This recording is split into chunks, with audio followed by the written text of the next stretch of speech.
Hustlers unite, can't hustle ignite. In the land of the grind where the sun never bites. Commentary sharp, cut deep like a saber.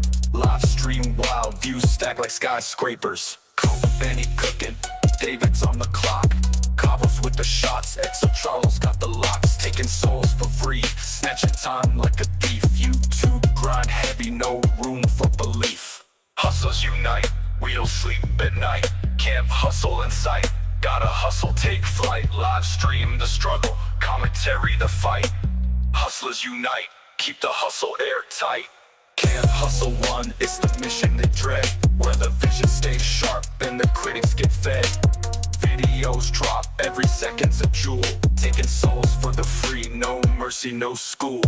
Coke Benny stirring pots, algorithm in the stew. David stacking chips, playing chess with the view. Cavos with the mic, truth bombs, they explode. Exo Charles in the shadows, unlocking every code.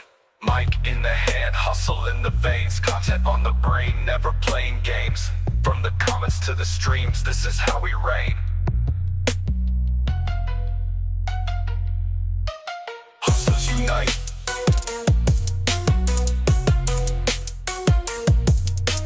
Hustlers unite. Yeah. Content on the brain, never playing games. From the comments to the streams, this is how we reign. Content on the brain, never playing games. From the comments to the streams, this is how we reign. Hustlers unite, we don't sleep at night. Camp hustle in sight, gotta hustle, take flight.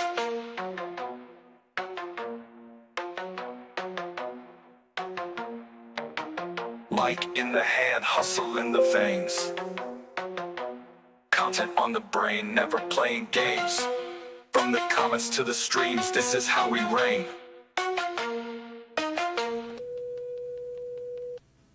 Welcome back, ladies and gentlemen. Camp Hustle One here, back with another live stream. Let's jump right into it.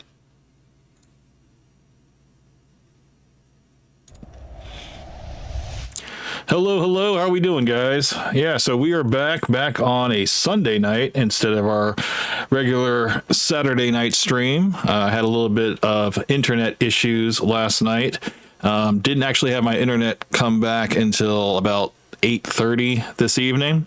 So yeah, just taking care of my errands and, spending time with the family, and I was waiting for the internet to come back, but I just got a notification about an hour ago saying that everything is up and running. Hopefully there won't be any interruptions, hopefully, and we can have a nice smooth stream. Kavos, welcome to the stream, sir. That 50 Cent cover was great. Yeah, dude. I just found that out like the other day. I think I saw like a short for it, and I was like, I gotta play that on stream, man. AI is getting crazy good with a lot of these AI covers. I just listened to Rap God. It was like a 1950s version. Maybe I might play that one for you guys later. It's a really good one. But yeah, anyway, so the topic for tonight, we're going to talk about the debate between Myron and Sneeko on Muslims and whether they are guests in the United States. And that's at least the position that Myron held, and Sneeko pretty much put up a pretty good contest against Myron and his points. So we're going to go through it first, and then I got my notes here, so we'll go through it, and I'll offer my my points on where Myron got it wrong. But I'm not going to poison the well. Let's listen to what Myron has to say first. So all right, so this is the video. Let's go ahead and get right into it. Coke Benny, welcome to the stream, sir. What's up, Camp? Good to see you, man. Good to see you, man. So yeah, so we're gonna go ahead and we're gonna let Myron have his little introduction and get all of his points out, and I will get my notes ready. So let's go. At guests, right? Because we are guests here. What does that mean?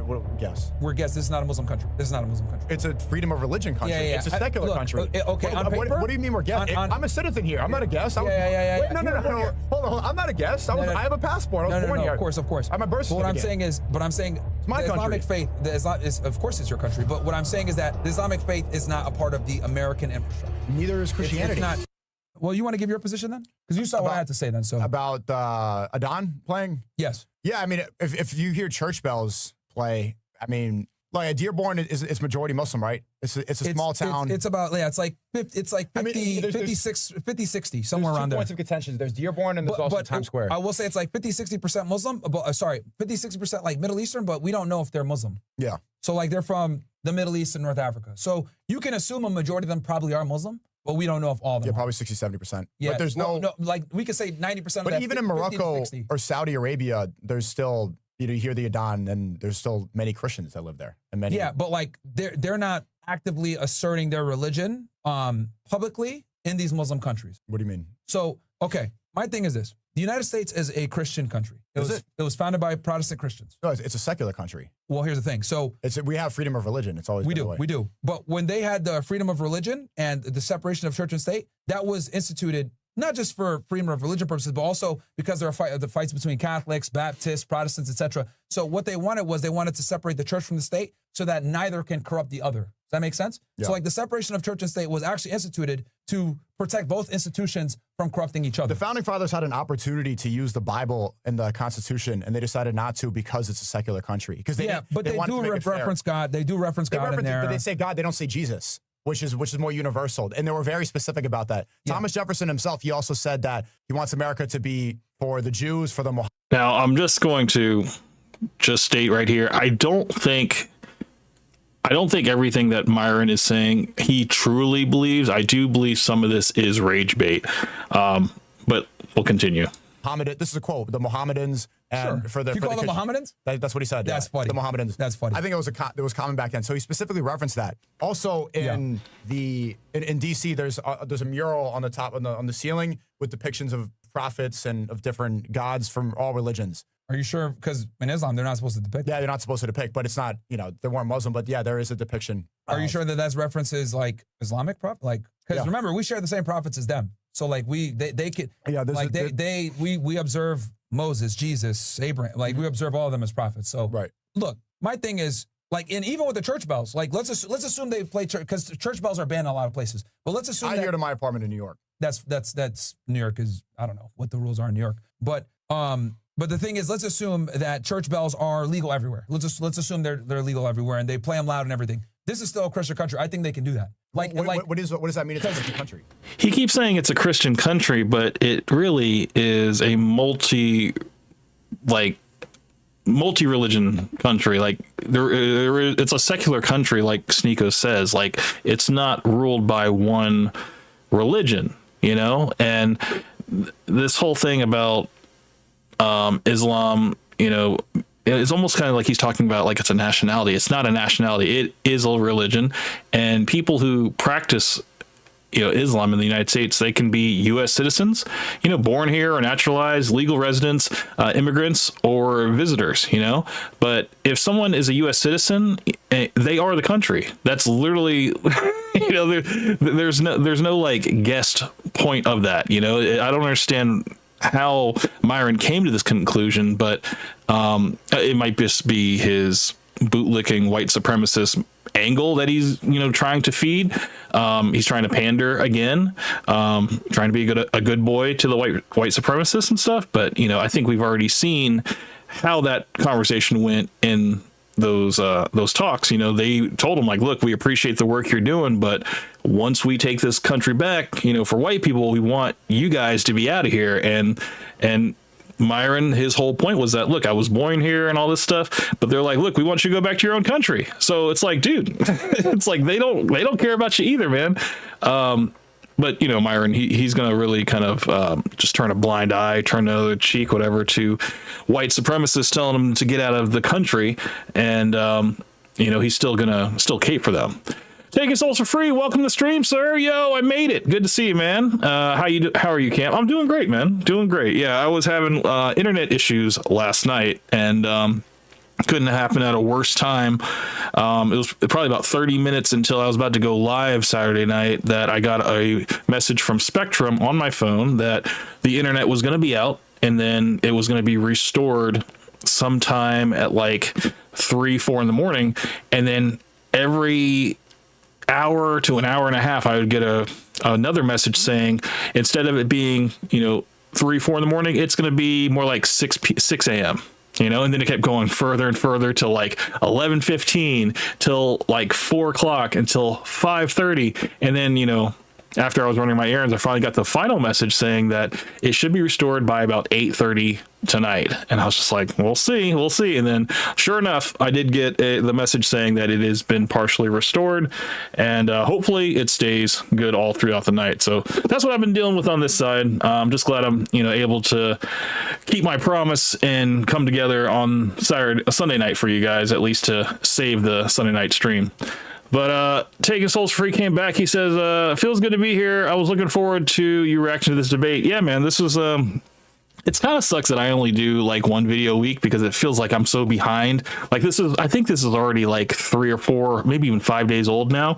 And you know how fast the internet moves, but I'm always playing catch up, it just seems like. But yeah, man, I mean, anything that you guys want me to talk about. I got a bunch of notes today on this. I gathered a bunch of notes from the time that you mentioned this video to me. And, so I'm ready to go through all of it. So I do want Myron to get his points out and stuff, and then I'm just going to go back and just kind of with all my counters and stuff. But let's continue. I'm glad to see you guys all here, and you guys are more than welcome. If you guys want to, I'm more than welcome to open the Discord, and we can all have a nice little chat. We can watch all this together, and we can have a little commentary about it. But I'm going to get through my notes, and then if you guys want to join in, man, let me know in the chat, man, and I'll open the Discord up. Kavos came back. He says, I didn't even watch this. I'm so glad you're reacting to it. Well, there was a lot of people that had made videos on this, but I was like, let's just go to the source. Let's go to Myron's channel, and let's just see, because, everybody's going to do their edits and their own point of view. I think even Albert and Preach did a video on this. I think there are a few, Jew Almighty, a few others. And I was like, let's just go to the source. We can make our own decisions and not be influenced by any other reactors. So let's get into it. Founded by Christians. But this is a Christian nation. But it's we have freedom of religion. But it's not in the Bible's not referenced. We have freedom of religion, but at the end of the day, we did not. Muslims. We are guests here. We are not the. This is not a Muslim nation. This was not founded by Muslims. Like at the end of the day, the host religion gets to assert a level of dominance, unfortunately, because they are the majority and they're the ones that. But the founding fathers didn't. The host religion gets to exert dominance. That doesn't make any sense, because so we gotta present facts first. There have been Muslims present in America since before the country was founded, including African Muslims that were forcibly brought here during slavery. And, Islam has like deep roots in like U.S. history, so this whole thing about, this majority Christian ruling over everybody else, and, everybody has to follow, what the majority goes after. I don't know, man. I think there's really no, I think Myron's he's trying to pander and trying to, like, I don't know, keep his white supremacist people happy, like he's just trying to rage bait everybody else, because he's going to say a little bit further that everybody that is basically non-white is a guest. That's including the slaves, people that were brought over here, people that immigrated over here, even his own parents. I mean, this will also include him as well. Like everybody in this podcast room is a guest according to Myron. So what does that mean? If you're a guest, that means you eventually got to go home, right? Does Myron want to go back to Sudan? What's going on over there right now? I don't think so. But they didn't even say that. They didn't say they want Christian dominance. If they wanted Christian dominance, they would have included the Bible and the Constitution. They wanted to escape the Protestants of Britain, and they wanted to practice their own religion and basically be a secular nation and have the freedom to practice whatever they wanted to practice. I said Jesus. Well, as a guest, right? Because shit! we are guests here. I'm an idiot. I literally just rewound it. Let me see. Okay. Openly praying and disrupting others. Okay. If you're openly praying and you're not disrupting anybody, I don't care. Like some dude in Dallas. I was in Times Square. We weren't disrupting anybody. I was there on the front line. I made a whole vlog. We could watch it. Yeah, bro. There was no nobody was disrupted. Here's the thing. Not one person there complained. I guarantee you that, of course, they're not going to complain because they don't want to be labeled bigots. But in New York City, where they're cucked, the reality is people probably want to. Taking Souls for free came back. Says Myron thinks if you're not a white Christian, you're a guest. Too bad for anyone who was born here. I guess. Lol, what an idiot. Yeah, I mean, okay, we can even go back further than the Muslims that were here before the country was founded. You got the Native American Indians, man. It's like those people were pretty much the originators, and everybody else that came there, but of course you're gonna have people say, well, when it comes to war and acquisition and stuff like that, to the victor goes the spoils, and if people come and invade the land, it's their land now, and it's really the winners who write history and stuff like that. So, but still, if we're going to go on a technicality standpoint, the Native American Indians were the originators and everybody else is a guest. That's what America was founded on, was just a bunch of different cultures coming together and just being able to practice religion freely. It's just, I don't know, man. This is but Myron, I don't know how he came across this, man. Maybe he just had too many Monster energy drinks and he's just like, let's just go live, man, because he felt so strongly about this. I don't know why this thing keeps rewinding, but let's just keep going. As a guest, my God, right? Because let's keep doing it. Prayer and your worship starts to disrupt other people. Drug deals in Elmo. Still disrupting. Like, it's still disrupting. Like, I go as a guest, right? Because oh my God. Okay, so something's going on with I think it's my number 0. It keeps. I'm gonna take the keys out. Hopefully that will help. It keeps like triggering the O for some reason, and it's really fucking with me. I'm like, yo, I want to take pictures of Times Square, and they're like, oh, these guys are praying. No, I can't go in now. It was the section right in front of the stairs. It wasn't blocking the sidewalk. There's an open walking area, and it was that section. It was really cold that day. Of course. And we said, and the people were still, like, Times Square wasn't shut down. No, of course it wasn't illegal. Like, it wasn't like we had the cops or anything. We just all gathered there and prayed. Here's the thing, man. Like, praying in a symbolic Western location that's a tourist destination. What about like Chinese festivals? And disrupting. That's a public display of their culture. Yeah, well, I hear what about? I'm not a fan, dude. Honestly, I don't think we should have any of these fucking parades. You shouldn't have parades. I don't think we should have cultural parades. No. There was just a Yom Kippur celebration in New York. They get them niggas out of here. But it's not going to happen, bro. Like New York is a very diverse place. Here's the thing. I don't think we should be running any other flags. I don't think we should be doing any of these parades of where these niggas come from. I don't think we should be doing any of that, personally. I think it should be straight American nationalism, American flags only, no other flags. I don't think people should be openly practicing their religion, and I reserve Christians to be able to practice their religion. Why not share the same hour? Like there was the Dominican Day Parade was last month. I went there, did a stream. Yeah, get them niggas out of here. And people waving it's like a big festival. It's like a big celebration in New York.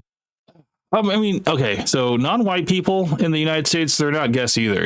The idea that America is exclusively a white nation is historically inaccurate. The U.S. has always been multi-ethnic. The Native Americans, like I mentioned before, are literally indigenous to the land. And that's the opposite of a guest.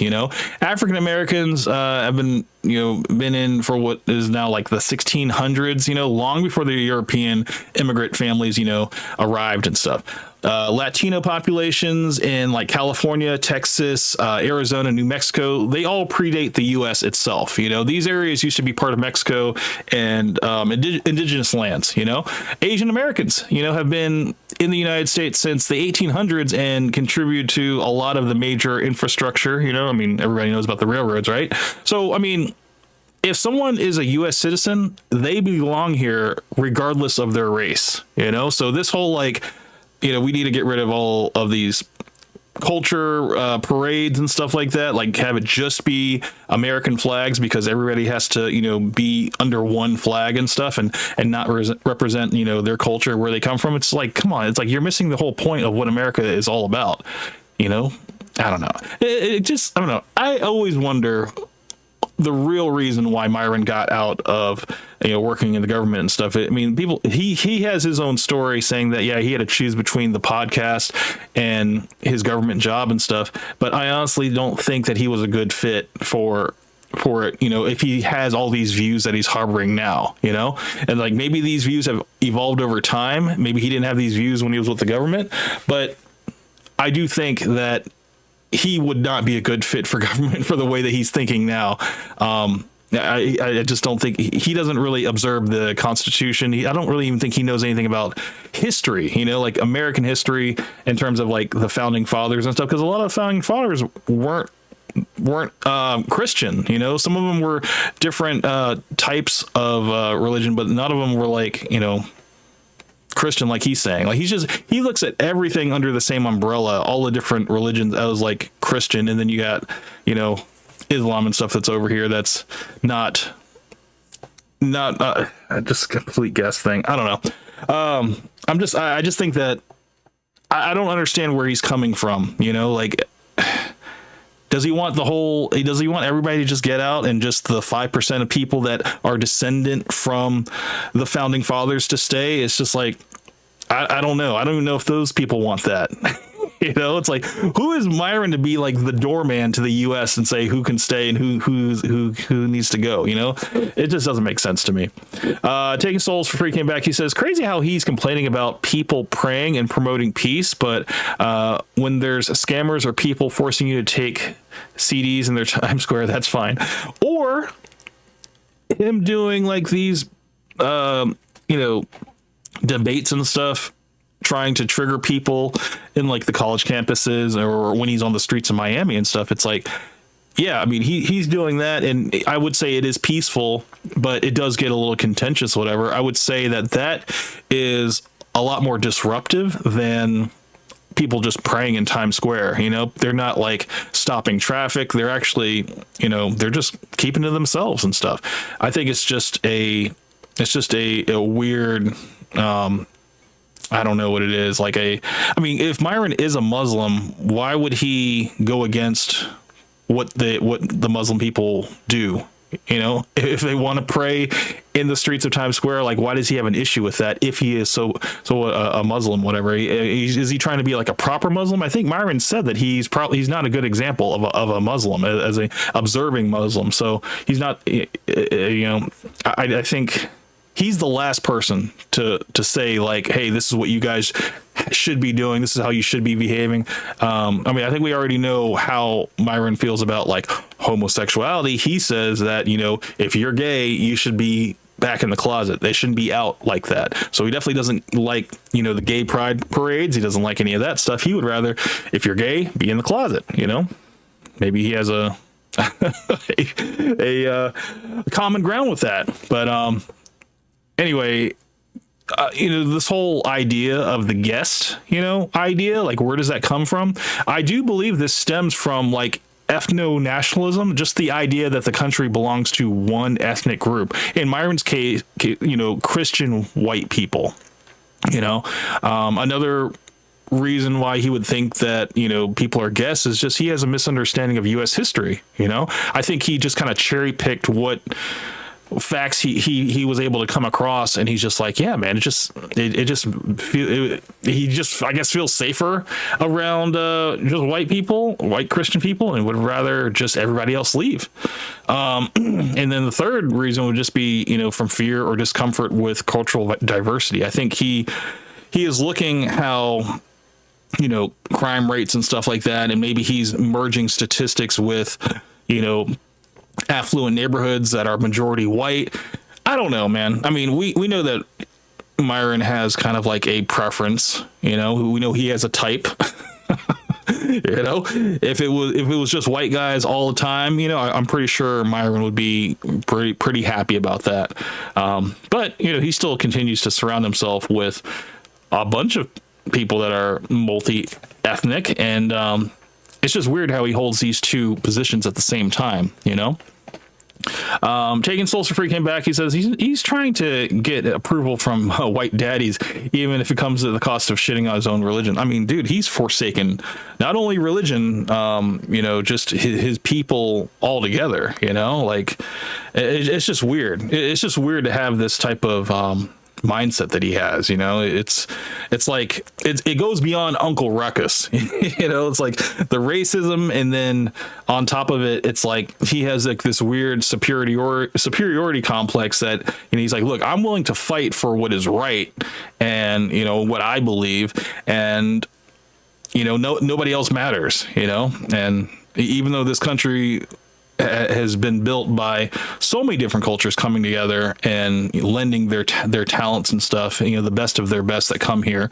And yeah, it's just, America wouldn't be what it is if it was just one group of people, I don't know, dude. I just, but that's the thing. It's like, I guess when you don't think of it that way and you're just like, no, I just think it should be all white all the time.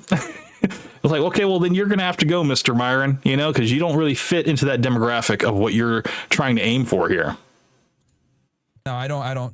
I didn't see a big outrage from you about that. No. I don't see anyone. Oh, dude, I've shit on these parades and shit all the time, bro. Like I am not a fan of like any of these.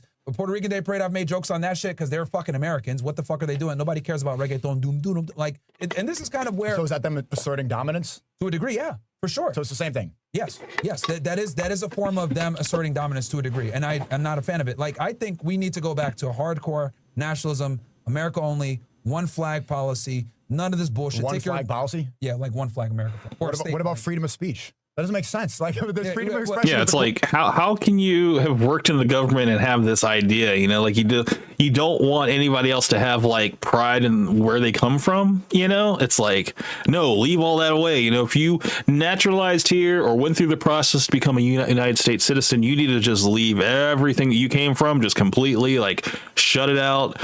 If you have to burn all your old flags and stuff from your old country, do that and just accept the American way. Because now that you're here, it's like if you got here and you did everything the right way, you need to forsake everything else. Which I'm just like, no, dude, come on now. People aren't going to do it just because that's what you want. Of course. But I think having parades is not. Nah, parades is part of speech. It is a part of speech, but I don't think. Look, you should be able to freely express yourself to a degree. But when we're sanctioning... To a degree? To a degree, yes. So what's the degree? The degree is once it starts to interfere with American nationalism, I think that's when you start running into problems. Because we have... no more free speech. We don't have... No. So I guess that means no more like St. Patty's Day, no more like Cinco de Mayo, no more Christmas, I mean, it's like, maybe Christmas is okay with him, with Myron. I mean, I don't think he doesn't celebrate Christmas, but Christmas is around the corner. It's everywhere in America, in all the stores now. Would that be asserting dominance over people? I guess in Myron's mind, it's okay because it's, the Christian faith that is, in his mind, the majority. When really, I'm just like, dude, I don't think that's how the country is supposed to operate with, okay, we're going to go with the majority. No, it's just, that's why we have the freedom of religion, dude. Everybody can practice whatever they want. Then you can be an atheist if you want. So it's just like, I don't know, man. Do our atheist guests too? I don't know. I wonder, I don't think he mentions them. We have free speech, but... You saying we shouldn't? No, I'm saying we have free speech, but obviously there's always limits on free speech, right? Like, for example, you can't run into free speech. You can't run into a theater and say, well, that's free speech absolutism. You can't run his absolutes here. He comes back with his absolute statements. Taking Soul Free came back. He says, sounds like he wants to live in a shell. Dude, I think Myron wants to live in a gated community with, just a bunch of white people, man. That would be his ideal thing, and never have to come outside, and he can just stream all day, because now that he doesn't have to be in a relationship with anybody anymore, he can literally just stay in his house and stream all day. And if he wants to go out and do his little Miami debates and stuff, or change my mind, college tours and stuff, he can do that. But it just seems like he just lives to rage bait and get people riled up and just say the most outlandish stuff now. Even if it's like at the detriment of his intelligence, because some people are, I don't know, you guys can't really see his chat, but there are people that are going to, of course, ride for Myron and just be like, yeah, this is great, American first and all that stuff. But then there's people who be like, this is low fucking IQ, like this is brain rot, like anybody that is following Myron right now and like hanging on his every word, be like, yeah, like this is, we should definitely like everybody else, consider everybody else a guest. And but it's like, dude, who can really look at themselves and be like, okay, I would be part of that in crowd that Myron is talking about. It's going to be like a small percentage of people, you know. You're always going to have something where you're, you know, a percentage of something, maybe in your family of someone who's from another country and everything, and that would be considered a guest to Myron, you know. Even if it's not, the thing is, it's like, God damn it, dude, it's not about your skin color, it's not about your religion. That's not what it's about. Being American isn't about religion, skin color, or ancestry. You know, it's about citizenship, participation in society, shared civic rights and responsibilities. You know, this belief that it's not correct. What Myron believes is not correct. You know, it just misunderstands what the United States is. You know, it's just, I don't know, man. He just doesn't. This is very limited thinking altogether. Twitter and say, fire, that's free speech absolutism, right? I would say we want to have free speech. Incitement of violence. Maximalism. Maximalism. Incitement of violence, I think, is a fair thing to exclude from that. But parades aren't incitement of violence. It's a celebration. It's an incitement to nationalism of another country that, quite frankly, and that's against free speech. I'm not going to say it's against free speech. I think you should be able to do it to a degree. But once you're shutting off streets, right? I'm thinking when Myron says you should be able to do this to a degree, that means basically in the confines of a mosque or a church or a synagogue, you know, something that's out of public eye, you know, like behind closed doors, you know, like the homosexuality, you know, if you're gay, go back in the closet. Don't be flamboyant out in the streets, because it disrupts, you know, straight people or whatever. That's just his idea, you know. That's just what he's saying. He's like, just everybody, if you practice something other than, you know, Christianity, you need to just keep it to yourself, you know. Please keep it to yourself. Don't have any pride. And also, you know, if you have any pride in any country and stuff like that, if it's not America, man, you just keep that under wraps, man, because you are going against the moral fabric of what the United States stands for. And I'm like, you have no idea, Myron. You got it completely wrong, dude. I've never known anybody. Well, I've known one person, but I've never known somebody to be like so wrong all the time. You know, more than Myron. It's just he always takes it every time. That's why we didn't shut off the street. Bruh, the streets were still open. You're impeding people. Nobody was impeded. They can't walk in front of you when you pray. You and I know that. You can't walk in front of them. Yeah, in that area in front of the stairs. They could walk in front, like, on the other street, across the street. Why did y'all pray like somewhere else, not in Times Square? We wouldn't have fit. This is for everybody. Why not pray in a mosque? There's plenty of mosques in New York City, all over the place. This is for Times Square, for everybody to come together from all over the city. They all came there. We wouldn't have fit in a mosque. There was too many people. Bro, pray in a mosque. Like, pray in a mosque. We wouldn't be able to fit. I truly do think we need to bring patriotism back. We need to bring back nationalism back. And what else is happening in Times Square? See, you're upset about like praying in public. What else is happening in Times Square at that time? Like Mickey Mouse, Elmo, drug deals, fights, consumerism. I mean, if it's not prayer going on, it's like everything else that is degenerate is going on, you know? So it's like prayer is like one of the least offensive things that you can encounter in Times Square, I would believe. So, I mean, I wouldn't even think that's disruptive at all, you know? But the fact is, Myron, who, you know, he holds these debates and stuff, and I wouldn't call them like, you know, street IRL talks and stuff. Those are a lot more, you know, disruptive and make people, you know, rage, and even police get involved and want to shut that stuff down. People just praying in the middle of the street, nobody's going to shut that down. I mean, it doesn't make any sense, dude. Machiavelli, welcome to the stream, sir. Myron wanting Gypsy Crusader on the show and almost beg him is crazy. I didn't hear about this. I do know there was a guy, Muslim Lantern, that I believe wanted to get on stream with Myron to have a little chat. He's like a big creator, Muslim creator and stuff. And yeah, a lot of people were like, yeah, you should definitely have the chat with him. But then Myron just pulled the, I don't know who you are. You know, you're this guy that's a nobody trying to get clout and stuff like that, trying to raid my stream and everything like that. So he didn't give him the time of day. But yeah, I think, Gypsy Crusader, and I think also Muslim Lantern. There's a few other creators that had something to say about this, But yeah, Myron is like, he's like, look, I don't care about these people's voices. You know, I care about Sneeko. Sneeko's opinion matters, whatever, because he knows him, whatever. But yeah, it's just like, if you're outside of like the 5 people that Myron messes with and stuff, it's like you're a nobody. You know, you're just trying to chase clout and everything, and trying to you know, leech off of his success, his wild success that, you know, we were all trying to get a piece of.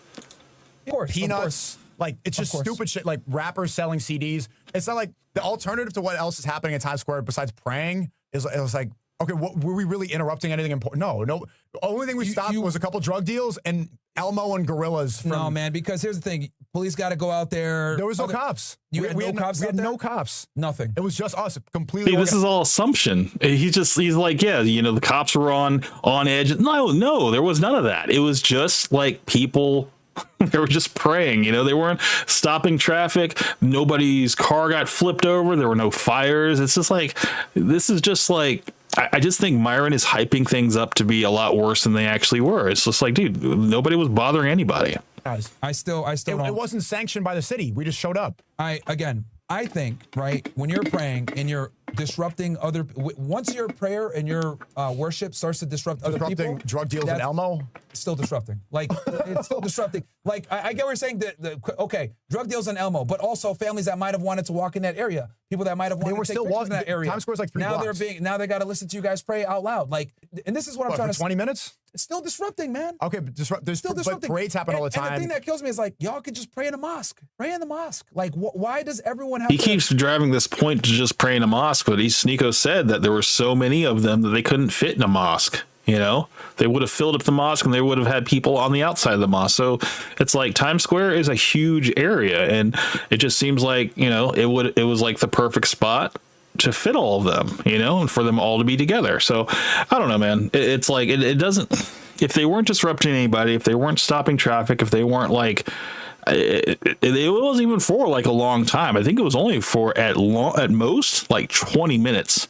This is what we're talking about. We're talking about 20 minutes here, and that's goes by really fast.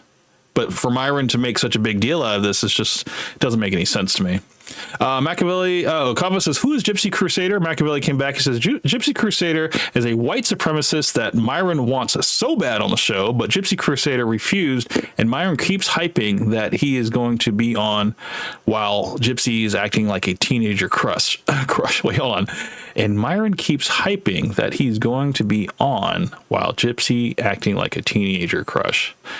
Man, you know, it just seems that Myron is always going to be in this position of trying to leech over people that are, you know, if they're not bigger than him, they're still monetized, so he can still spread his influence. He's going to try to do collaborations with, you know, people that don't want to collaborate with him. I know there was another guy too. I don't know if it was Gypsy Crusader, but there was a guy that he was a white supremacist that he was trying to get on the show. And then, but the guy I remember the guy, he mentioned that he was fine with Myron, but he wasn't fine with the crew that Myron had surrounding him. So that's why he didn't want to go on the show. And that's also why he didn't want to do like, you know, like a on camera kind of interview. He didn't want to do that because he's like, I just don't want to deal with it altogether, you know? So, but, you know, Myron again will circle back and just be like, yeah, you know, we're still working stuff out. Whatever. Really like played up to his audience that, yeah, we're still going to make it happen. You know, it's just, we got to wait for our schedules and stuff like that to align. Like, these people don't want to fuck with you, Myron. They don't, man. It's like, you're just, you want to appeal to them so badly, man, but they want nothing to do with you. You know, one day he'll get it. One day he will. And we do pray in a mosque too. Yeah, but pray in the mosque. Just pray in the mosque only. Like, why do you guys got to pray out loud, like out in front of everybody? I mean, it's a display of culture. And like, what about the Hare Krishna? Every park in New York City, if you go to Washington Square Park, Central Park, you'll see all these bald white people when they have the monk outfits on. They're like, Hare Krishna, banging the drum. I see that every single day in the train stations and the park. Oh, okay, so Machiavelli says, yeah, he is Gypsy Crusader that you're talking about. Oh, okay, good. So I thought I didn't know that guy's name was Gypsy Crusader, but I do remember the guy's face because it was like, it was one of these videos that I saw of him, and Myron was just like, he was talking to his audience saying, yeah, he's like, we're gonna get a collaboration somewhere down the line, whatever. But then the guy was just like, yeah, man, he's like, I'm cool with Myron. Myron's cool, but like, I just don't mess with like the people that work with him and all that stuff. I just don't want to really like be part of that, you know? So I don't know, man. It's like Myron, he has like selective hearing when it comes to like these collaborations that he wants to set up. And he's just like, well, like I didn't hear what this person said. So whatever you're telling me, it's just hearsay. You know, he's not going to believe it, even if it is true. Do it loudly in public. Look, but, like it's not a big deal. I just see them. I'm like, hey, what's going on? And they're like, hey, and they offer you a book. And you're used to it because you're like in New York City, you're around these all the time. Like my thing is I think once your worship starts to get to a point where you're disrupting other people, I think that's a problem, right? Especially nobody complained. Like, they don't complain because they don't want to be called. This is a very, bro. You got to remember, no one's going to complain because this is a controversial take. Like, not a lot of people are willing to sit there and say, bro, you probably shouldn't be praying. And I get attacked for it. Cabo said, well, so basically he doesn't mess with Fresh. No, he doesn't mess with Fresh. He doesn't mess with Chris. He doesn't mess with Bills. He doesn't mess with Big Mo. And you know, he doesn't want to be around a bunch of black people. You know, he's like, he thinks Myron is doing good work and stuff, but he just, I don't know. I think Myron, he just doesn't have, for the plan that Myron wants to have, he has the wrong people surrounding him. So people don't want to mess with him just because on the surface of what it looks like. You know, it just makes me want to ask the question, you know, what makes someone a guest, quote unquote, in the country? Common answers that probably Myron and other people that believe him, well, you will say, like, well, if they're not born here, if they're not white and they're not Christian, that's like the top 3 common answers you're going to get. But my response, my counter to all of that is, so if someone is born here, they're not a guest. And the person will be like, yeah, that's pretty much it. I'm like, well, there's millions of Black, Latino, Asian, and Muslim Americans that were born here, including Myron. So they're not guests, you know, they're from here, you know, and hopefully that contention right there kind of like makes things fall apart a little bit. You know, there's a contradiction in Myron's framework here. And, he's going to have to answer to that. I don't know if, I mean, I'm pretty sure Sneeko does kind of bring this point to him, but it's like I want Myron to do like a call-in show so people can just like call him on this. But this whole like reframing of the definition of what it is to be an American in the U.S., you know, citizenship, it just equals belonging. You know, like race and religion, they don't determine that. It never has. It's just literally how the country was formed and structured. You know, and it's like, I don't know, man. We need to shift away from identity and move more towards like rules and reality, like the way the framework and the way the United States is actually set up. You can't.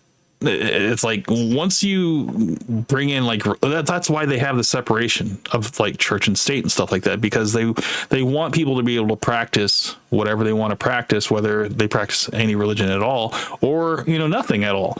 You have the freedom to do that. That does, I mean, and if you are not part of the majority, it doesn't mean that you are a guest and that you need to kind of like watch what you do. It's like, no, it's like, you are going to be, if you disrupt people and you harm people, yes, you will be taken care of and stuff, like in terms of, you know, dealt with from a law enforcement aspect. But if you're just praying, that falls under like, not even, I was going to say peaceful protest, but it's not even a protest, you know, you're just being peaceful. So it's like, I don't know, man. But, you know, if a white American, you know, converts to Islam tomorrow, are they suddenly a guest in the country? According to Myron, yeah. According to Myron, yes. You know, I mean, if it's the thing is, like, I think someone needs to ask him that question, you know, because that's, you know, I'm pretty sure. I mean, Sneeko, it would be sort of an example of this, but he is not white. So he's kind of already out. You would have to find someone who is like white Christian, has a lot of notoriety, very well known, and then they convert to Islam, and then ask Myron, is this person now a guest now? And he might say yes. He might, depending on who the person is. But But if someone whose family, you know, lived here for like 10 generations is non-white, you know, are they still a guest? He's gonna probably, I don't know, man. He might still say yes. I think so. I think he might still say yes, they are a guest. But I don't know. I think Myron is. There's a lot of flaws in this logic, and we're gonna still see what else he says. But I honestly think that he's just pandering, man. We can't take this. We got to take this with a grain of salt. We can't even get angry with this, you know, because it's so ridiculous.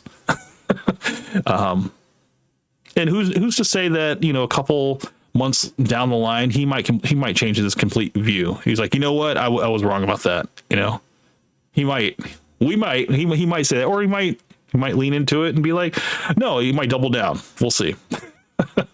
Cabos came back. He said, I think Myron has turned schizophrenic from not leaving his house. That's a good possibility, man. I mean, you're surrounded and, you know, you're in there sniffing your own farts, you know, 12 to maybe 12 plus hours a day. Yeah, man. I would obviously think that he has gone down way too many rabbit holes, and he doesn't have anybody really telling him that, you know, you are, I mean, you got Sneeko here that is kind of like giving him a little bit of pushback, which is good, but like the majority of the time, he doesn't have any pushback whatsoever. The people that follow him, his O/army and stuff, they're just gonna freaking go by whatever he says. I mean, there are a few people that are like, "Yo, you need to go to Sudan if you're gonna be talking like that, and go fix that. Go fix your homeland." You know, and I think some of these people are maybe like some of the FBAs that are kind of infiltrating his chat and stuff.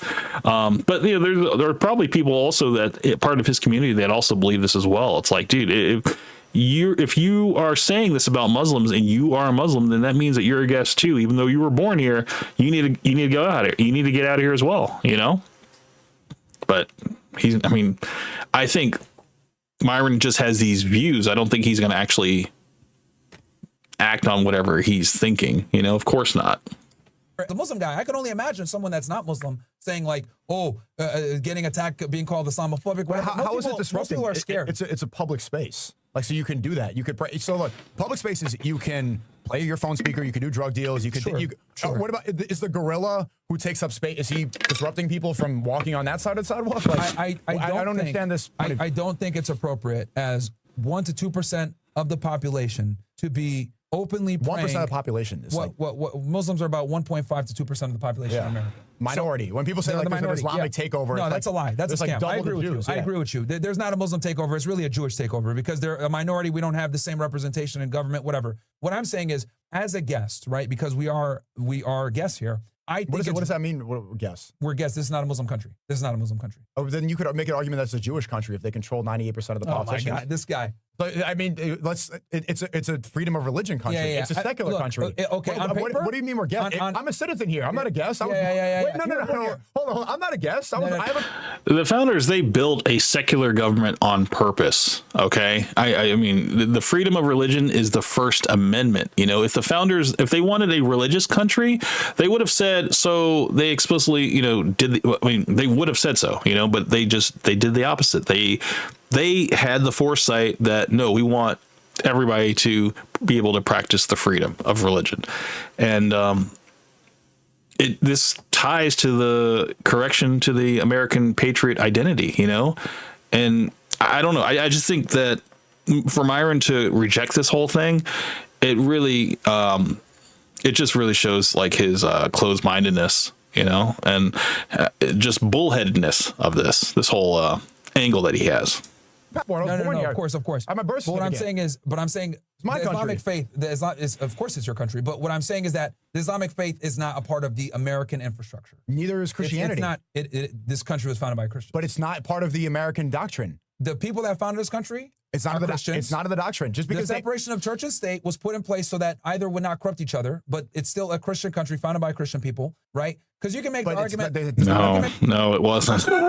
It's a. Oh God, man. you know, you are free to dislike certain cultures, you know, but factually, we have to look at facts here. Citizens are not guests, you know. That's just how U.S. law works. You know, if you are a citizen of this country, you have, you know, you've jumped through all the hoops and stuff in terms of like civics and responsibilities and paying taxes and all that stuff. You know, you belong here. You know, you are not a guest. This whole like. Myron cannot be the doorman to America. He's the last person that we should be listening to for this. Even like Syria wasn't a Muslim country, isn't a Muslim country because Bashar al-Assad was a secularist, or Saddam Hussein was a secularist. It's still a Muslim country majority, and they're going to play that van. I'll say that, yeah, it's a Christian majority country, but it's not a Christian country by definition. I think this is a Christian country. But there's no paperwork or any, like, it's not in the Constitution. It was found, it's not well, they have God in it. Even when you pledge allegiance, as an American, I grew up pledge allegiance saying about God, the God is mentioned in the Pledge of Allegiance. Do you say Jesus? They believe. You say God. You don't say Jesus. You say God. You don't have to say Jesus because you don't say the Holy Spirit. To them, God and Jesus are synonymous. Synonymous. Yes and no. Actually, if you talk to a Christian, it depends on who you talk to. Yes. Yeah, being honest, bro. They look at God and Jesus as the same. Like, because he's the Son of God. So he's also God's only begotten Son. So they are separate entities. It depends on who you look at, who you're asking. That's a different conversation. Yeah. But the reason that this is in God we trust is because it's the most universal statement. Yes, but the point I'm trying to make is that regardless, this country was founded by Christians. They reserve the right to run the country however they want. And if they do want to play church, I take it a step further. If they want to play the church bells, I think they can because this is a Christian country. Just like in a Muslim country, if they want to play that Dan 10 times a day, you got to shut up and take it. Okay, so if it's a Christian country, then why do you not support Israel? Doesn't the Bible for evangelical Christians say God blesses those who bless the state of Israel? Because we by know that definition, we know that evangelicals is cap. Okay, well, I mean, it was founded by Protestant Christians. That's what Protestants believe. If you're following your logic that you want to be a patriot and a nationalist, then you should support Israel. Actually, Protestants don't really fuck with what's his name, The Jews and Their Lies by who wrote he was the head of he was the founder of Protestantism. Something Luther. Martin Luther? No, I think it was Martin Luther. Yeah, dude. Only evangelical Christians like observe Israel as like real. Everyone else, like all real niggas, Christians, like Catholics, Orthodox Christians. What do Protestants think? They don't fuck with Jews either. They don't say God bless the state of Israel. No, that's just evangelical retards. Okay, so what? And Schofield Bible reader niggas, but most Christians are that aren't retarded, right? And remember, this is just American Christians. Christians all over the place don't fuck. If you look at Eastern Europe, they're all super anti-Semitic. They're real niggas. Okay, so wait, so Orthodox Christians are super anti-Semitic. Shout out to them. Yeah, but dude, imagine being this confidently wrong in public all the fucking time. It could not be me, man. Like I couldn't do it, man. But it's just like, I think when you're isolated like this, you know, you're in your own little bubble. It's like you can say this stuff and just like sleep fine at night. It's just, this is wild to me. Like they don't fuck with the Jews. Let me just say that because anti-Semitism is a fake word.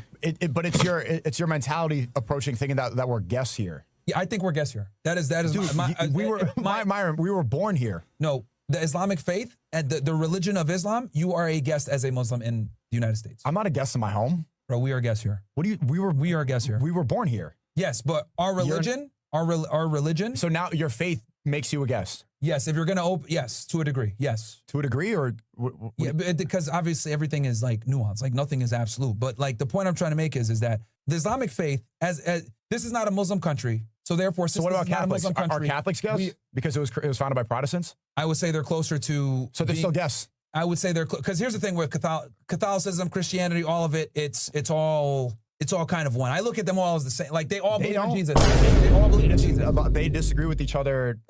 So everything is like Christian to Myron, pretty much. You know, everything's under this Christian umbrella of the different religions and stuff. He just looks like he thinks they all believe in the same God. And he couldn't be more wrong about this. You know, it's like he doesn't really. I mean, I used to think Myron did a lot of research, but I think he just kind of cherry picks what he wants to talk about, and he just infers a lot of what he thinks he knows, and then he just kind of spews it all out. And anybody that doesn't like have the know-how or fact checks him on this stuff, they just take it at face value, man, and just like, dude, yeah, I mean, it sounds right, but no, it's like. It's not. This guy is Myron has fallen off the deep end on this one, man. Mentally. But I would say a lot of them say that each other are. If they believe in Christ, they're a Christian to a degree. What denomination isn't really as relevant is if they believe in Jesus as their Lord and Savior, that makes them a Christian. The Protestants criticize the Catholics for praying to Mary. See, that's arguments within themselves. But in general, they're all Christians because they all believe in Jesus. There's different. Yeah, but by your Muslims, logic, for example, right? There's Sunnis and there's Shia. But we don't look at them differently with our faith. Honestly, we really don't. They pray in the same mosque. They do some funny shit praying on rocks. That's not all true. But they pray in the same mosque in general. Sometimes there's some Shia mosques, but they can pray alongside. By your logic, they're not considered kuffars. They're not considered kafirs. They're just misguided. By your logic, then only Protestant Christians should be the non-guests in America if it was founded by Protestant Christians. No, because they're all Christians. I look at them all as Christians. Denominations. This is literally why the whole separation of church and state was a thing, was to avoid that problem, fights between themselves. So they literally. So all the Christian denominations, according to Myron, they're all fine, but you also have to be white on top of that, and you can't have any other countries that you are proud of if you come from if you're a mix of different countries and stuff. You have to be a pure blood, I guess. I don't know, man. This is wild. Carlos came back. He says that's basically how he debated women on his podcast. He almost never pulled up any studies on the things that he says. Well, yeah, I mean, he would. Some of the stuff that people would call him on, be like, dude, where is the stat for what you're saying? He's going to be like, look, this is just well-known stuff. This is common sense stuff. And that would be his answer to a lot of the women that would go up against him on whatever facts that he was presenting. Did that in place to deal with that very problem you're talking about, which is like the different sects in Christianity. Okay. That's why they separate. That's why the separation of church and state was instilled, was to keep Baptists, Protestants, Catholics, and all these other guys from fighting each other, because this is the problem that they had in England with the Catholic Church and everything else. So you believe we're guests in our own country? I believe as Muslims we are guests in America, yes, because America is not a Muslim country like Saudi Arabia, like Egypt, like Sudan, like UAE, like Qatar. These are Muslim countries. When we go there, we respect and we don't say a word. When we were in Dubai, we had jalabiyas on. I spoke Arabic whenever I had a chance, right? We assimilated. We respected that culture, right? As even the first time before you reverted, we respected that culture because we understood we are guests there. I think Muslims need to exercise the same thing in the United States. Yeah, I know, because we're literally visiting Dubai. Yeah, I was born here. Like, what do you? It doesn't. Yeah, but the Islamic faith, we're American citizens, but the Islamic faith is not. There's nothing. I mean, you're just making up America. Like, we're 1% of the population. That in itself proves that this is not a Muslim country. You can single out anybody and say that they're a minority to some extent. It's not. You don't need to describe somebody just by their faith. You could say that your skin color is, or where you're from, or. But when we're talking about people faith, have glasses. Here's the thing. Here's the thing. Hindus, Jews, Muslims, we're all guests in America. Being honest, we all are. I'm not just saying this is as Muslims we're guests. I think. What about minorities? Are minorities guests in America? Like, what do you mean minorities? Like blacks and shit like that? Or anybody not Asians? White? Anybody not white? Yeah, I mean, I would say yeah. There it is. There it is. You got to be white. You got to be under that. You got to be Christian of some kind, and you're safe. Maybe blonde and blue eyes will get you in automatically, but you gotta be white, okay? You gotta be white. You gotta be some part of Christian, and that's it. Like you are fine. Everybody else that is non-white, you are a guest, and that means that you need to eventually leave. You need to eventually leave and get out of this country because this country is not for you. I just want to say something real quick. It's just okay. So. This argument that Myron has is going to collapse on its own. Myron's claim is that Muslims are guests in the United States, meaning that they don't really belong here and that this country is not theirs. Cool. That's fine. Let's apply basic logic for like 10 seconds. Okay. The United States does not have a host ethnicity or religion. This is not Saudi Arabia. It's not Japan. It's not Iran. The United States is literally defined legally and historically as a country built on immigration, religious freedom, and pluralism. It's like there's no default religion here. There's no official ethnicity here, and there's no single owner group of the country to even host anybody. The whole concept of guests, it doesn't even apply, right? So we have to just throw all of this stuff in the garbage that Myron is saying. We can't take any of it. if we're talking like chronologically, you know, Muslims have been in America since before the Constitution even existed. You know, 15 to 30% of enslaved Africans were brought here that were brought here. They were Muslims. You know, they were here on American soil even before the United States government even existed. You know, they didn't show up later. They were forced here, and their labor, it literally built the economy. So if Muslims are guests, then who exactly is the host? You know, it's certainly not Myron. Myron's just the doorman. He hired himself. You know, he volunteered himself. But you know, we have to understand that like citizenship, it's not like a lease agreement. You know, if you're a citizenship, you're not a guest. You know, you're not renting space. You are the country. That's it. Full stop. You know, if you pay taxes, you vote, you work, you serve in the military, you participate in the economy, you know, you're not visiting. You're part of this nation's fabric, period. You know, Muslims, they served in every U.S. war since like 1776, you know, guests don't die for the country, you know, citizens do. So it's like you belong here just as much as anybody else. You know, the irony of this whole thing is that Myron himself is a descendant of immigrants, you know, so for him to have this view, it's like, okay, so where are you going to go? You know, you need to get out of here. You know, you obviously have the means and the money and stuff to get out of here. So you need to, like, I don't know, maybe you should pack your bags and kind of lead by example, man. You know, show that you're not just all talk and you actually believe in the bullshit that you're spewing out. That would be a good move for you.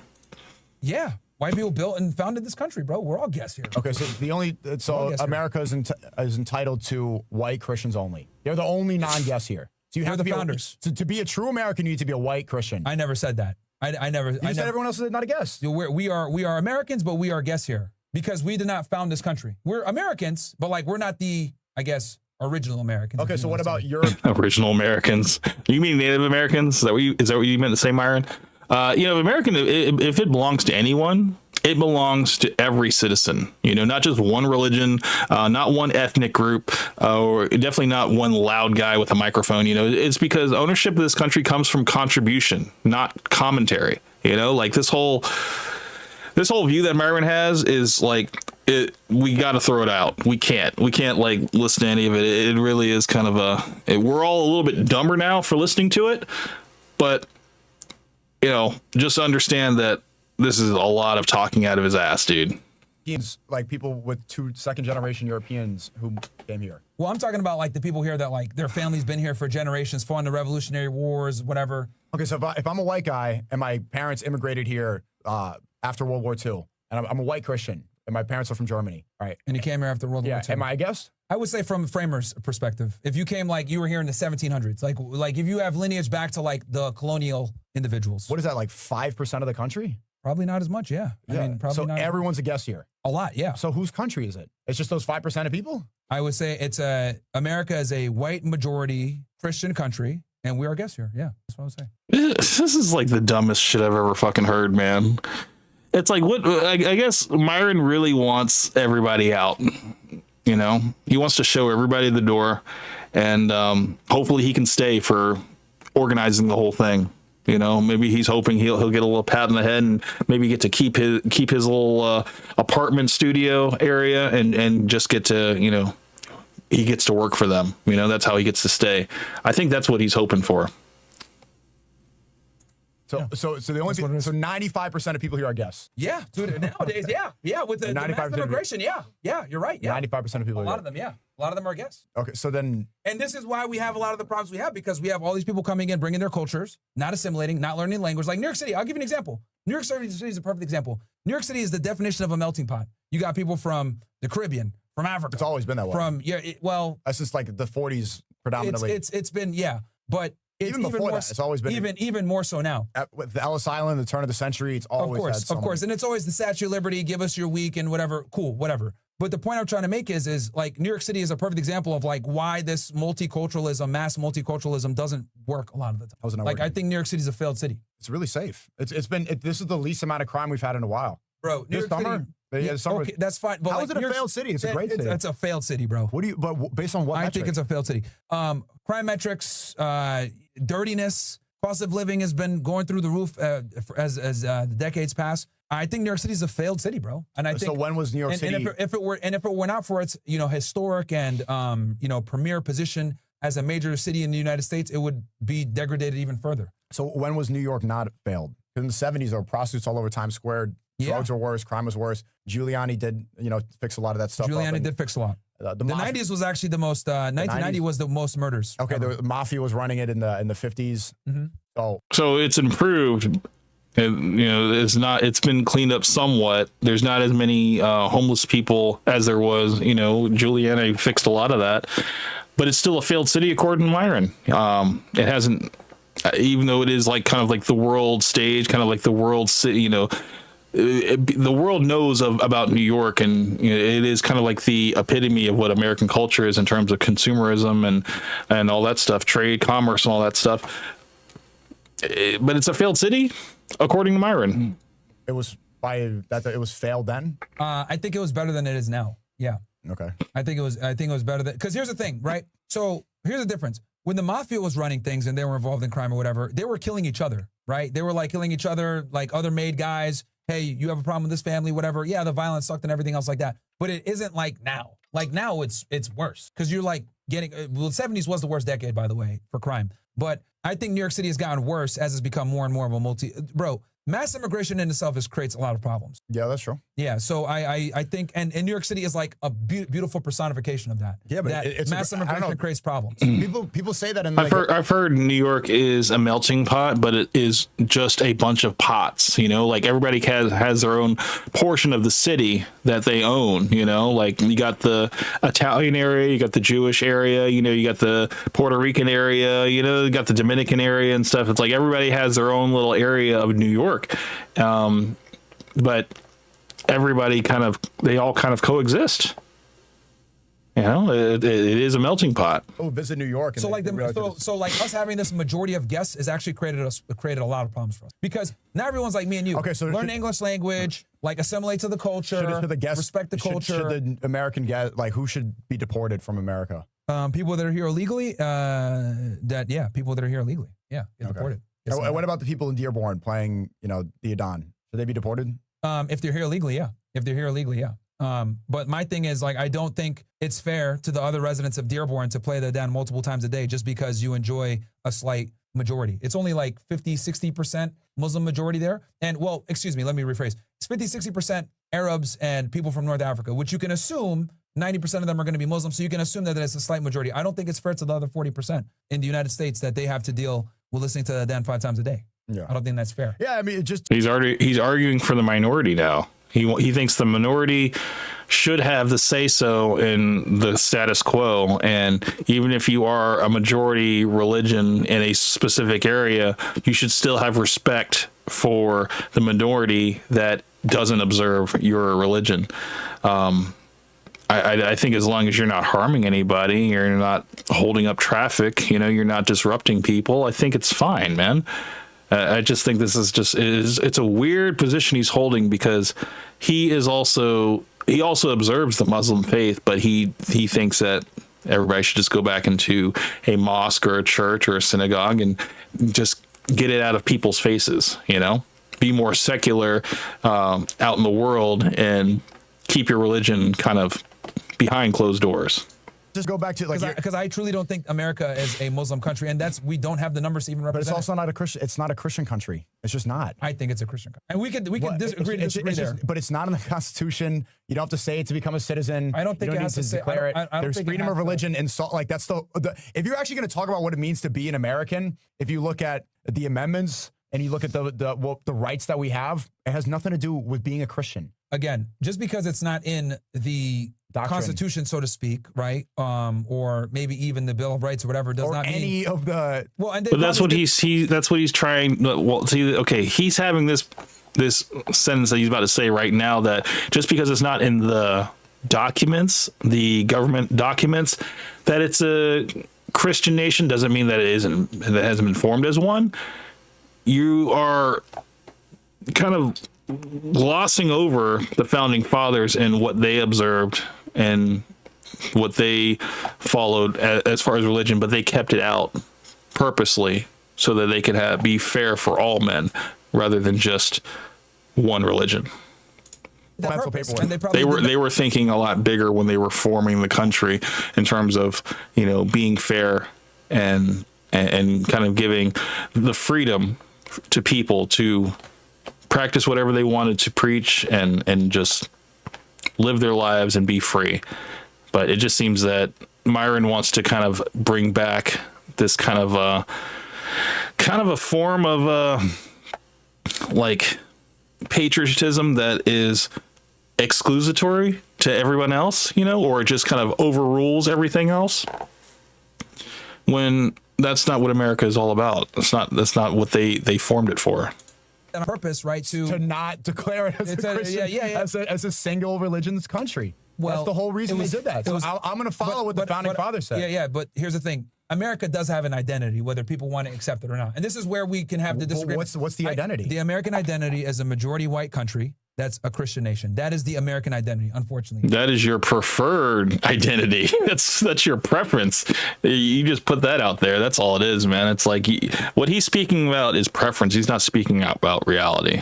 And I'll give you an example of this. If you go to Japan or China or whatever, and you envision an American, what are they going to envision, right? At least now, they're going to envision, or at least historically, before the mass immigration, a Caucasian individual eating a hamburger that's fat. That's what they think of Americans. Hillbilly, whatever the fuck it may be. Okay, that's what people think of.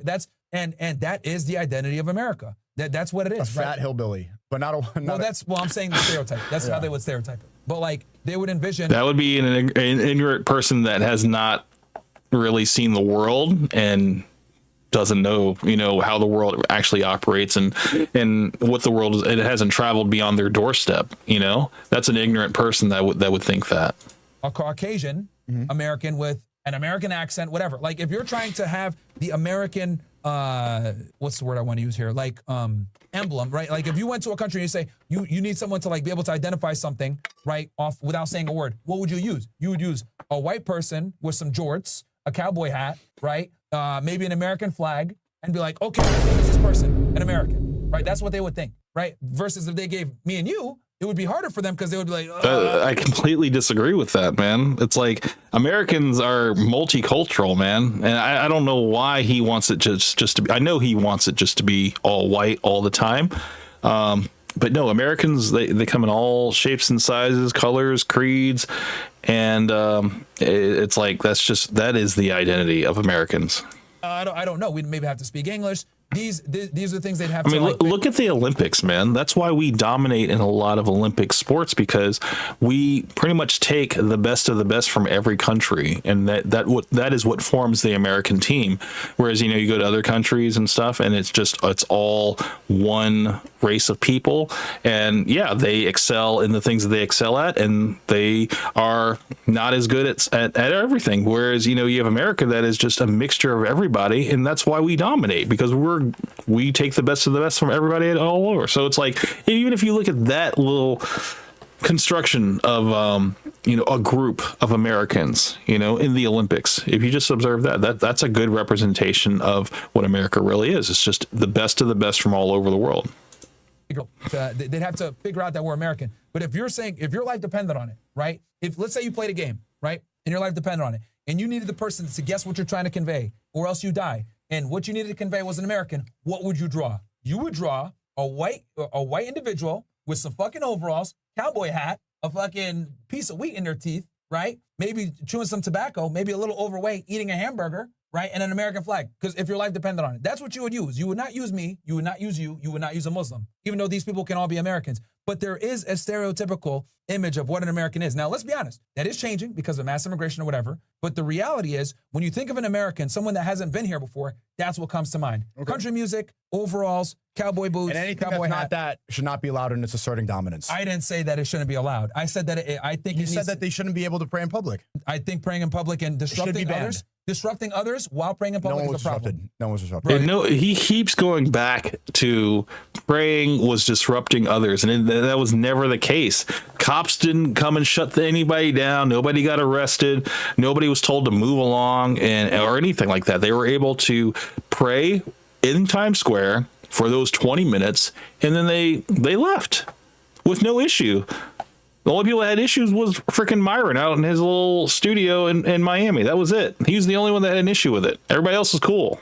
You're disrupting. You admitted it. 20 minutes disruption. I think it's still a problem. Disrupting what? What does that mean? What does that mean? People want to go to Times Square, bro. They were Times Square wasn't closed. I agree that you shouldn't be able to like shut down streets. Yeah. If like whenever you want. And just so you know, my haters, that's what they're arguing with me. It's like we should be able to shut down streets and do what we want to do. But that's not what we did. You said that's what not you, but like I'm no, but you said others. that's what people in Times Square. That's not what happened. The street was still open. Okay, it's just the people that were gathered there. Okay, but it's just. And here's the other thing too. They've definitely shut down areas in other places, whether in the UK, playing that down multiple times a day, playing it in Minneapolis, playing it in Dearborn, etc. This is all disruptive to other people that aren't Muslims. And I know you're saying, oh, it wasn't a big deal. We prayed in public. Like, it was 20 minutes, not a big deal, whatever. I still think that is disrespectful and rude because we know in a Muslim country, a bunch of Christians wouldn't be able to gather. But you could do what you want in public. Since when does Myron care about what's disrespectful and rude?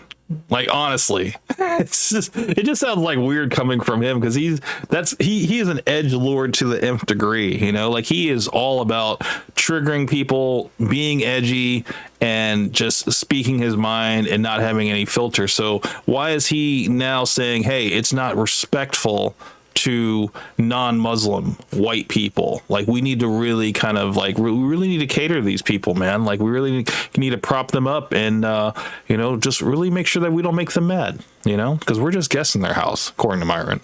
I remember in 2011, you would not be able to go. An example. I want to get 50 Christians and have them publicly gather and they don't really pray like that. And pray. Christians don't. And pray in a symbolic, in a Muslim country, in a symbolic area. You said they would get beheaded if they did that. I was exaggerating, but there would be problems. The police would show up and be like, get the fuck out of here. If they were praying? If Christians showed up, if Christians showed up, let's say 50 Christians, right? What is the Times Square equivalent in also, you said if they did that in Mecca, then they would be beheaded. Exaggerating. That was a ridiculous comparison. Comparing Times Square to Mecca is Times ridiculous. Square and Mecca is not the same. I mean, obviously being hyperbolic and exaggerating, but let's go ahead and give a functional equivalent. Times Square, okay, Riyadh. Let's say, Dubai. Actually, no, Riyadh's not even, I would say the closest example in the Middle East to Times Square is like the Dubai Mall. No, that's not as symbolic. Times Square? Let's say, the most commercial area in New York City. Yeah, I'm trying to think in the Middle East. Where would it? Dubai Mall. Dubai Mall is not it, man. What's even close? If we took an area,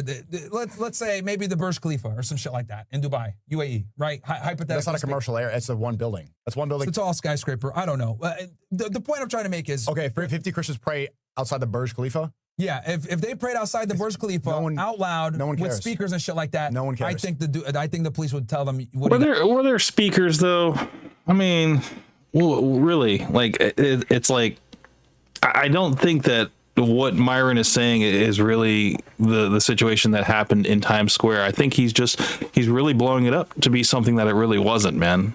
It was something that would just it was so quick, you know. But you know, in terms of like iconic spots of America, Times Square is definitely an iconic spot of America. If you were to say like a Middle Eastern area, you know, like everybody knows about the Burj Khalifa, like the tallest building skyscraper in the world and stuff. You got Dubai Mall and stuff. I don't know, man. I mean, we're talking about just commercialism in general. You know, I mean, maybe, but I don't know. I mean, I think him saying that Times Square is like the Mecca of the United States, I think it's two different things, man. You can't compare those two things.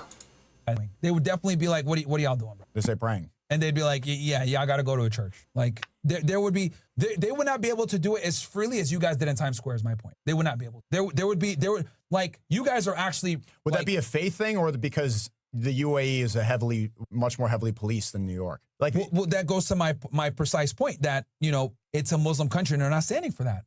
Versus if you decided to pray, they wouldn't bother you. If 50 Christians were standing there praying like this, there would be, and they had loudspeakers and all this other shit, bro, there'd be a problem in the UAE. There'd absolutely be a problem. Versus, and they had loudspeakers and they did what you guys did. So your argument is that the U.S. should be more like the UAE? No, I'm saying that what I'm saying is that level of tolerance is not acceptable in Muslim countries, and it's unfair for us. Because they don't have freedom of speech the same way we do. Like, these are two different countries. You know, where you have a government that is definitely Muslim government, whereas our government is a secular government. So it's like, that's why you can't compare the two. That's where that's where this whole argument and debate kind of falls apart, because you're basically trying to put the type of Muslim regime that is, the type of government over there, you're trying to kind of like equate it to what our government is, and it's not a Christian government. It is a secular government. So it's like he has his whole framework completely incorrect.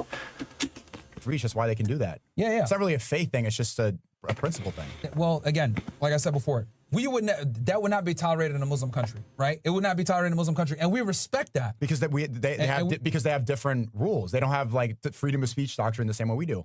And what I'm saying is, since they don't have that there, we can't come here and expect, oh yeah, well, we want to go ahead and do whatever we want. You get what I'm saying? I'm talking about like the Muslims that come here that want to do what they want to do. Most people that came to Times Square, or even Muslims that are Americans, most of the people there were all born in America. Of course. But what I'm saying is that like that would not be allowed in another Muslim country. So I look at it like it's fair. Like if you can't do that, if Christians can't go to a Muslim country and openly pray the same way that Muslims do in the United States, I think it just shows respect to not openly do it here, because we're guests. It's a different country, man. Different rights, different rules, everything. It's like, that's what you have to consider. And I think what he's trying to do is just equate everything to the way the Muslim countries and how they operate and stuff under the government and stuff, and how, certain things that Americans do and how we assemble and stuff, it would not fly in a Muslim country. Okay.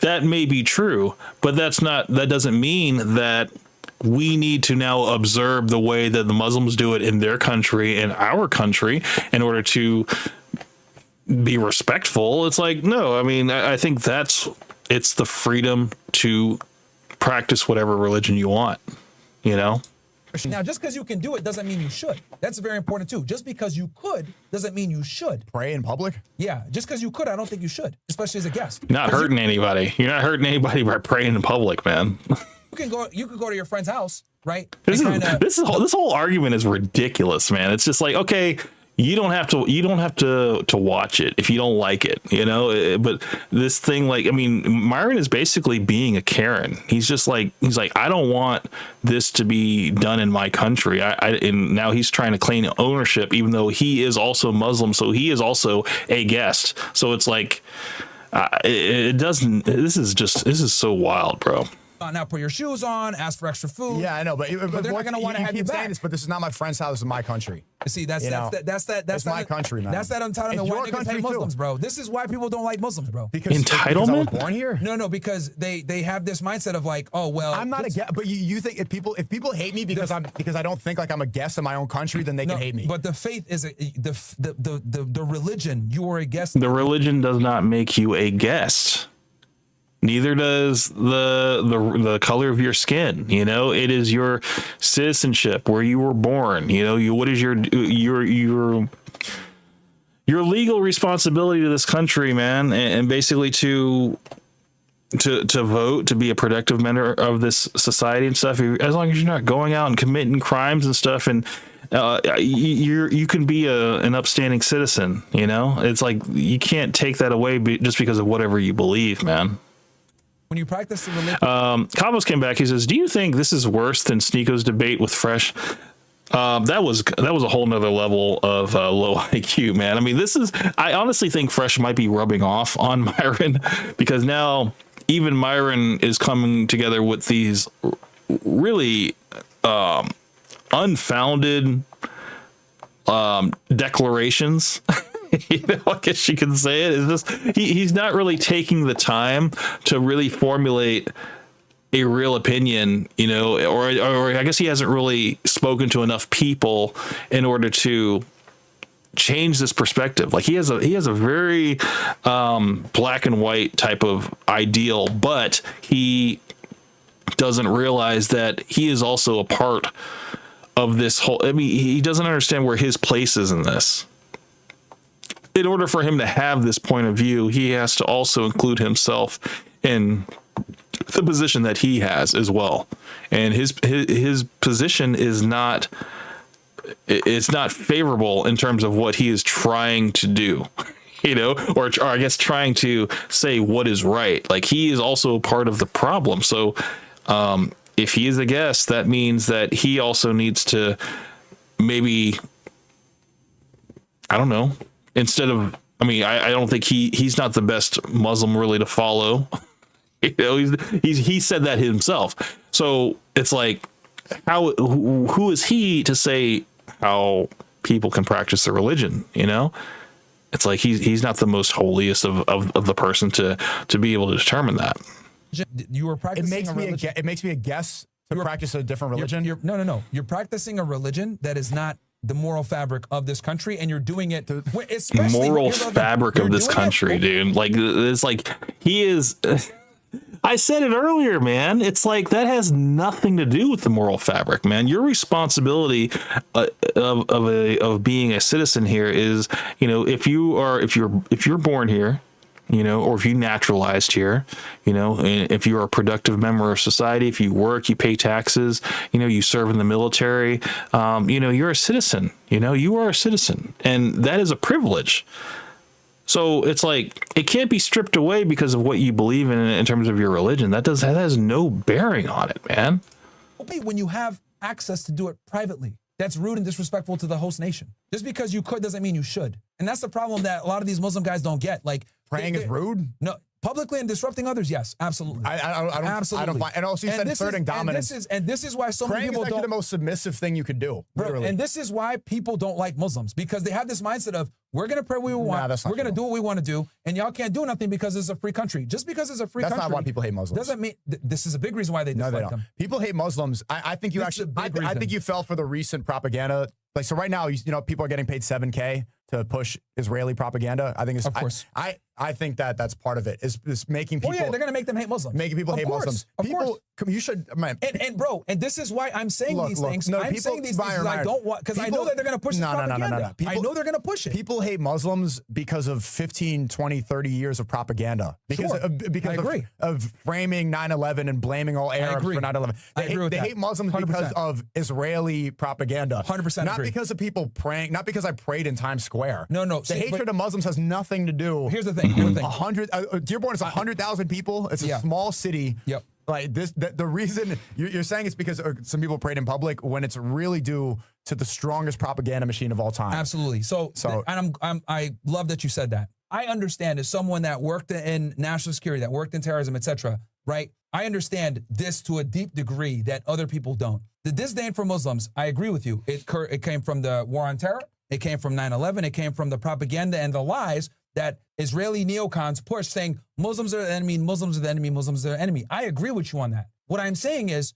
we already have a bad rap, unfortunately, in the West. Praying in public and disrupting people doesn't help our cause. Because I know how much they hate us, and I know that the Jews have been pushing this bullshit. I understand it. That's why I'm saying, we already have a bad rap here. Why are we going to go ahead and make it worse? They have a misunderstanding about Islam. A lot of people think it's this crazy religion. So the misunderstanding from the average American, they think Allahu Akbar is a call for terrorism. That really means God is the greatest. Yeah. So when people in Times Square see, actually, I could tell you from experience being there, when they say, like, what are you guys doing? They're like, oh, we're praying because it's Ramadan. They're like, oh, that's cool. When they learn what it actually is. You know what it reminds me of? This reminds me of, I don't remember the creator, but it was the white guy that dressed up in like the Asian attire. Like, he had like the Asian hat, like the little, the Raiden hat, and like, traditional Asian garb.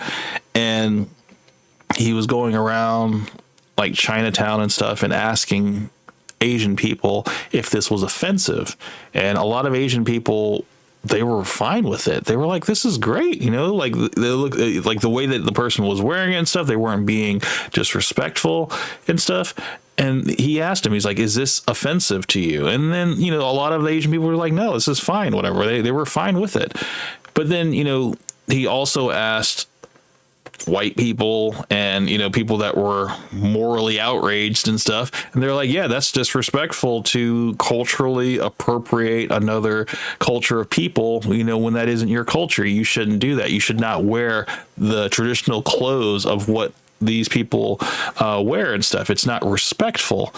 But then when the guy goes to the actual people and asks them like, hey, is this disrespectful? They didn't see it that way. So it's like you got people that are getting morally outraged for people that don't even observe the same culture, but they're just getting mad for other people. And I think that's what kind of Myron's position is here. He's getting mad the way Muslims are acting in Times Square praying and stuff, because he thinks that he's getting morally outraged for Christian white people when people that were there, they didn't have an issue with it. You know, there was no riots, there was no fights, there was no police involvement, there was nothing. You know, it was a peaceful prayer that happened for about 20 minutes, and that was it. There was nothing else to it. So I don't know, man. I just think Myron is he's trying to divide people. You know, he's doing his best to divide people. Yeah, it's like it changes their mind about it. Because a lot of people have this idea that it's a violent, oppressive, terrible religion. And they see like, true. Oh, actually, we're not asserting dominance, but doing the most submissive act, praying to God, putting your head on the floor. They're like, oh, wow, wait, this is, and they hear the Quran like, oh, this is kind of peaceful. I kind of like it. It changes their perception. It actually is dawah. So everything else going on in Times Square is chaos, is drug deals, it's just stupid stuff everywhere. Yeah. So, oh, these people, what are you guys doing? They look over. I talk to people afterwards like, this is a time where we're fasting and prayer is extra important right now. So we all got together to pray. And they're like, oh, it's kind of cool. Fair. Now, I see your perspective, but this is New York City where people are liberal. They're more open-minded. They want to learn. Fair. But you got to understand that most of America isn't like that, unfortunately. That's why I think that you fell for the propaganda. Because people use that on social media. I think these are 7K posts trying to and they put a caption like, look at them taking over Times Square. It's like, no, we didn't take over Times Square. We didn't disrupt anyone. This is a section where we just prayed. Here's the thing, bro. Here's the thing. I know that the propaganda is out there. So me and you have a different way to deal with it. I'm saying the propaganda is out there. Let's not make it worse. You're saying the propaganda is out there. Let's change their mind. I'm saying they're not changing their mind. They are, though. Like, we both agree. They are changing their minds. Let's see where we agree. Here's a common ground. We both agree that Jews pushed out anti-Muslim propaganda for the past 30 years. We agree. 100%. I agree. And a lot of Christians. Many Christians did the same. I agree. They push out that we're violent. They push out that we're fucking heathens, that we're, brutes. We don't understand we don't understand peace. And now we're guests on our own home. Bullshit. I agree with you that they've been pushing out this propaganda has been led by fucking neocon Jews. Agreed. Now, your response to that is, let's get them to understand our religion, and let's we pray. Hopefully they'll be. So Sneeko was answering a question to someone who was curious. They were asking, hey, what are you guys doing? And he answered them. He let them know that prayer is very important. That's what we're doing. That's where we're gathered here today. That's it. There wasn't there was no aggressiveness about it. There was no people saying, hey, why are you guys here? Can you please not, take up the entire, area and stuff like that? Can you guys please disperse? There was none of that. People were just people that were curious. So they were asking questions, and Sneeko was there to kind of, be that bridge to let people know. They'll want to learn. Cool. Some people will. My argument is I think most people won't. And I think given the propaganda that's been pushed in America for so goddamn long, that these fucking gay-ass Jews have been pushing, saying, Islam is bad, these guys are jihadists, they want to kill everybody, etc. It's not just Jews saying that. It's it's a lot of stupid Christians that evangelical Christians believed it as well. You're right. They've been pushing it. This is what a lot of Americans think. So when we openly pray, when we do these things, what do they assume? They assume that we're trying to assert dominance and we're trying to take the country over. And then you have other Muslims saying, we're going to spread Islam all across the place with this propaganda. Again, it's propaganda. I agree with you, it's propaganda. My argument to this push by the Jews now propaganda is we need to be measured and understand that we need to operate in a way where people don't understand the religion and most people don't care to understand the religion. You're operating from a position of, they want to understand, they should understand. That's the good way.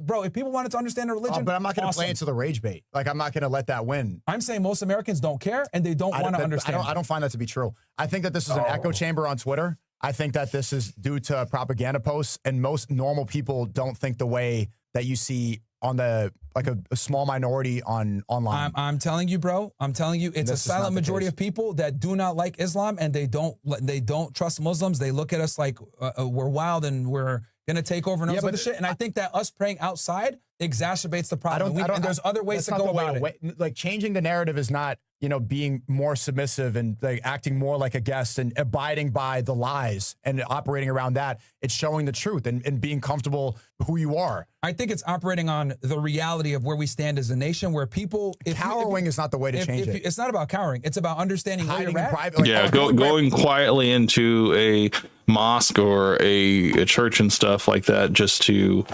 pray, I mean, yeah, they could have done that there, but people pray. You can pray anywhere. You can pray in your car. You can pray in a coffee shop. You can pray on the street, and it's not going to mess with anybody. Prayer can be silent. Prayer is typically quiet. It's just your inner voice with the higher power. You're not like disturbing anybody. If anything, it's like it's almost on par with like meditation. So it's like I don't understand where the disruption is coming from in terms of Myron's perception here. Because I don't want the people who hate me to hate me more. See, you're going extreme. That's I'm what not you saying said. it's about private. You said you should pray in private so that people who hate me don't hate me more. Go to the mosque. Pray at your house. Privately. Yeah. Pray, so you're saying pray privately so people hate me don't hate me more. Bro, we have a bad reputation. Do you think exacerbating the problem and praying out in public and blocking off streets and doing all this shit is the way to go? I don't think so. I honestly think it's the other actions. It's not the prayer in the street. It's the propaganda that you spread online through triggering other people with your point of view and pushing your own narratives and your own ideologies on young men and trying to steer them towards your way of thinking is a lot more disruptive than someone who's just praying on the street. It's almost like it's not even in the same realm. I think that makes people hate us even more. Operating in fear because of lies is not the way to change it. It's not about operating in fear. It's about operating with respect, operating in reality, operating that most people don't care about. Praying is respectful. Most people don't care about Muslims and don't care to learn, bro. Like, let's be honest. When they say, oh, oy vey, you don't understand Judaism properly, and they try to sit there and tell you, let me tell you about Judaism, you're like, fuck you, fucking like, I don't give a fuck about you. Don't sit there and try to see right there. That is Myron, like, holding the position of people don't want to learn about other religions. He literally just said that about people not wanting to learn about the Muslim religion so they don't want to have to deal with that. He literally just said if someone is of the Jewish descent and they're trying to get you to understand what they believe, what Myron just said is that I don't want to have anything to do with you. I don't want to know anything about you. That is literally, he is projecting what he would do. And he's trying to speak for the majority of people, saying that that's how the majority feel. I come in, because we used to shit on Jews for trying to tell people, well, you're being anti-Semitic. Same exact thing with Islamophobia. These niggas don't care about our religion. They don't give a fuck about learning about it. We're the minority, and they look at us as invaders. That's the reality. They look at us as invaders. I think it's just a really closed-minded way to see people. I'll give you an example. I agree, it's closed-minded, but that's the reality. It was Yom Kippur. That's the reality. Yom Kippur was like 2 weeks ago in New York. I was biking through downtown Manhattan, and it was Yom Kippur. Yeah. We go through a park. They shut down everything in Brooklyn. It's ridiculous. Yeah, they shut it down. And I was biking through a park, and I see a large gathering of people. And I'm vlogging. I'm like, what's this? I pull up to the vlog to film, and I hear them. It's like, oh, these are Jews celebrating Yom Kippur. And I listen up. I'm like, oh, okay. And then I hear the speech a little bit because I'm curious what they're saying. They were all leftist Jews criticizing Israel. The rabbi at the front of the speech was saying... It's the Hasidic Jews, right? They were saying... They weren't Hasidic. They look like normal Jews. The rabbi said... It's usually the super religious ones that are critical of Israel. In the speech, he said, Jews have been refugees for so long. How could the state of Israel do the same thing that happened to us? We've been kicked out of so many countries. How are we now expelling Palestinians? You did say secular. Okay. How are Palestinians expelling people from their own home? And I listened. I was like, oh, this guy's based. Mm-hmm. And I like kind of joined and I listened for a while, and I was pleasantly surprised. I would not have known that so many people did that if they weren't doing it publicly. Maybe if you go online, this is a great analogy, by the way. If you're online all the time and you see, a certain amount of information, you're going to have a certain view of like Muslims or Jews or Christians. So Twitter will have you think one way about Jews, and I saw that. I was like, I came in with the stereotype, and then I listened to what they're saying, and I learned something that I didn't know before. I talked to some of the people there, and then I went about my day. But see, Sneeko, you're assuming and Myron does not do that. He doesn't get to know other people in terms of like their ideology. He just kind of stays in his own little bubble and spews whatever he believes. And he doesn't take the time to learn other people, what they believe and their perspective and stuff. He doesn't take it in. He doesn't observe it. He doesn't even like try to amend his thinking. He stays the path on whatever his point of view is. That everyone is going to be an inquisitive and an open-minded individual like yourself. That's such a good example, like, because I'm seeing the Twitter, atmosphere where people are like, oh, Jew, all this stuff. People are, and they're like, one of the biggest, and I assumed that was going to be like a pro-Israel thing. One of the biggest mistakes people make, bro, is assuming that other people have the intellect that they do. The reality, bro, is that most people are in their low IQ, and they're not going to care to learn or understand anything. They're going to be like, yo, I have my worldview. I'm not changing or whatever. And what I'm saying is, for 30 years, they've been pushing this propaganda that Muslims are violent. We want to take over. We want to do X, Y, Z, even though it's not true. And I agree with you. It's not true. How is my analogy not the perfect example? Because most people are not going to be like you and be open-minded and stop doing what they're doing to learn and be like, damn, this is different. But if it's publicly and they hear it, then yeah, they will. Then they have their choice to be open-minded. A lot of people will not be open-minded is what I'm trying to say. They won't stop. You're hoping that the lowest common denominator person is going to be on your level, and I'm telling you, I don't feel like appealing to the lowest common denominator people. That's the majority, unfortunately. That's the majority. And that's why I'm trying to tell you, like, niggas don't give a fuck about Islam and they're not going to learn. They're not going to care to figure it out. I mean, walking on eggshells so stupid people it's not about remain stupid is just like, it's not walking on eggshells. It's understanding that you're a guest here and respecting that, and then praying like where you can. Dude, even Christians don't shut down streets and do all this shit. Yeah, they do. Like, There's Christian festivals where they walk through. Even if they did, this is their country. In a Muslim country, UAE, whatever, you could do that because it's their country. This is not our country. This is not our country. It's the wrong framework altogether, man. It's not Christian. It's not the Christians' company. It's everybody's country, man. Everybody that is a citizen is everybody's country. So, yeah, he's wrong. He's wrong there. Yeah, I mean, look, there's more Christians in Saudi Arabia than there are Muslims in America. There's more, like, people have this misconception. Sure. They all the time say America's a Christian country. Like, in the Middle East, like Morocco, there's public churches everywhere. People pray. Yeah. I went to Lebanon recently. There were so many Christians and Jews and all these people. Actually, there's big statues of Mary. People say perfect. They say Lebanon is a Muslim country. You go there, there's a giant statue of Jesus. Christian. That's public. It's half Christian. But, bro, again, people should be able to exercise their faith publicly. Like, it's not.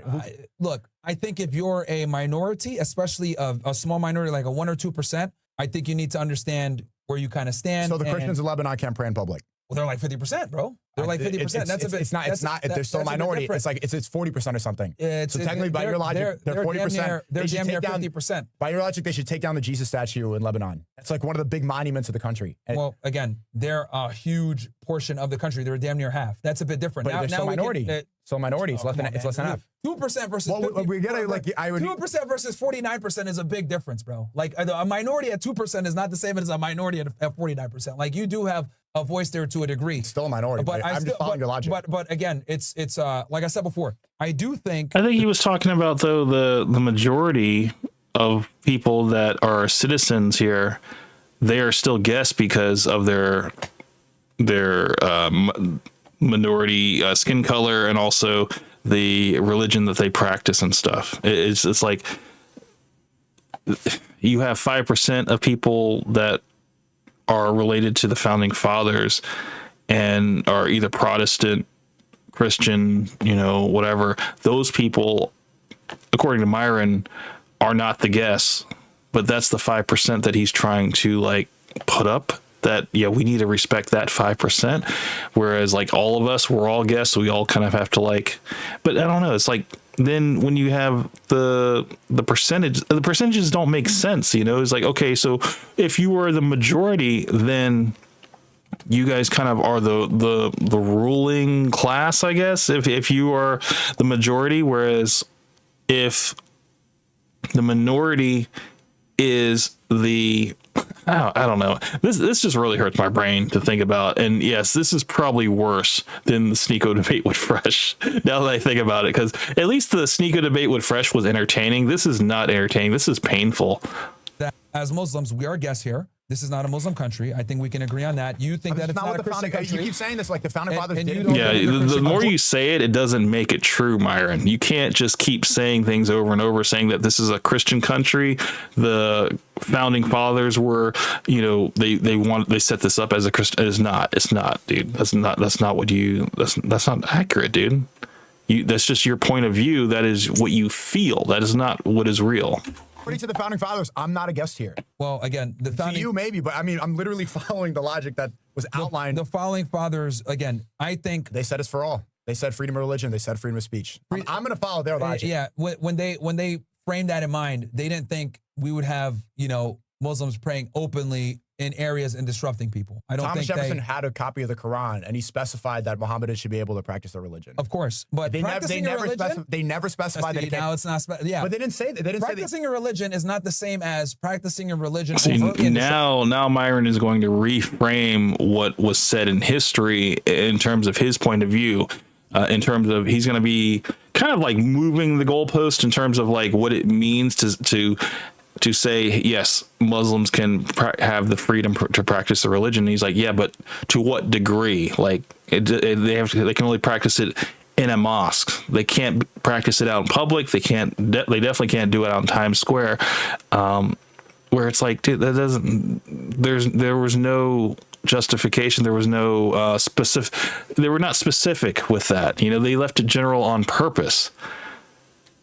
Others. Again, bro, I'm only saying I don't think that we should be practicing our religion at the detriment to others enjoying their liberty. That's what I'm saying. Nobody was detriment of others, man. Nobody was bothered. That's what I'm trying to I'm trying to understand where someone was actually put out, where someone was actually like offended. It just seems that Myron was the only one that was offended by it, but the people that were there, nobody said anything. They were just, maybe they were curious, but that was it. There was no outrage, there was no protest, there was no riot, there was no arrests.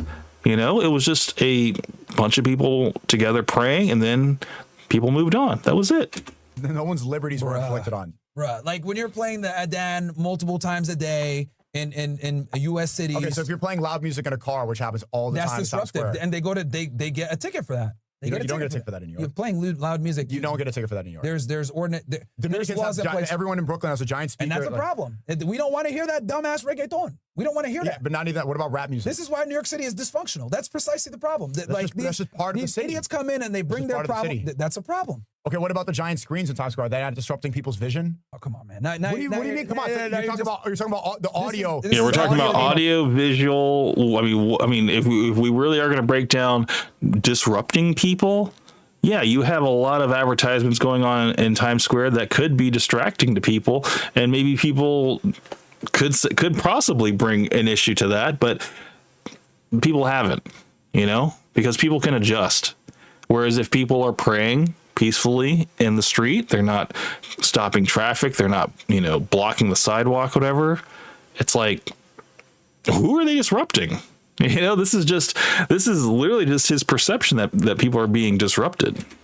This is not the same as... How is that not the same? Okay, comparing a minority religion and practicing it in a tourist hotspot in the United States is not the same as running a video or an ad on the TV, which is a part of capitalism, which is a fabric of this country, and people paying to have that. Capitalism is fabric of the country, but freedom of religion isn't. Freedom of yes, but what we're not talking about freedom of religion anymore. We're talking about openly practicing your religion and disrupting freely. Openly practicing your religion freely. Say that. Say it just like that, because that's what it was, Myron. But he just said, no, you can practice your religion freely. You just can't practice your religion freely. That's literally what he was about to contradict himself. I'm not saying Muslims can't practice, bro. I'm not saying that. I'm saying I don't think it's appropriate as a minority religion to be openly practicing your religion and disrupting others, because it is disruptive. Even if it might be disruptive a little bit, 20 minutes here, maybe 5 seconds here with the Adhan or whatever, it is disruptive. And I don't think as a 2% population, we should be doing that. Because we wouldn't stay a minority. Don't stay a small minority in private and power and be a guest. We're always going to be minorities in America. So just hide in fear. No, go to a Muslim country if you want that. Here's the thing. UAE, Qatar, Kuwait, these countries are safer, cleaner, no taxes in some case, more financially advantageous than America. Go to the UAE. No taxes. I like it here. And they love expatriates. I like America. Fine. I think if My you're gonna, home. and I think it's important to assimilate if you're going to be in America. And assimilation is not going to Times Square. And so what am I supposed to do in Times Square to assimilate?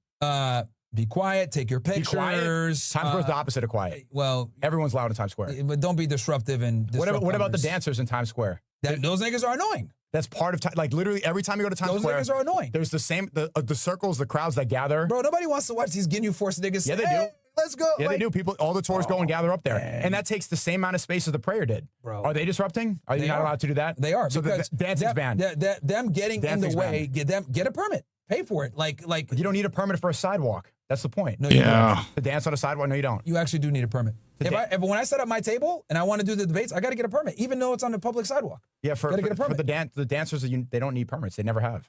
Well, they just don't get them. And NYPD doesn't want to enforce that shit. What law says you need to get a permit to dance? Bro, if you're gonna block off an area, right? They're not blocking off. A crowd randomly gathers on its own. Yeah, but you're disrupting the walkway for everybody else. You need a permit. But that's how the sidewalks are really open specifically for that, so people can gather and do what they want. Yeah, no, it's not. That's why you have to get a permit. Like literally, bro, I have to deal with this bullshit with the city of Miami. New York City's even worse with that. It's just that these guys do it, and NYPD don't really do shit because I'm like, bro, I'm not gonna waste my time in the paperwork. Cite this nigga for not getting a permit, but they should be getting a permit. So it's illegal for them to what exactly? Okay, so setting up some type of peacefully assemble. Are we done?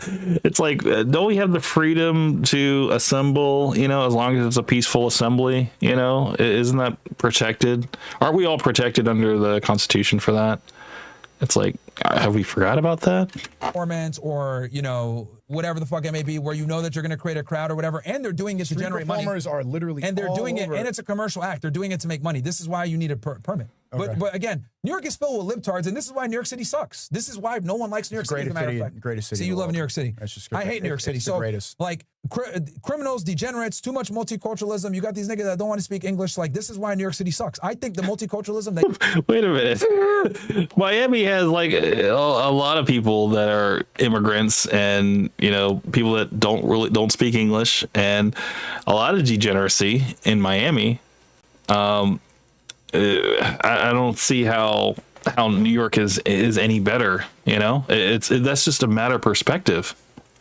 That is precisely why New York City is in the shitter. I think that's why it's so bad, because of all the multiculturalism. And I think you hate multiculturalism. I think it creates a lot of problems. I do think so, because people don't want to assimilate. Right? Like whether it's Jews blocking off areas and just so you know, I don't like Puerto Rican Day parades. I don't like the Caribbean Day parades. These degenerate bitches like shaking their asses and shit. This is a big reason why why I had to leave the Northeast, because Myron doesn't like women shaking their ass. Period. Okay, we just need to get that straight. He doesn't like that at all. So just get all of the booty shaking out of Myron's face. He doesn't want to see it. Okay, he doesn't like that.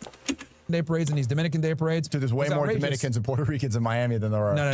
That's what I was. That's what I was saying. I was like, you have a lot more of a Latin community in Miami than. I mean, it's like, are we overlooking that? Are we going to overlook Miami completely? Like, this is all falling apart. It really is.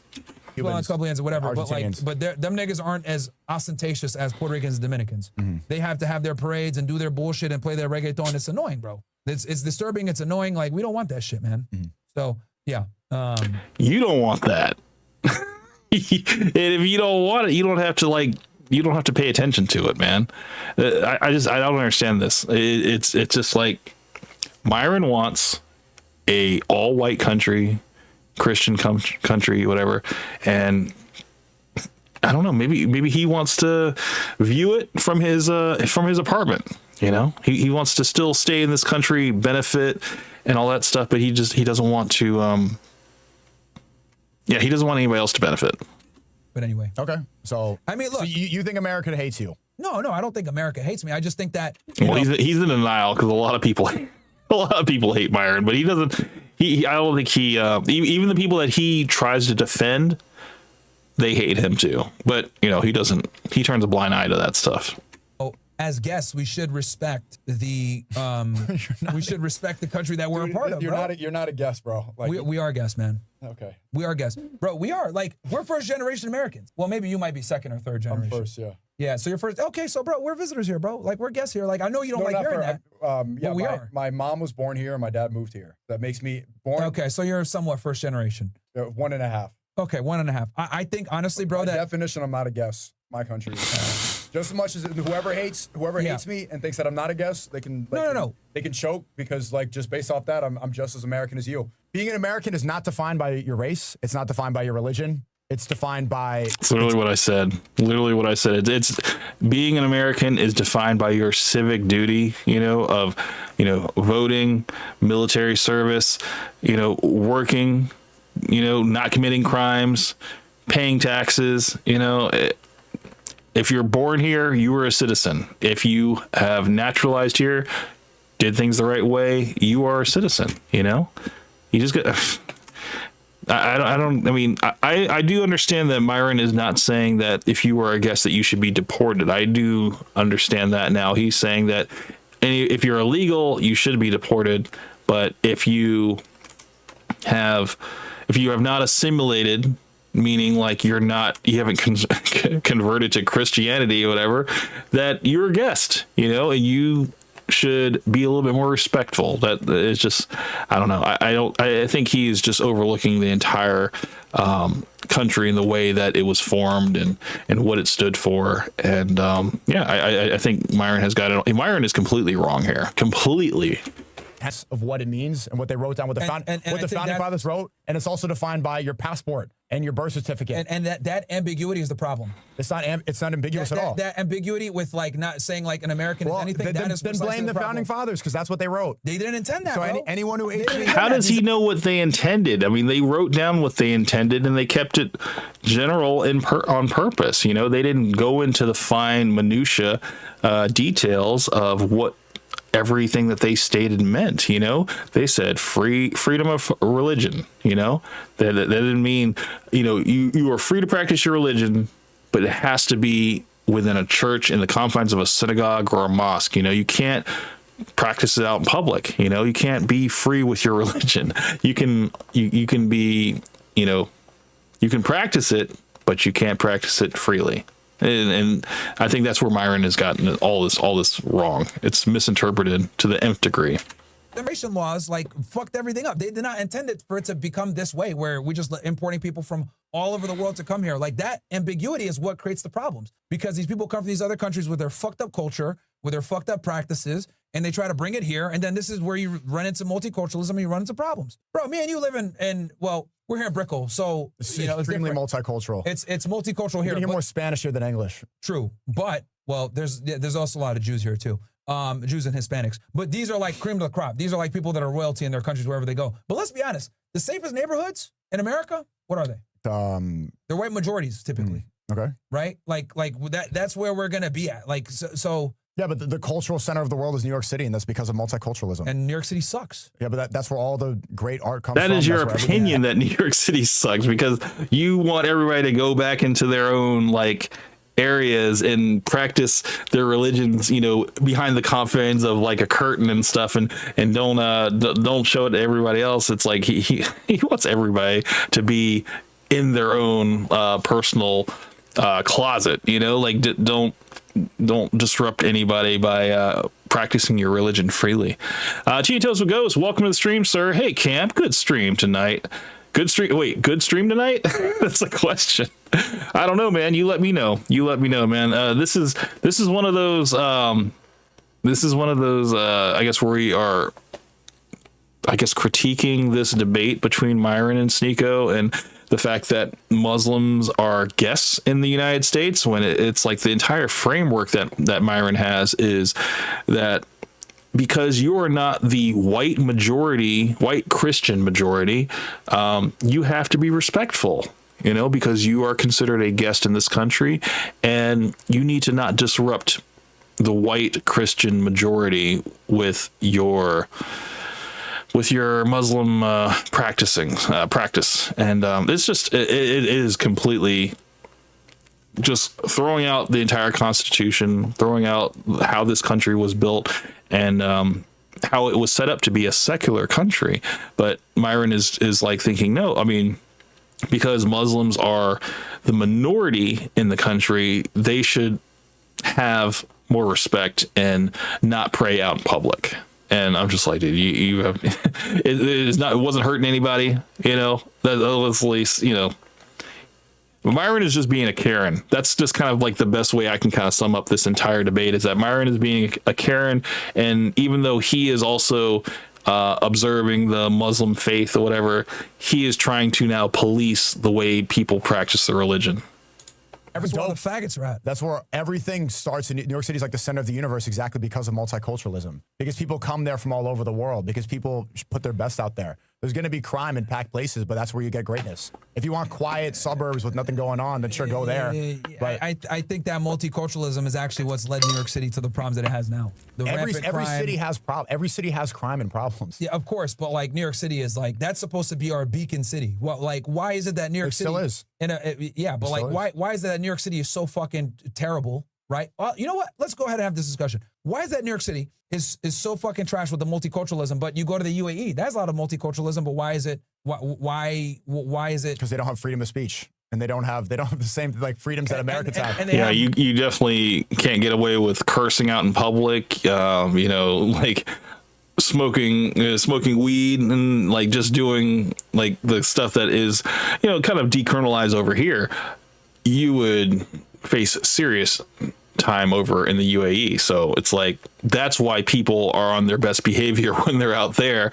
And yeah, you don't have the same type of, I guess, things going on that go on in America, you know, because they don't have, freedom of speech. They got an apartheid state, basically. Yeah. If you're a foreigner and you commit a crime. So you want to change the definition, like you literally want to change everything. What being an American? No, I'm just saying. It doesn't seem like he's trying to kind of bring like Sharia law to America. He wants like America to kind of be like the same as the UAE, which that's wrong, Myron. That's not how this country was founded, man. We do multiculturalism wrong, is what I'm saying. We do it here in America wrong. Versus in UAE, they force you to then tell the founding fathers they fucked up. Then say being an American, that what they did is wrong. I didn't. Well, here's the thing. It's not what they did is wrong. It's just that they didn't expect for this to happen. So they were wrong. They didn't expect. They made a mistake. Lyndon B. Johnson to like sign the Civil Rights Act and bring everybody in. So you're saying the founding fathers fucked up? No, I'm not saying they fucked up, but they didn't foresee this stuff 400. That's making a mistake. That's what that is. They did not foresee what would happen in the 60s with Lyndon B. Johnson and everything else like that. They did not foresee that. They did not foresee what would we be now. And I truly do think if they knew that it was going to be like this, I don't think they would have probably put some measures in there like, yeah, we got to limit immigration to this. We got to maintain a certain percentage of people to this and everything else like that. I think they would have probably if they knew the future was coming that we have now, they would have absolutely adjusted things in the founding documents differently. Oh, the founding fathers made a mistake. I don't think they were wrong. I think that they didn't foresee a lot of this shit, which is fair. I mean, no one can foresee 400 years in advance, like 400 years, like all this bullshit. Right? That like I don't think they foresaw that this shit would happen. Yeah. This is why we should never ever let Myron ever be in any position of power, because he would obviously go the Führer route. You know? I mean, he's already kind of outed himself as like, you know, he really thinks that the majority of the United States should be majority white and majority Christian, and then the country was founded as a Christian country. That's his views, and it should stay that way. And everybody else that can assimilate needs to get out. Well, I mean, bottom line, I still think we're the greatest country in the world. Don't get it twisted. I just think like when it comes to the whole, I was gonna say, why are we the greatest country? Because we have the best of the best from all over the world. We are a multicultural nation, and that's why. Again, going back to the whole Olympics thing, you know, that's the reason why we dominate in a lot of Olympic sports, because we have the best of the best from all over the world. Whereas, you know, China, Russia, they have more of just everybody's Russian or everybody's Chinese or everybody's Japanese, or, you know, and yeah, I mean, they will excel in certain things, but not in everything. Whereas, you know, we have some of the best swimmers, some of the best cyclists, some of the best long jumpers, all that stuff, because people from all over the world come to America. The freedoms we have, hold on, the freedoms we have, hold on. Exactly. Hold on. So I'm going to pray in public because that's my freedom. The main reason I was free. gonna say mostly the capitalistic opportunities here. First thing you said was freedoms. Well, so Machiavelli came back. He saes, why Myron licks white people's boots? Why he knows they will never accept him. I mean, you got to keep trying, man.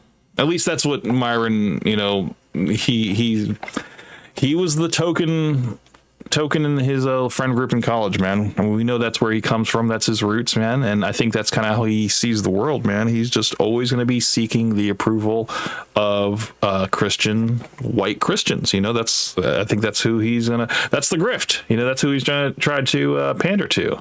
So, I mean, he's a bootlicker, man. He's a generational bootlicker.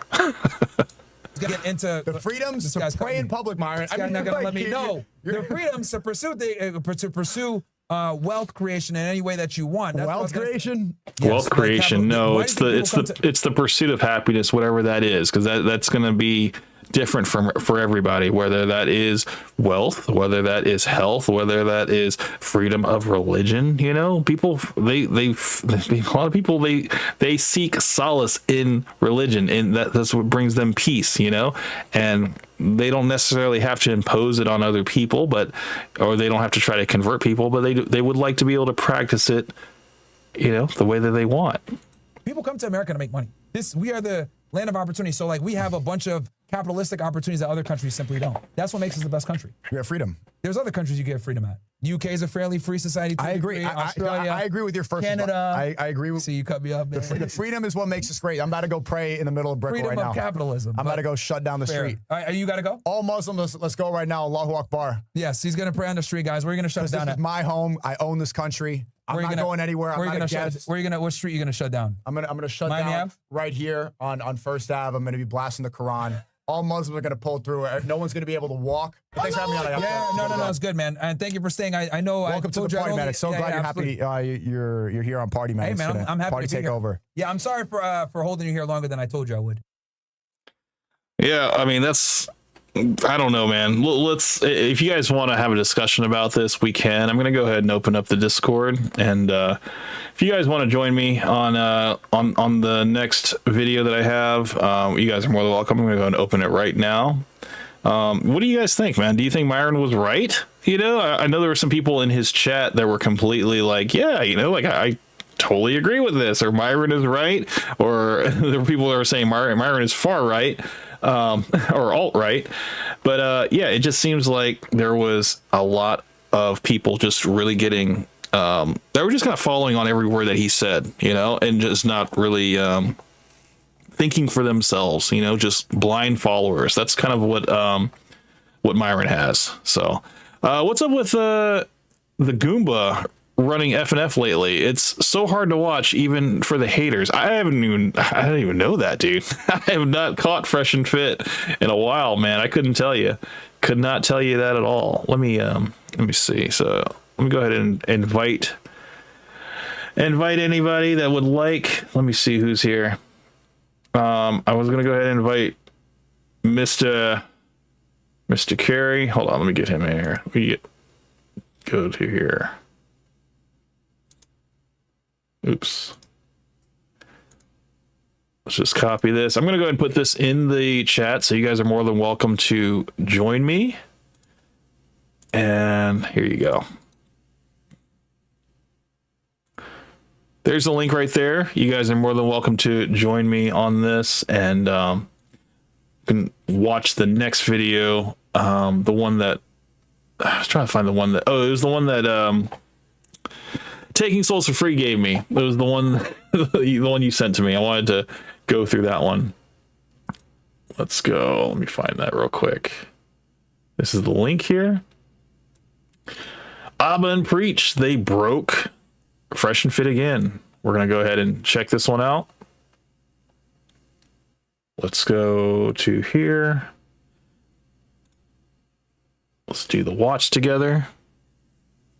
So you guys it's open. You guys join me whenever you want. I'm going to go ahead and get the, Control V. There we go. Get the video queued up and we can check it out.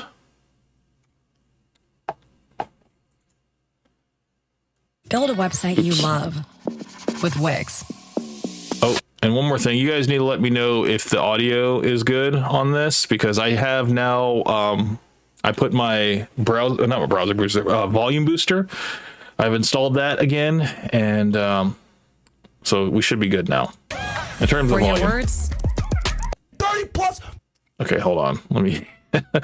Let me share my screen. Let's go to, oops.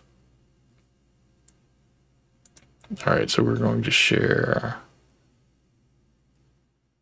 this one. Yeah, this one here. Oh, no, not that one. Share screen. Yeah, we'll do that.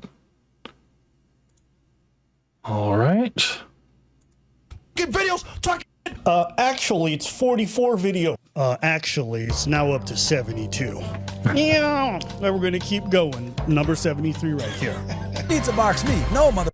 Preach can't fight all your battles, and we'll show you guys all the text messages. That's one of the biggest lies that they tell to this day, saying that we ran away from the boxing match. We lied to you guys. That was never as fucking wild. Yeah, so, yeah, now that Abba and Preach have basically, like, moved locations, and they've started up their podcast again, you know, like, it was really, like, only a couple days that had gone by from the move from the apartment to their new podcast studio.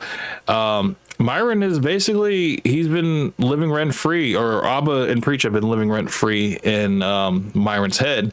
And so he felt inclined to go ahead and put this video together in terms of like an expose of Abba. And he felt like he wanted to give the timeline and just kind of reiterate that, yeah, these guys are scumbags or whatever, and they still ducked us from the boxing match and everything. The boxing match that, you know, Myron is he's still pining for, hoping that one day that will happen, but we know it will never happen. Exo Charles, welcome to the stream. Hello everybody, how's it going, man? Good to see you, Brad. Haven't seen you in a while. Yeah, we're all gathering here on Sunday because of internet issues on Saturday, but I'm glad that everybody's here today. But yeah, you guys are more than welcome to join that link, man, if you guys want to chop it up with me as we check out this video. So the title of it is "We Broke Fresh and Fit Again." Let's check it out. You know, Myron was getting upset, so then he decided to open up a video on us. Look at Myron showing up in our live stream chats, huh? Yapping away. Myron Gaines, Anus and Reach need their rent money. No wonder they make vids on us at the end of the month. And then he came back again. He says, "Good job. We are on video 80. And now you thirsty bums. Abba's still ducking me like a coward." Mad? You mad? You got AI pictures in here? Yeah, that was corny as That's corny as Hey, don't I look like DC Cormier? Don't I look like the DC, like the Daniel Cormier? Yeah. I look like Daniel Cormier on that shit. I ain't mad at it. Made me look like a UFC fighter. So I always like it because, you know, Myron gets very upset and very heated every time, and then I have a good laugh. So why don't we play the video of Myron? Bro, wait. Look at the painting behind me. The real painting is supposed to be a lady. That's a white dude. What kind of AI are you using? This ain't Sora. That is true. It's a black woman. Wait, hold on. We got to go back to that. That was kind of funny. Let's go back. Hold on. What kind of AI are you using? This ain't Sora. The new Adolf app. You turn your white ideas into videos with hyper real motion and whiteness. Rolling out now. That's pretty funny. That is true. It's a black woman too, but you know how he feels about them. Yes. He said, "I don't care. Even in my jokes, get them white." He put a white dude instead of a black woman. This is not going to help him out on this video. Oh my God. Myron will never beat the allegations, man. We all know he likes his white zaddies. That's a good catch. That's a good catch. This is great. Let's go ahead and start this timeline right from the beginning. Build a website you love. I really can't With Wix. keep I can't keep take him serious when he has Cookie Monster on his sweatshirt.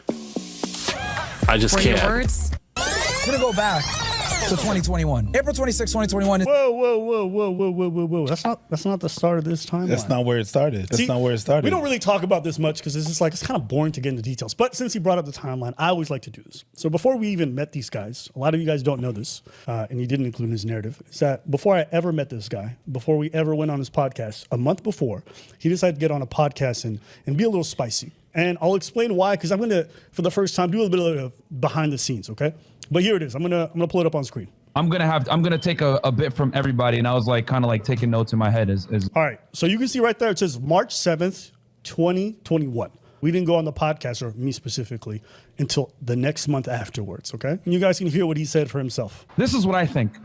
They ain't in it like we are. You know what I'm saying? They took what they needed, got the clout, got the girls. Now, you know what? I can start to observe some of these blue pill ideals that I used to have. Anybody that has common sense understands that the RP and everything else like that, alpha, beta, all these, they're placeholder terms to explain things. It doesn't necessarily mean, oh, we're all here watching the Matrix. Red pill, blue pill, purple pill. No, you idiot. Like, stop being stupid. It's simply an analogy to help people understand the differences between the truth, the lies, etc. So to be clear, right now he's talking about me specifically, but it's fine. He was in the middle of his RP awakening, but he didn't fully take it in. There it is. And he doesn't understand. If this guy was to meet a bad chick, he will still get taken to the cleaners. As much as he wants to bring up all of this stuff, he ain't ready. I watch. What show was this on? Nigga, you said that shit like a month ago. Shut the f up. But Fresh couldn't. I remember when you was talking shit about him. He threw some right under the bus. We've got so many streams, bro. I'm trying to remember which one. I remember. Oh man, I remember. Oh, me. I remember. It was. Wait, it was. He threw him under the bus. He was driving. Yes. Picking coconuts in Barbados. And also, you guys might not remember this era. This is the era where Myron was accepting his balding nature, and he just looked different. Now he's got the Indian hairline. He pushed the shit far forward, and you guys might not recognize this person, but that is indeed Amru Fuddle. I'm trying to remember. I would say Look at the live stream chat. They're all laughing at him. Look at this dude. And this is what I mean. A lot of content creators do this, right? They'll talk spicy before you know each other. And then when you even ask them about it, they're like, I have amnesia. I don't even care. But just stand on what the fuck you said. And this guy was just such a coward about it. It made me look at him very...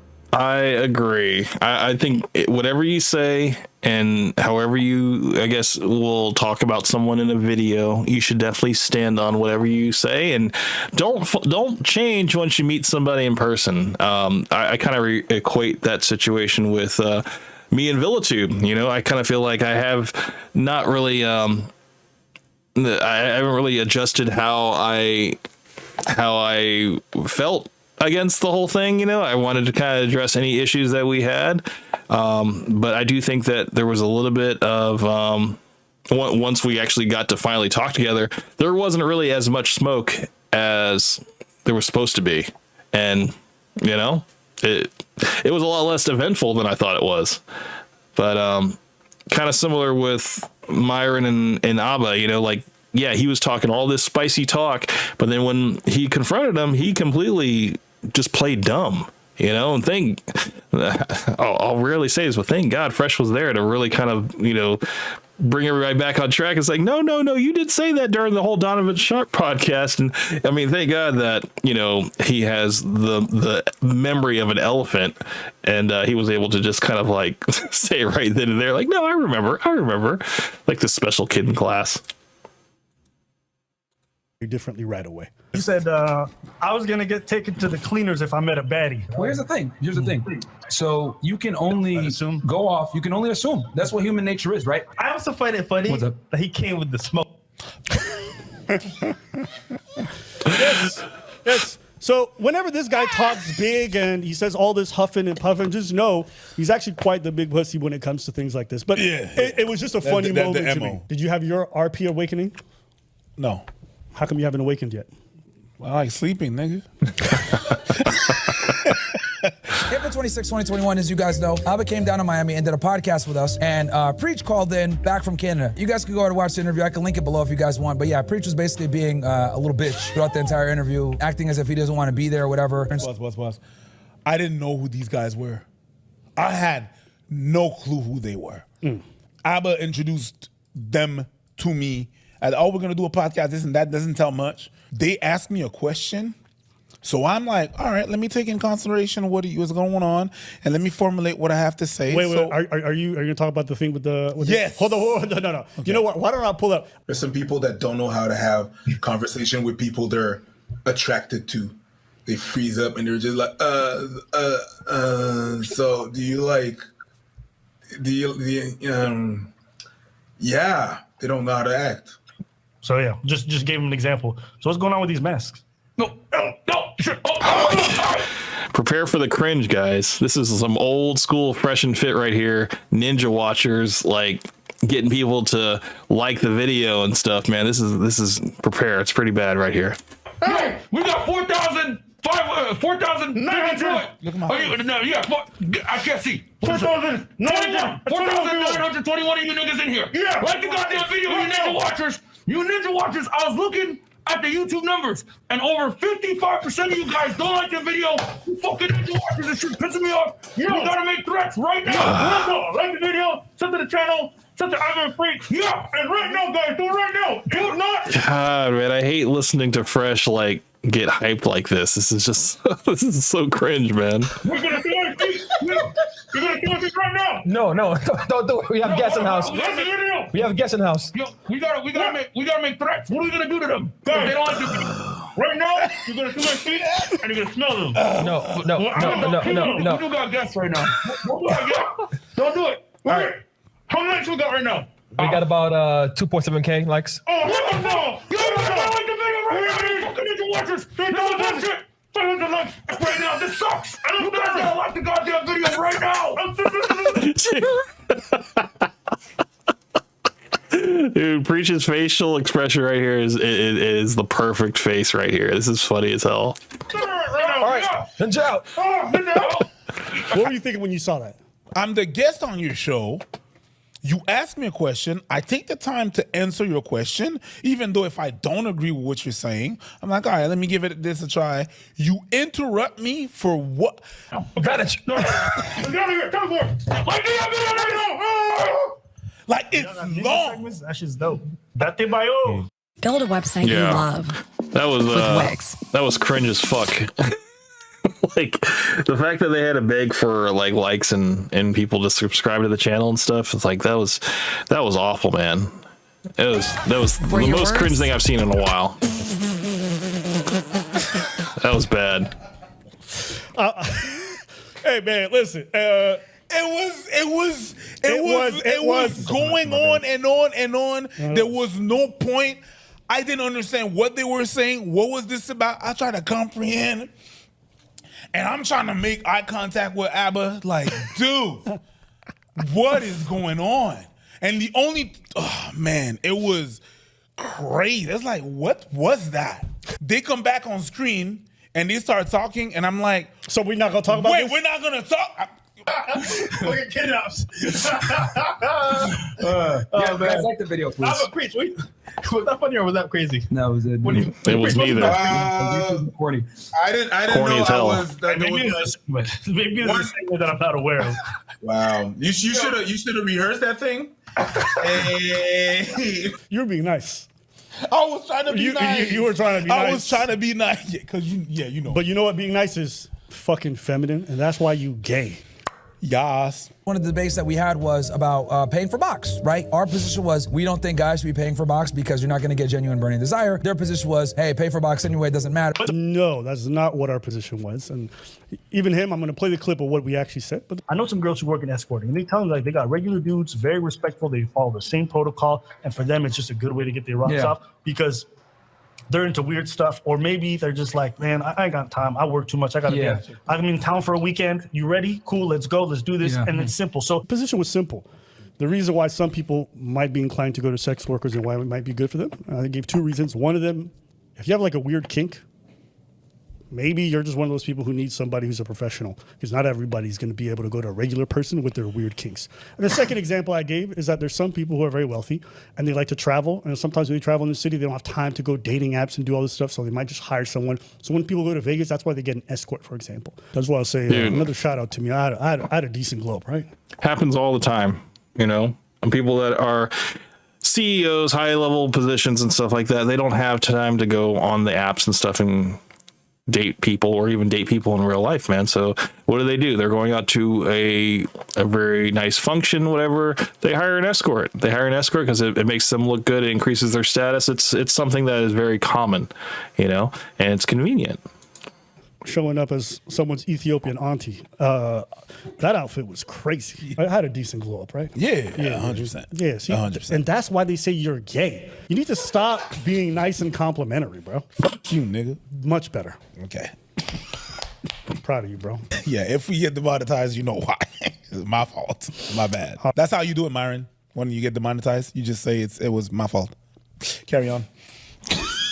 That's not the way to go. Respect. We had a good discussion on it. You know, buried the hatchet on some things that we didn't agree with, and it was pretty much done. And then on top of that, it was such a good discussion that Abba actually came back and did the after-hour show later on that night. This nigga lies like he breathes. I didn't come back and do the second show.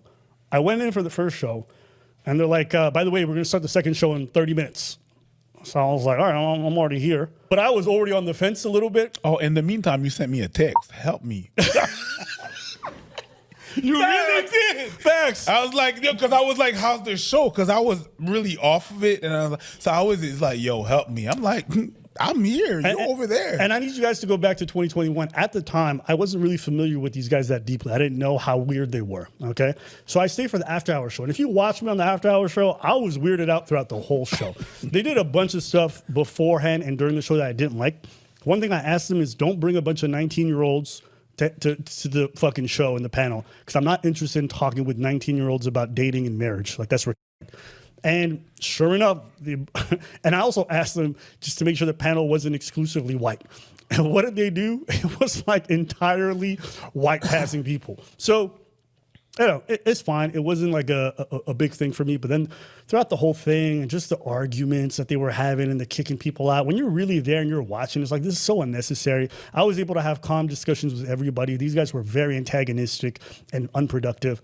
So by the halfway point, I was already... That was the whole formula of the show, though. You know, like to basically get people riled up, to trigger some of the ladies, whatever, get them to walk out, kick them out and stuff, and watch the chat basically explode, because that's basically what they've all been watching and waiting for. Already over it. And then they asked me to stay for the after hour. I'm like, nigga, I'm out. I called somebody and I was out of that bitch. And I didn't go back since then. So that's a more accurate description, but it's okay. Build a website you love.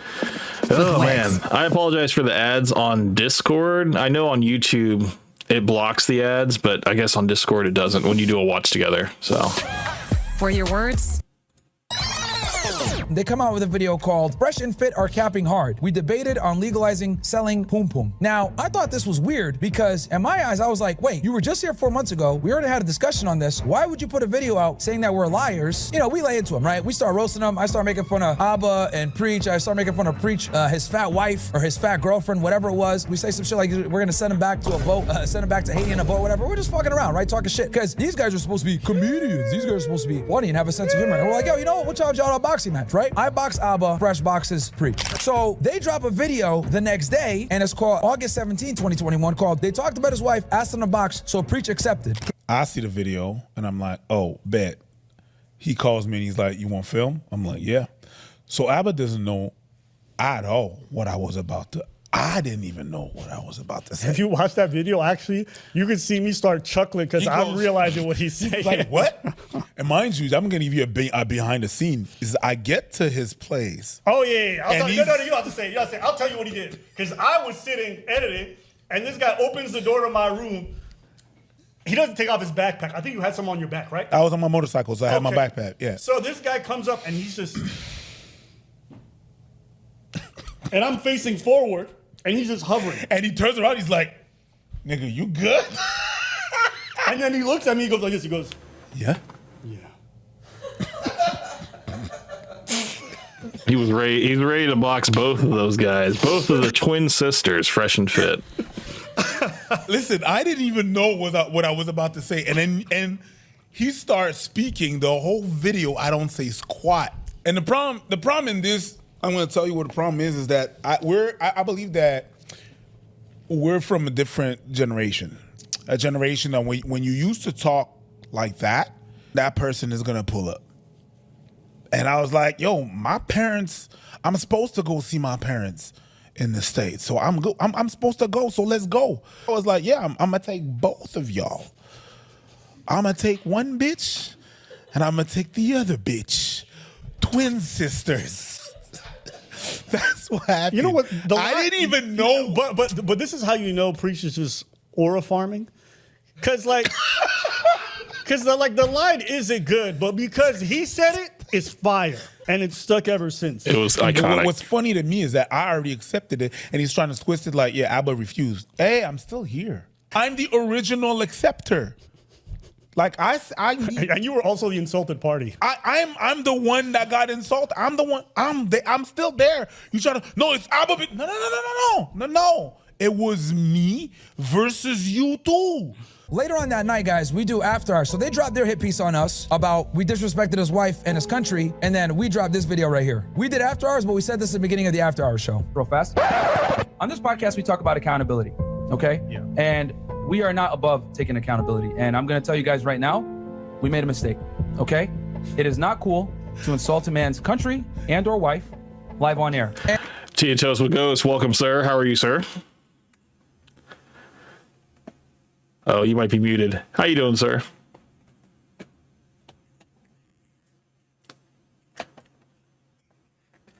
Are you there, Ghost? Yeah, I'm here. How you doing, sir? Welcome to the stream. Good. Wondering why they have this ad on the side here. Oh, well. Yeah, Discord's kind of weird, man. Well, at least the watch together is. I'm noticing that my microphone is getting picked up with the audio of the video, so I'm starting to like lean further away from my mic and also like mute my mic whenever the video plays because I don't want to get double audio on that. So whenever I was watching videos on YouTube, I wasn't having that issue. At least I don't think so. It wasn't coming through, but it seems to be coming through now on Discord. So I think that needs to be adjusted. I need to do something to adjust it. But how you doing, sir? I'm good, Camp. I just finished my live stream about an hour or so ago. Nice. Are you getting close to beating that game yet? Oh, Paper Mario? Yeah. Let's see. I just got the 5th crystal star, so that's 2 more stars before the end game is supposed to kick in. Cool. So nice, man. We'll see. I doubt I'm going to finish it next live stream, maybe the one after that, depending upon how the final boss battle goes. Nice, man. Yeah, you're a lot farther than I ever got in that game. I think I was only on like the second shard, whatever. I was trying to think. I remember the turtle was like, I had the turtle. You mean Coops? Yeah, Coops, and I also had like the girl Goomba as my assistant, and that was it. I don't think I had anybody else. Oh no! I also had that little purple genie with like the I don't know. She kind of looks like she's got like the big red lips, and then she's got like the boobs hanging out. She looks like that's the wind spirit. Yeah. I think that's as far as I've gotten, and yeah, that's probably really still pretty early game, I think. So yeah, that's basically towards the 2nd crystal star. Yeah. So I still haven't had time to really go back into that game and pick it back up. But yeah. So did you see this video about them basically? Oh, Abba and Preach basically answering to was it Myron's video on them? Because I guess he wanted to kind of Myron wanted to at least set the record straight about the whole timeline and how many videos Abba and Preach have done on them, and just how they're grifters and they don't offer any like anything valuable. But it's like Abba and Preach, they basically live rent free in Myron's head, man. And it's pretty obvious, like he's obviously bothered and touched by these guys and how they're still successful and still, still monetized, still making plenty of money, and, using the money that they make from the Fresh and Fit videos to buy their parents like another house and all this other stuff. It's just, I don't know. It's gotta hurt, man. It's gotta hurt. Oh, I'm pretty sure it does. I mean, considering the fact that Fresh and Fit have just gone downhill. They have my knowledge, never recovered. So of course they're taking shots at whoever they can. Exactly. I mean, it would seem that talking about Abba and Preach would boost their numbers because they are more, popular. So it's almost kind of like the reverse. And, Myron would be projecting that, yeah, you guys talk about us because, talking about Fresh and Fit gives you, well, actually, I think talking about Abba and Preach, people are going to tune into that as well, So, I mean, this is probably one of the longest running beefs I've ever seen. It's probably been going on for about 5 years now, and maybe even longer, and it's just, it's entertaining. It is entertaining at the most because you see how bothered Myron is, and if he was really the stoic alpha male individual that he claims to be, he wouldn't give them like a second of their time, of his time, Yeah. But yeah. Yeah, I can agree with that. Yeah. If you might address it in like one video for like 5 minutes and then just walk away. Right. I mean, it's almost kind of like, you don't want to, well, it wouldn't be making a mountain out of a anthill because Abba and Preach are a lot bigger than them, in terms of popularity and stuff. But it does benefit them, in terms of watching Myron like crash out, and it just seems like he is spiraling out of control, and everything is content now. It's like there is no holding back. So it just makes him look weak. At the end of the day, because he is so bothered. So. Well, technically speaking, he's helping Abba and Preach more by him doing this. He's not helping himself at all. No, I totally agree, and I think that's another reason why Fresh probably doesn't think it's doing them any favors talking about them either, giving them any airtime, and so but Myron, he just can't help but indulge himself. I mean, you leave Myron to his own devices, man, he'll burn the whole place down and make them all look weak. So I mean, it seems like that's what he's doing. Yeah. But man, I appreciate you joining me, man. I was gonna have maybe 30 more minutes on this stream, or whatever, and I was just gonna kind of go through this, and I don't know if there was anything else that maybe you saw or you encountered in the week that you wanted to talk about, or if you had any views on Muslims in the country, if you think that Myron calling them guests in the country, if that has any bearing whatsoever, or if that has any credibility or whatever, or if it's just he's just completely wrong about it. I would kind of like to know your opinion about it, because I mean, I think I made it pretty clear that he was just wrong on all fronts, in terms of the way the country was founded and just the purpose of the Constitution to let people just kind of live freely, within reason. We don't want people robbing each other, murdering people and stuff like that. But, just being law-abiding citizens, and you're free to practice whatever religion you want, as long as, you're peaceful about it, You're not like an extreme, you're not an extremist, I mean, that was the basis of the First Amendment, to be able to actually talk about things, practice your religion, assemble, and protest if you thought something was off. Mm-hmm. Yeah, that's what I was saying. I was like, you're not bothering anybody. You're not, because he kept bringing back the point that, yeah, you're disturbing people. You're disturbing the white Christian people that don't follow your same religion and stuff. And it's just like, but you're just praying, He's like, well, you need to be in a mosque. You be out of sight. You can't, do it behind closed doors. Don't do it out in public, And I'm like, anyone who actually knows the religious history behind Judaism, Muslim, and Christianity, if you actually know the history behind that, you just kind of look at between these three and just kind of shake your head when you really kind of put it together. Yeah. No, I think just Myron's being a Karen at the end of the day, because he is a Muslim, and he has also said that he's not the best Muslim, but was he born Muslim or did he convert?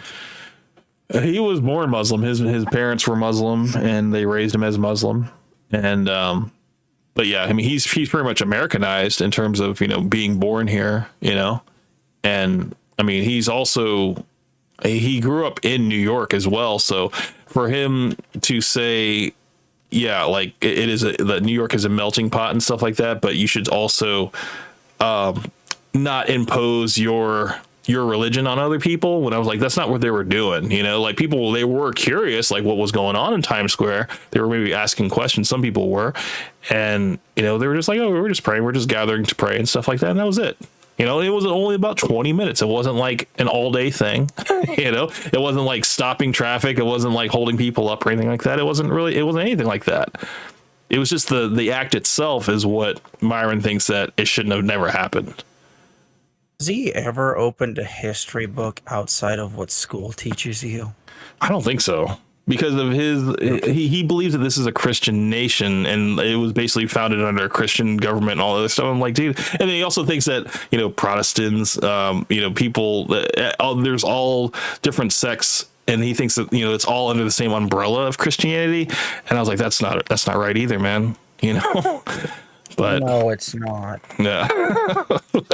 I mean, I did some research on it, man, and I was just like, yeah, it just seems like, yeah, he hasn't opened a history book.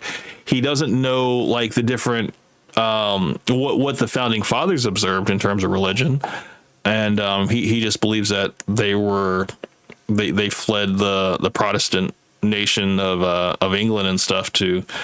But he did mention that what happened at all. I know, but this is what he's saying. I'm just repeating what he said, and yeah, but that's what I'm saying. He has a very inaccurate account of history, and it's just almost kind of like he filled in the blanks of what he didn't get. I guess informed an opinion. So. Jeez, I could go for like 3 hours just explaining how he's wrong. Hey, I'll sit through that. I mean, I'm almost at 3 hours. I got like 15 more minutes, and we'll be at 3 hours. But yeah, no, I mean, I had probably about seven pages of notes that I just kind of like skimmed through on this this live stream, and yeah, man, it was just like your religious identity, your skin color, none of that matters. You know, it doesn't determine your citizenship. You know, it's like whether you were born here, whether you naturalized here. To be technical, skin color doesn't mean jack shit in front of God either. Well, according to Mr. Myron Gaines, if it's not white, it's not right. So, or no, that's truly his purview. Yeah. He's either gone off the deep end or he has never really opened a history book in his life outside of maybe what they teach in public school. Mm-hmm. And that's also showing that the history teacher is incredibly biased. Yeah.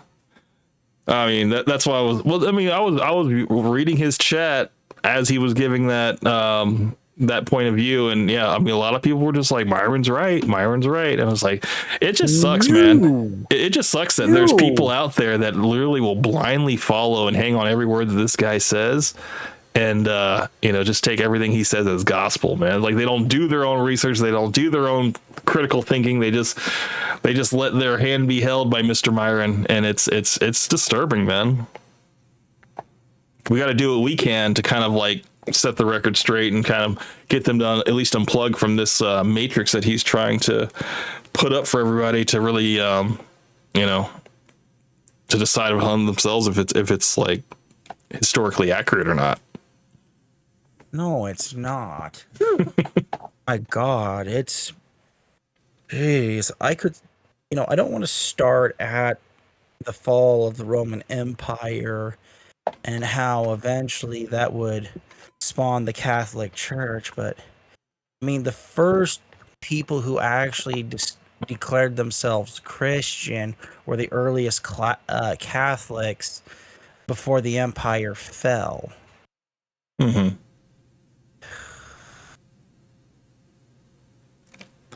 Wow. I mean, Roman Catholic, Catholic from Latin means what? Unified under one, if memory serves, mm-hmm. or unified Church of Rome.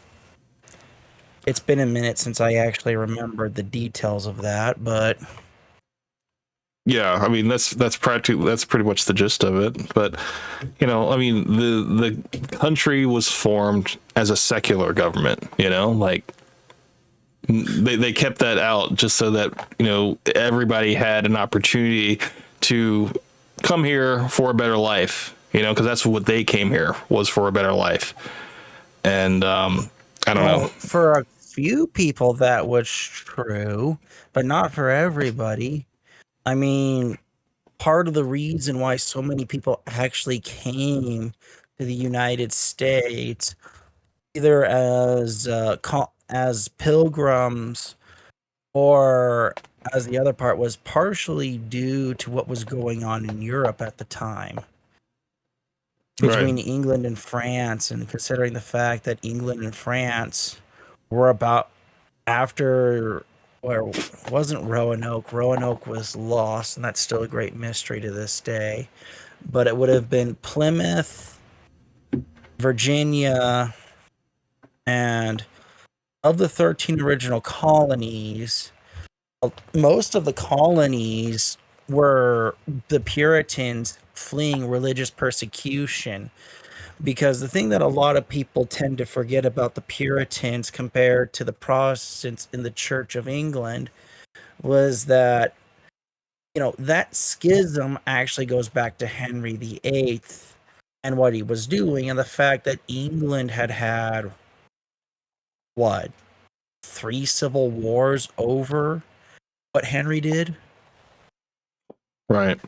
And when you actually get to the Puritans, the main reason why the Puritans left was because the people in England who couldn't deal with their religious views and their extreme version and their more extreme is not the right word here.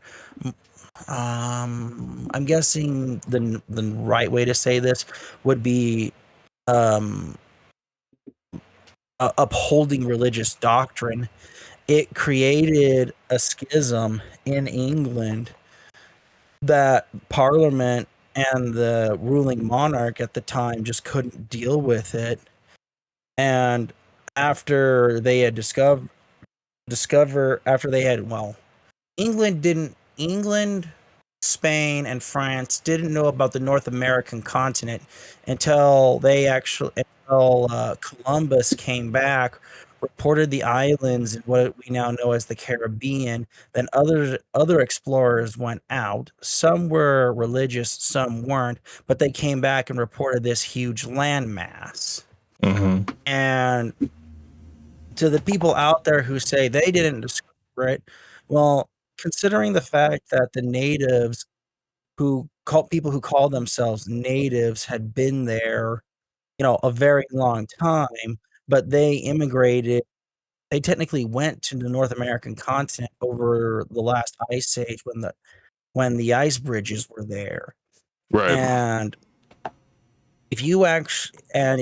I remember reading this a couple years ago, but if you actually went and did the DNA checking, you actually found that Native Americans had more in common with where was it? Central Asia. They have a bit more in common with them genetically than they do with other people. I could see that. Because I know also like Eskimos, you know, and Alaska, you know, they look similar they have like similar traits to like Asian descendant. Yeah. You know, at least in terms of characteristics, olive skin, even facial features, you know, like they look very Asian, even though they're Eskimos. Yeah. And the thing that a lot of people tend to forget is that if you want to talk about in terms of relatively history, who actually knew that the landmass was there outside of what we consider the natives nowadays, was actually the Chinese. They knew first. I mean, there was so much knowledge in the Forbidden City that if they had actually spread that knowledge around but kept it more the way the Chinese would have preferred it, there's a really good chance the Chinese would be the dominant dominant culture on the planet. But fast forwarding back, the Puritans were on the verge of civil war in England.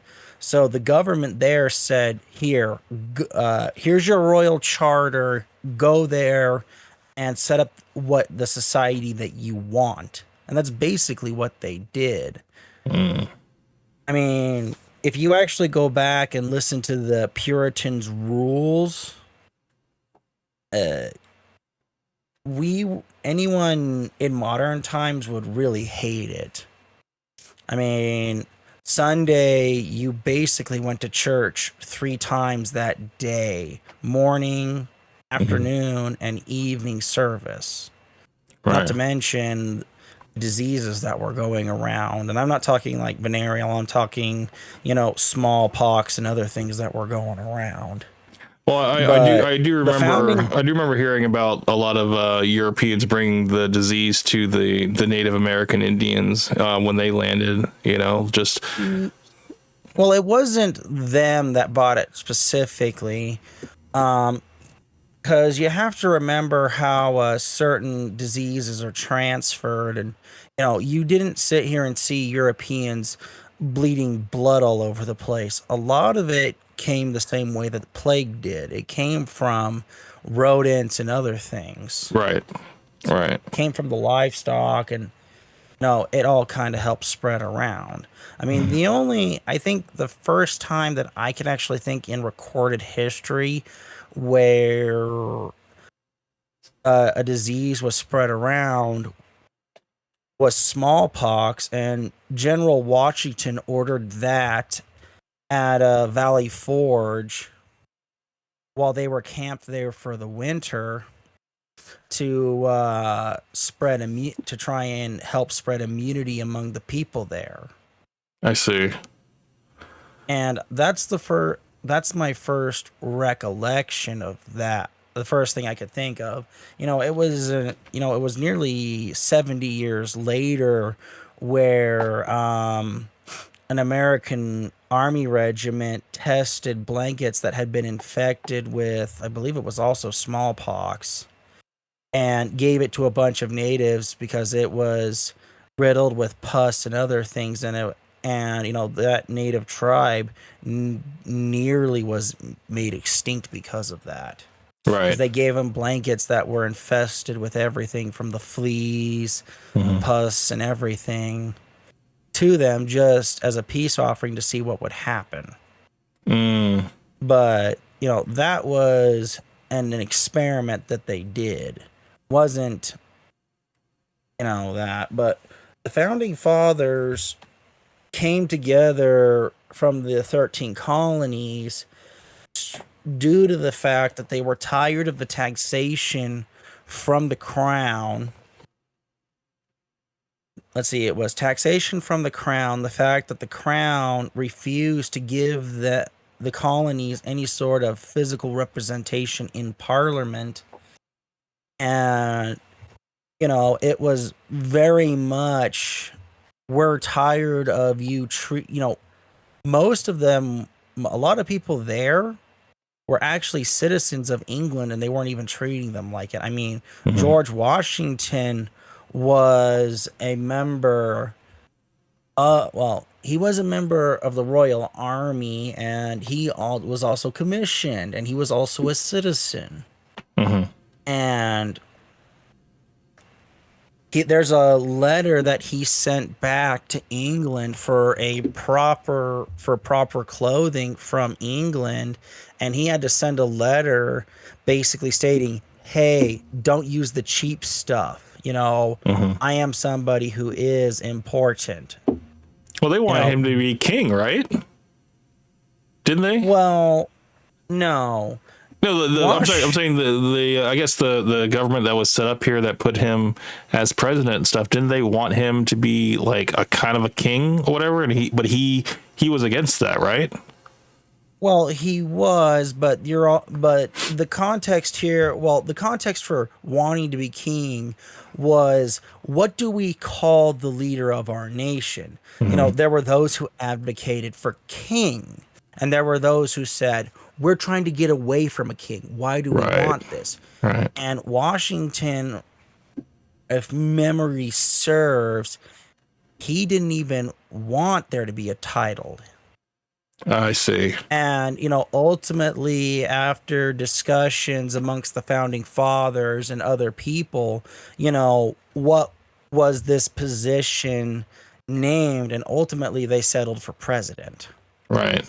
And that's when they figured out the terms and all that stuff. But yeah, I mean, I think I think that, yeah, that was just like the common sentiment was that, yeah, like that was, I guess that the natural go-to would be like, yeah, we'd want him to be king, but then yeah, we are actually, that's what we try to get away from, because you're basically leaving one problem and starting the same problem, you know, or at least that's what it would have been. Basically it. Mm-hmm. And, you know, the freedom of religion was partly due to the constant feuding between Catholics and Protestants.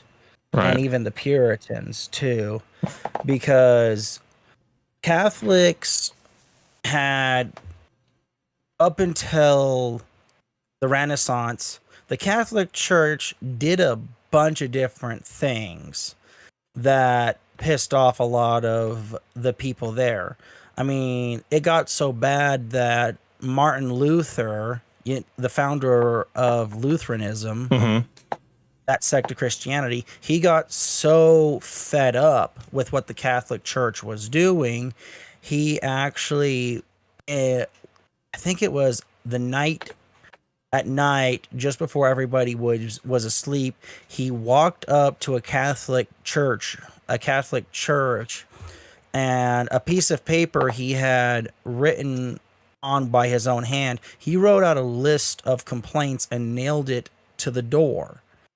And, you know, why was that? Because the church was making promises that as the representatives of God on the planet, they shouldn't be doing. You know, taking, you know, as much money as they could get to forgive your sins and stuff. You know, it was a really big thing, and the church didn't appreciate the criticism. And ultimately, Martin Luther ended up in the city-states of Prussia as as a guest of the leaders of the city-states there. And ultimately, that's why a lot of people who are German, a lot of them are Lutheran. And correct me if I'm wrong, Lutheran, they believe that once you die, there's nothing else. It's just death, right? This is blackness, right? Nothingness. Any form of Christian belief doesn't normally follow that. Right. Atheists tend to believe, you know, when you're dead, it's said, done, and over. Right. That's what atheists. As far as I know, I haven't heard of any Christian sect that believes that, because most believe you either go to heaven or you go to hell. Right. Or you end up in purgatory. Yeah, no, I don't know. I thought I heard somewhere that Lutheranism, it's like, you know, once you die, you're dead. That's it. There's no afterlife. But I don't know. As far as I'm aware, no, that's not the case. Okay. All right. Exo Charles came in. He said Puritans were viewed as weird in England, but they were super smart and loved education. So not exactly. Not exactly. Oh, what's not exact? Puritans believed in the spread of the gospel, not necessarily the spread of knowledge. To be more precise, education in a lot of cases came down to the family. And is it true that some Puritan families did want their children to be more educated? Yes, that is true. But Puritans were called Puritans for a reason. It's because they were strict in religious teachings. No alcohol, no smoking. I mean, Puritans didn't even celebrate Christmas. Well, yeah, I do remember reading and also hearing about Christmas being like something adapted from like Egyptian religions. No. Or adapted from Egyptian, like taken, what was it? Yeah. They basically said like everything in terms of like resurrection, Christian, Christmas, the Easter. Origins of Christmas date back to the pagan holiday of Yule. And most pagans, we're talking Norse, Gaelic, Celtic, a lot of them practiced Yule, and it was a celebration of the end of the year, but it was also, the community coming together to help each other deal with the winter, because winters nowadays can be bad, but back then it was even worse. Sure. Well, to some cultures it signified death, right? Like death, was it winters? To some cultures signified death, and spring was like the rebirth. Yes. Well, but Yule was the celebration of the end of the year and the looking forward to the new year. Celebrating when the new year would come in, basically. Right. And Yule was that holiday, and after about 500 years, but after the calendar clicked from BC to AD, the church found out that a lot of people were still practicing Yule. So the church formally declared Yule as Christmas. And it eventually becomes shortened to Christmas, but it was the celebration of Jesus's birth, even though we technically have no clue when Jesus was born. Right. So, but over time, it's just been adopted as a Christian holiday, and it's I don't know. I think over time they did the same thing for Valentine's Day. Right. I was gonna say, like, I think Christianity just kind of absorbed everything about Christmas, Santa Claus, all that stuff, even though it wasn't originally Christian. Absorbed is the wrong word. Observed, maybe. The way no. What's the? I'm trying to think of the word then.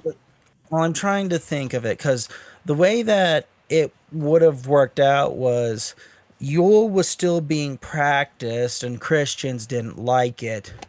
So instead of taking Yule away and causing problems, basically what they did was they made the holiday about Christ, and then they basically adapted the holiday, because it's more like they adapted it instead of converted it. Right. And then eventually Christmas became Christmas, and it came about giving to your neighbor and love thy neighbor. And it was it was basically to keep the peace, because there was a lot more commoners than there was a lot more of the nobles and the clergy. So it was adapted to keep people happy, basically. I thought because I've heard some things about like paganism and stuff, and how when the whole idea of Christmas being like the 3 days of the fall equinox and how the sun is at like almost like closest to like the horizon. You know, it doesn't really go as high in the sky, and it actually dips down because of the rotation of the earth and stuff. So the sun appears to go lower and lower on the horizon, and then on the 25th it basically goes like a couple degrees up, you know, and it just stays there for like 3 days. And basically the whole died on a cross, like the Southern Crux, you know, for like 3 days. That's the whole 3-day thing. And then basically it returned back to its normal cycle of, you know, rising up in the east, setting in the west and stuff, and coming back into like its natural progression, and basically being reborn for the spring equinox, you know, to bring crops and all that stuff like that. And that's what I was at least interpreting about the whole I guess what the pagans looked at. I guess how they related the Christmas, not Christmas, I'm sorry, the Jesus sacrificing himself, dying on a cross, and then, you know, being resurrected. It was all basically just the astrological formation of the sun and the way that the fall equinox leads into spring.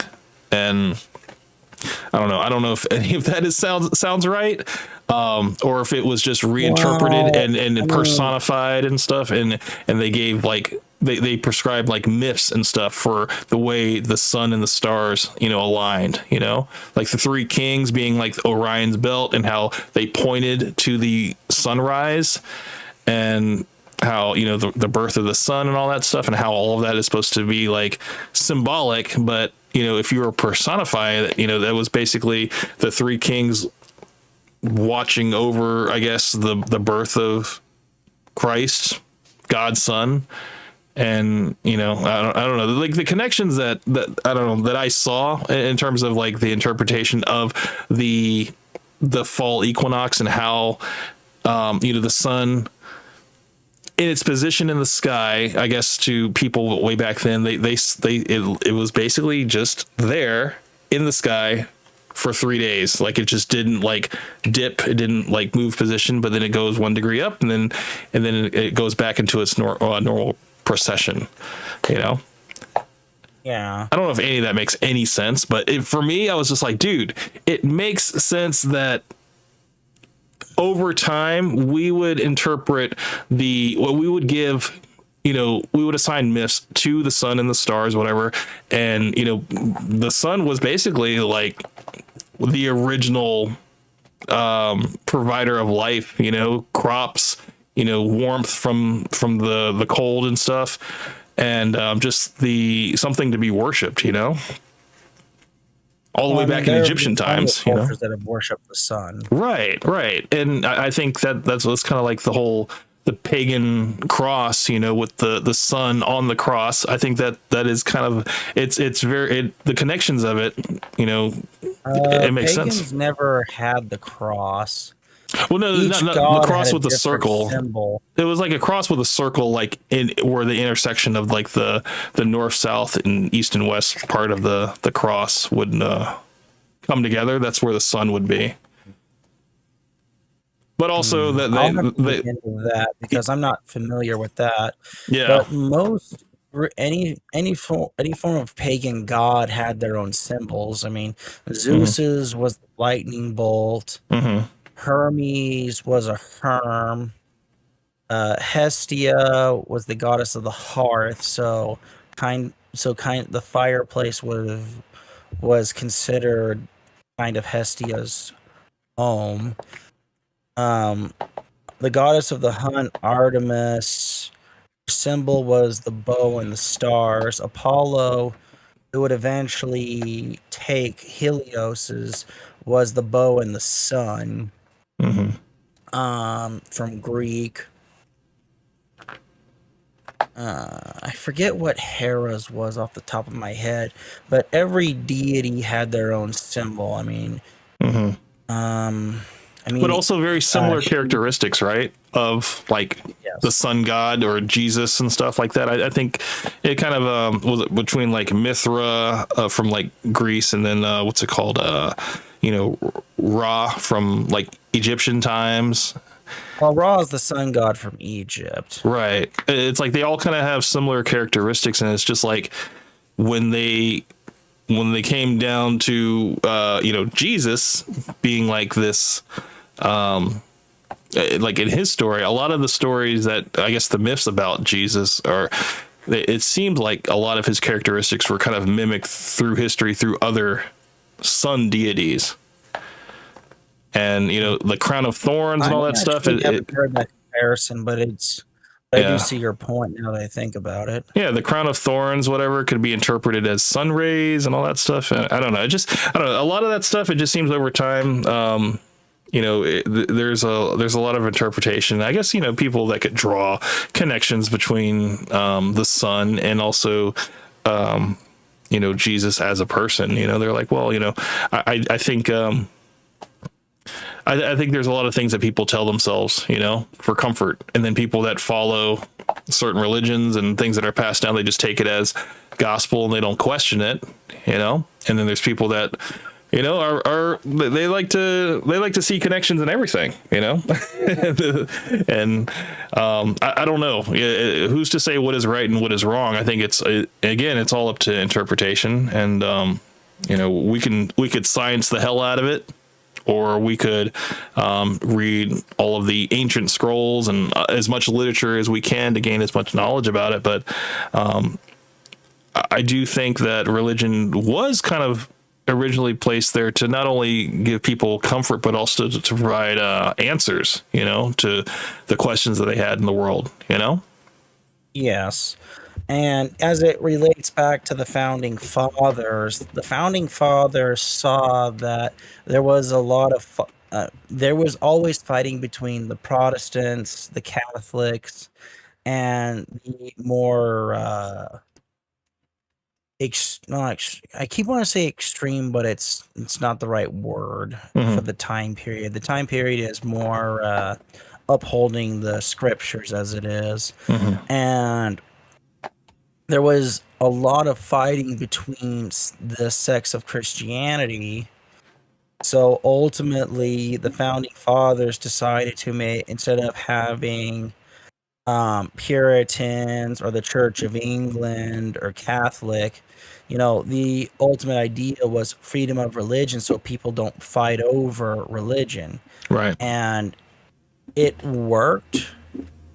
And then there was another religious revitalization later on, and it still caused fighting and problems, but it wasn't as bad as Catholics fighting Protestants. Right. So that was one of the really big reasons why freedom of religion was included in the First Amendment. It was to allow people to worship freely without getting the government involved, basically. Right. It just seemed a lot easier to keep that separated, because obviously it would cause a lot more problems, and it would cause a lot more division amongst the people, Exactly. Mr. Myron Gaines has entered the chat. At least his representative has. Welcome, Mr. Myron Gaines. Bro, at this point, we have to bring you on the show. Thank you, Myron Gaines representative. I appreciate that. It's good to see you back again. I think it's probably been maybe 17 streams since I've seen you. I remember you and Fresh, was it Walter Weeks, his representative came in and we had a nice little chat. But yeah, I hope this is the same Myron Gaines from a couple streams ago. So yeah, good to see you. That's fine. I've been on the show twice, so but yeah, always a good time. Fresh did cut me short the second time I was on there, but I would definitely love to come back on again and just do another call-in show, man. I'll be more than happy to grace you with my presence, and we can definitely chop it up and I can get all my stuff out. Mr. Myron Gaines. Mr. Myron Gaines came back. Say that you need to go one-on-one with Fresh. I will help you prep, man. I swear, I will help you. Dude, I don't know if prep is really needed, man. I mean, I can just freeball it because I freeballed it twice. And it came out pretty good. So, you and Fresh need to have on one-on-one. Well, I mean, I think everybody enjoys it whenever we have our interactions and stuff. It's always good. It's always a good good entertaining time. You know, it's never too serious, at least when it comes to Fresh. But Mr. Myron, there was some stuff that I wanted to at least address on the second time I was on the show.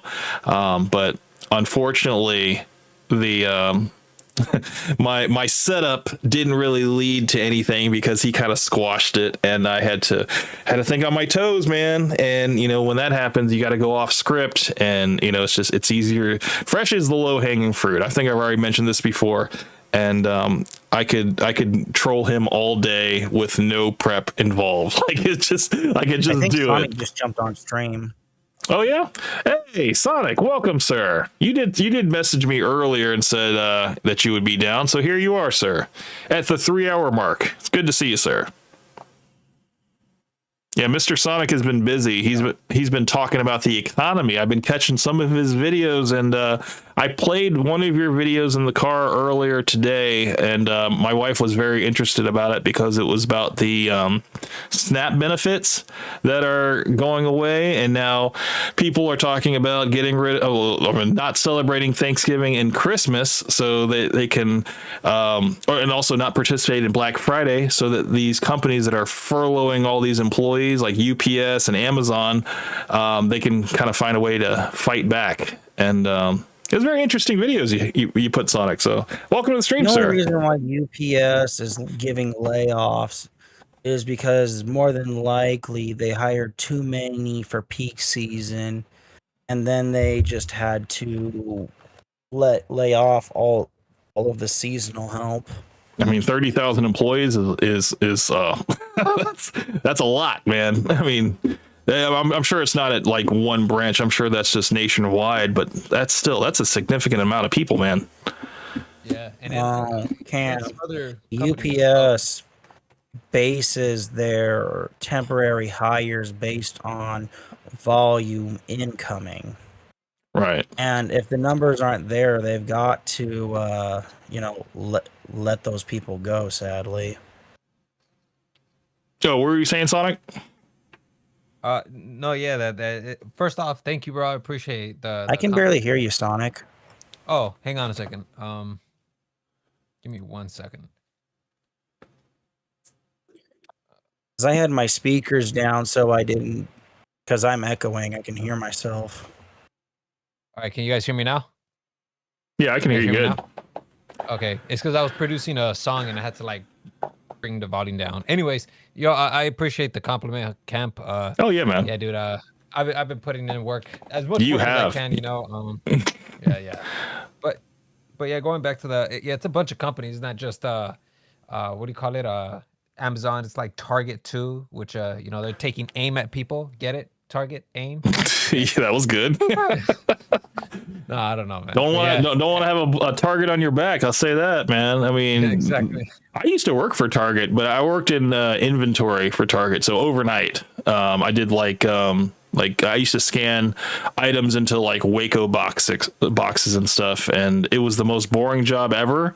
I think I got paid like $17 an hour, and nobody spoke English. I was the only one that spoke English. It sucked.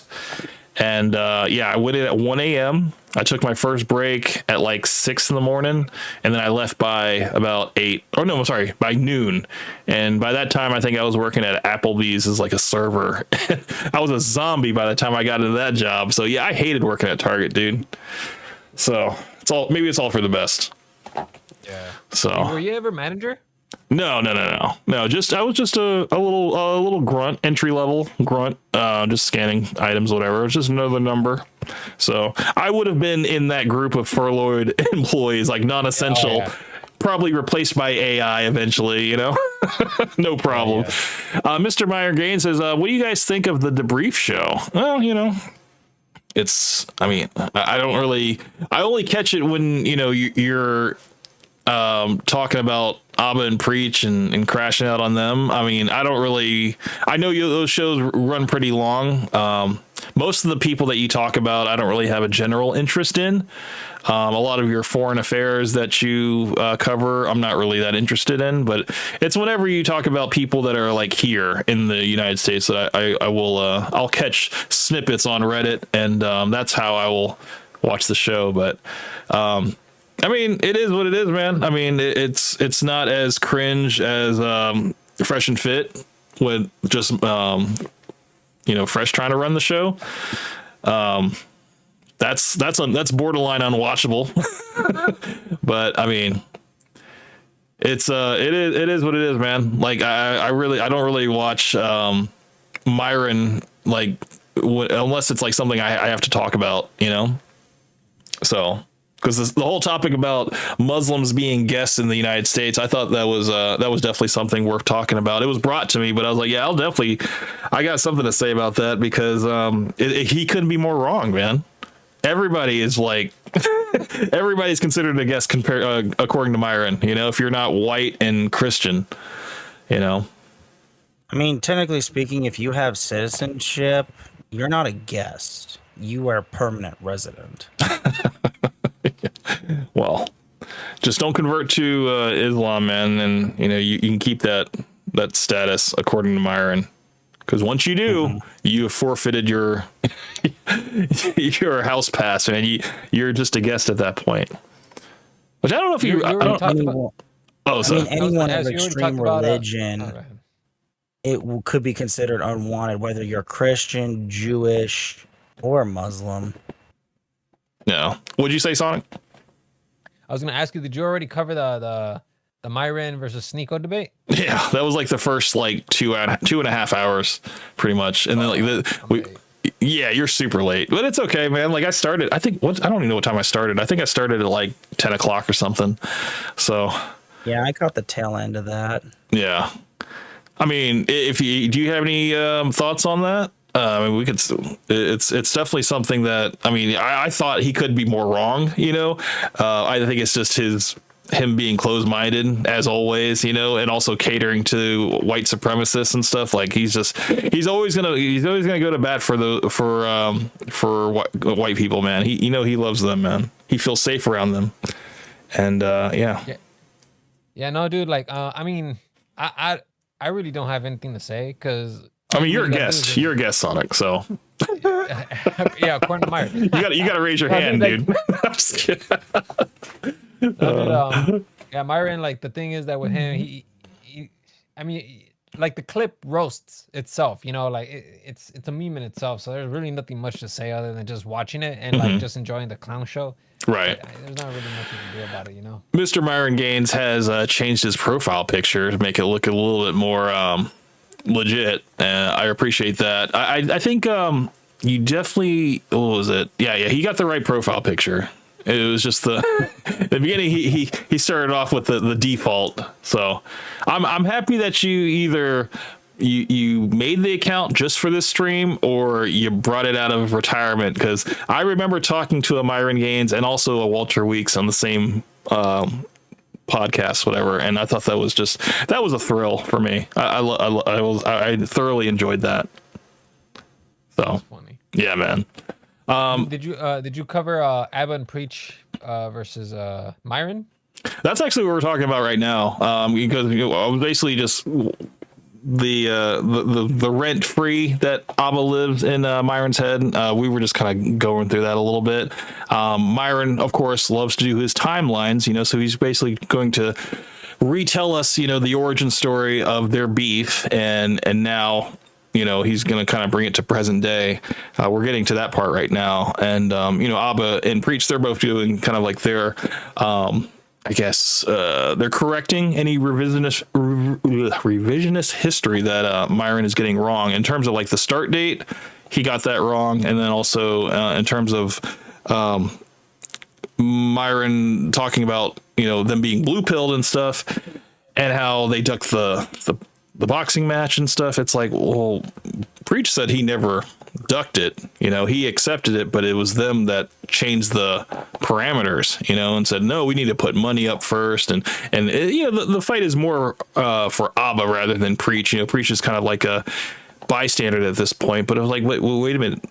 Preach was the one you originally insulted, you know, and you challenged him and he accepted right away. So it's like, and now, you know, Myron is in this position where he's going to continually like throw it out there that, yeah, they keep ducking the boxing match, man. I'm ready to do it and stuff. But it's just like, I don't know. It's been 5 years, man, at this point. This is the longest running beef I've ever seen, bro.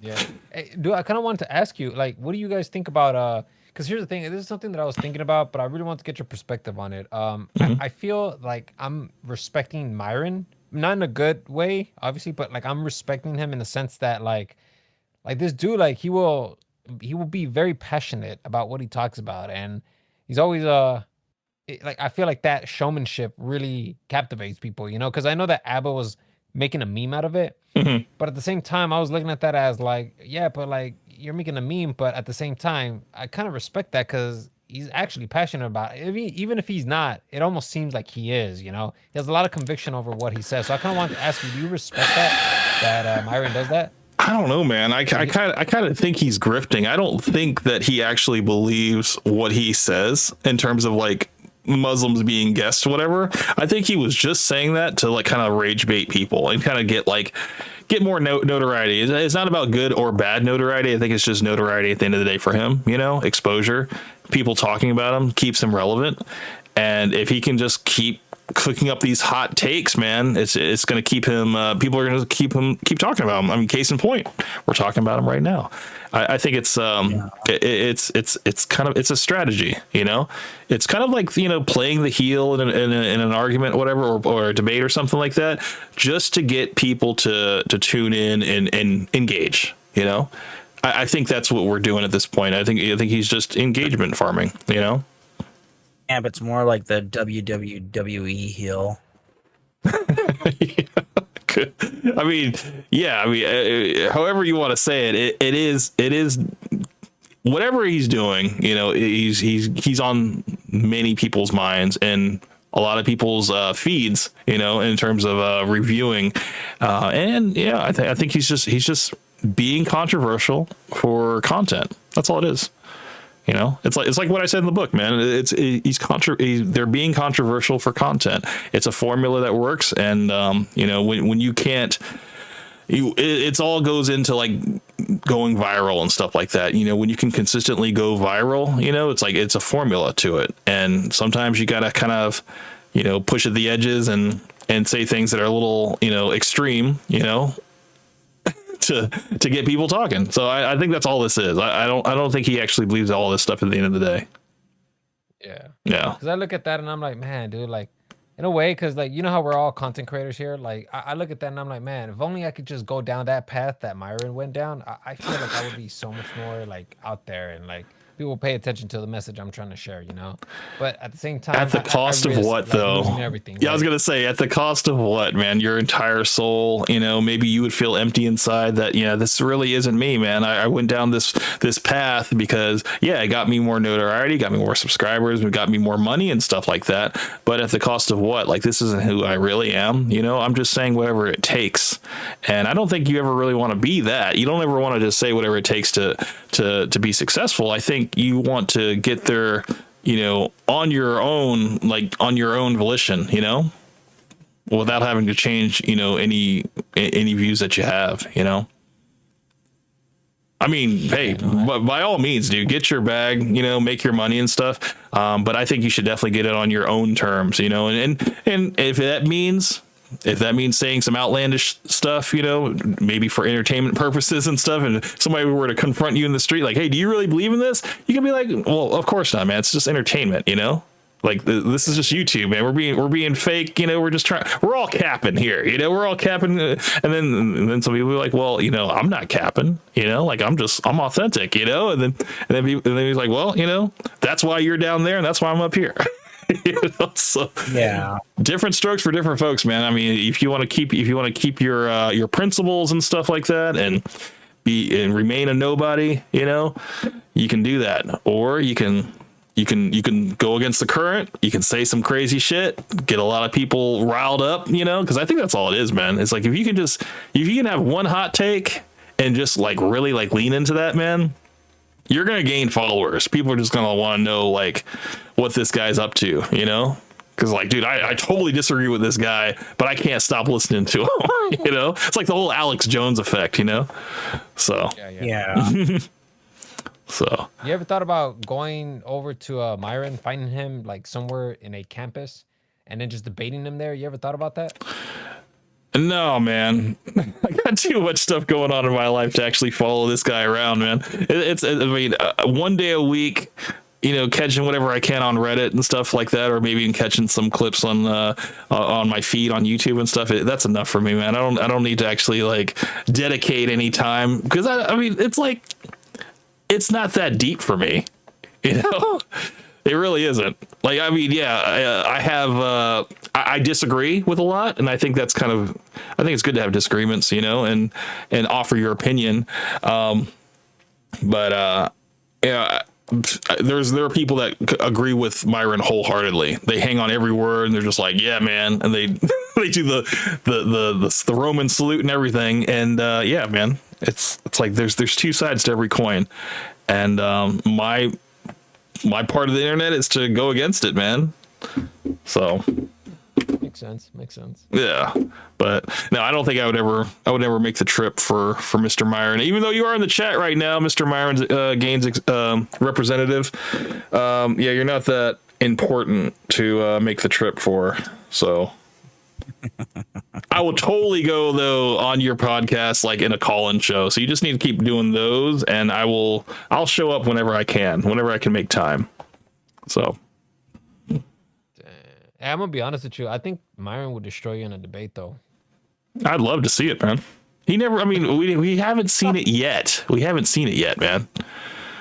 But he's like a stone wall. Like, he's immovable. You will never move him. And even when he's wrong, he will still try to make it seem like you're wrong and you're losing the debate. Because, like, dude, like, how many times have we seen Myron debate and we're just nodding our heads like, man, like, this guy, he has to, like, there is no way that the front part of his brain is working. How the hell is he getting away with this shit? Like, yeah, but I always look at that and I'm like, bro, you're losing the debate, but somehow you're still making it seem like you're winning. Well, because he does have all the control. He has the home court advantage. All right, he has the ability to mute somebody, cut them off, or play the sound effects and stuff to kind of like get people to rally against his side. Because there's people that are they're not really like critically listening to the debate. Most times they're just listening and waiting for like certain triggers.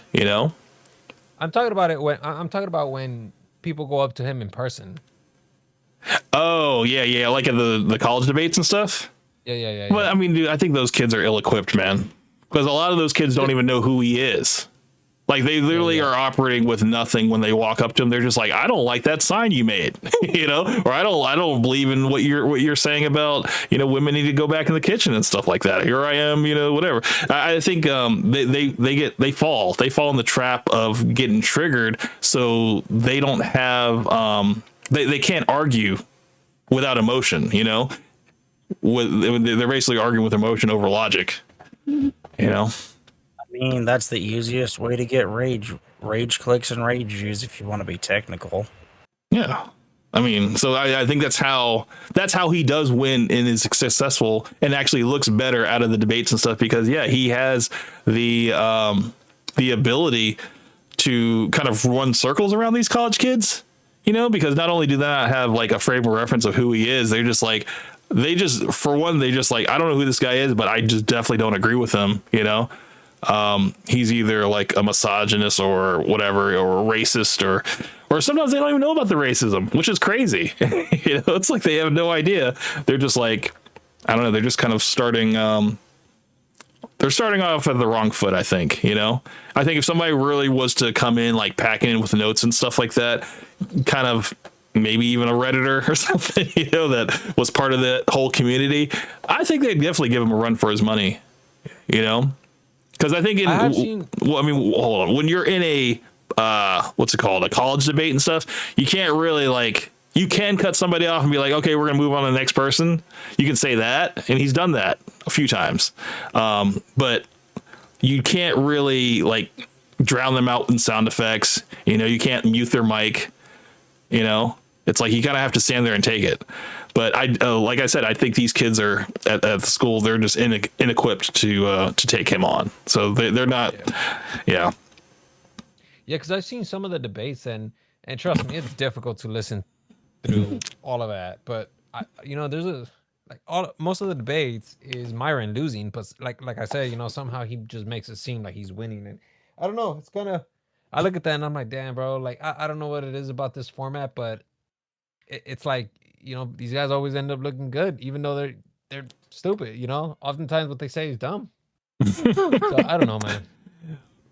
I think that what you have, Camp, that a lot of these debaters don't have. You have like that presence that you could just like overwhelm someone like that. Because I know that when I saw because I rewatched your phone call with him again, and I'm like, dude, like Camp is just he just completely he has control over this, Well, and Myron, Fresh, they have no control over this except the second one, the last one. But I think that was because these guys, they don't want to like engage with you. They just hung up on you. I'm not engaging with this guy. Right. So usually, like if they engage with you, you could take control pretty well. I showed my hand too early on the second call. I will admit that. I think it was because my setup was kind of crushed. Like my setup was basically to go in with the whole t-shirt ideas, whatever, and just keep building that up, whatever. And actually, I think I've already told you this, whatever. I wasn't supposed to say female vaginas are disgusting on the back of a t-shirt. It was going to say,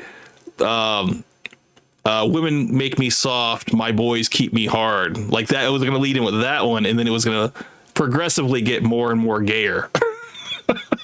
Funny, man. But I choked. I will admit it. I choked. I fucked up, and I went for the low hanging fruit, which is Fresh. And yeah, that's how that lasted only 2 minutes. Unfortunately, I think it could have been a lot better, But for what it was, I still laugh at it.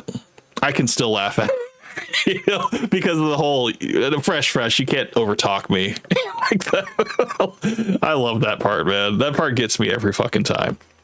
But Camp, if you go for the throat and no, they just, I get it. Fresh and Fit do leave a lot open, and it's really easy. But that could also just be a trap too. But I think I'm giving them too much credit for that. Yeah.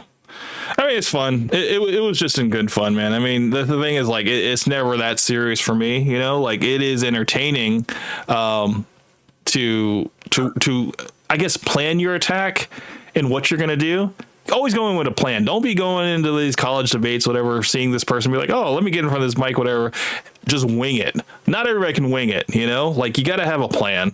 And I think that's another thing that, whenever I watch these call-in shows, the haters, they never really have a plan, dude. And I think that's kind of why Myron always steamrolls them, And, or maybe they just don't formulate their arguments like, all the way around, and yeah, they get busted every time. But that day's coming though, Sonic. I'm mad at you, Camp. I can't believe you didn't start off with that. The women make me soft, my man keep me hard. Like, oh no, believe me, it was written down. But when he said, what's it called? He's like, like just talk to Brett about the t-shirt designs, whatever, like that's his lane or whatever. I was like, fuck. I had so much more, and then I was gonna, I think I told you, man, I had all the everything listed down. It was like 17 things, but I had to throw it all out because the setup was all based on that setup, with the t-shirt designs. But yeah. Well, if they approve those t-shirt designs, Camp, that's kind of on them, not on you. Who approves something like that anyway? It was man. To me, man, I think if they had just heard me out, Fresh, very surprising enough, he was just like, I think they're trolling. I think he's trolling right now. And it's like, I was trying not to bust out laughing when he said that, because I was like, damn it, Because, before, I think the first call was perfect, dude, because they just completely let me just run. Let me go, and I think they just didn't have the patience this time to let me go, unfortunately. But I mean, if they have another call-in show, man, you guys know what to do, man. Just let me know, and I will, if I'm free, and I got time to duck away, whatever, get on the phone for however long it takes. I got the stuff I want to still say to Myron, man, and now with this whole thing with the whole guests thing, with Muslims and everything, I mean, that was just more stuff, so the longer that they space out these call-in shows, whatever, the more ammunition it gives me to really formulate my response, So I don't want to disappoint. I do feel like I disappointed a little bit on that second one. I was disappointed in myself, but I mean, I still made myself laugh at the end of it. But no, it was still pretty. It was still pretty fun. But I feel like it could have been a whole lot better. Got lost in the way. Yeah, I agree. I will agree.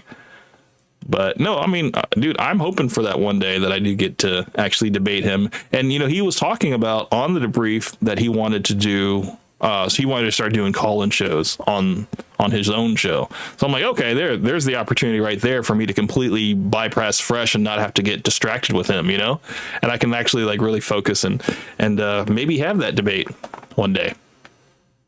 So yeah, because once Fresh is a part of the equation, everything just falls apart. Like I know that Myron, when you get on Myron has this tendency of just passing it on to Fresh, and it's like, bro, we don't want to hear Fresh. We want to hear you. Yeah. Right.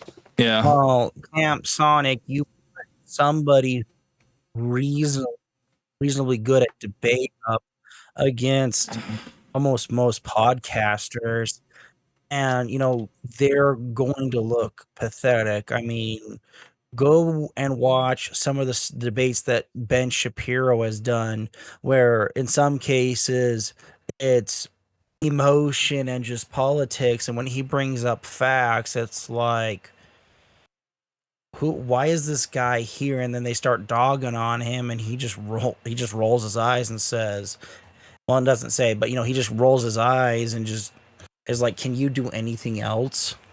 Mm-hmm.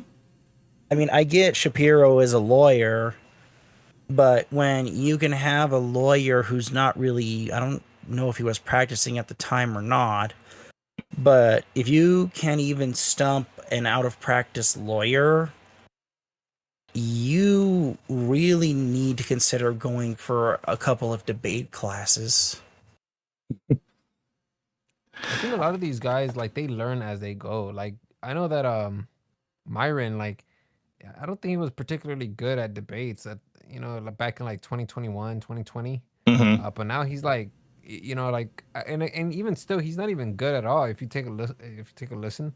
But the thing is that he just takes so much control of the scene because of his presence and the way he carries his character. It's quite impressive, actually. He doesn't Build a have to bring website up you facts, love it's just the way he with carries Wix. himself throughout the debate For your words, all on its own, Grip. Hold on, my my thing started playing. Sorry about that. What I was gonna say, man, is that I think Myron, his strategy when he goes into debates is to trigger the other person, to get them off their script or whatever they had prepared and stuff. And if you are able to kind of roll with the punches and not get triggered, I think you have a shot at kind of making him look bad, because most of the time he's debating women. Okay. It's so easy for him to trigger women with whatever he's going to say. I don't think he can really do that with guys. Some guys he can, because some guys are they get a little emotional or whatever like that. Or, if he says something that's a stereotype, whatever, yeah, he could definitely trigger somebody that way. But if you're somebody like me who you try to say something racist to, it won't affect me, so it's it won't get me off. It won't throw me off, and especially if I have whatever I've prepared, it helps me stay on track if he wants to try to take things on a tangent. And try to, get me to talk about something that I wasn't prepared to talk about. So.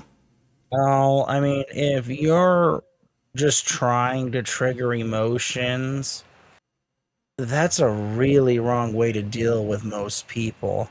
I mean, for women, you get them emotional, and you're basically going to win. And if it's the right guy and you get him going, yeah, you're going to steamroll him. But any guy who can actually keep his head under cool, you're not going to have a lot of luck with that. Right. Yeah, that's why like every time I see one of his debates, like just recently I was watching his debates to see how good Myron is. He was losing a good amount of them because that's his strategy to provoke emotion.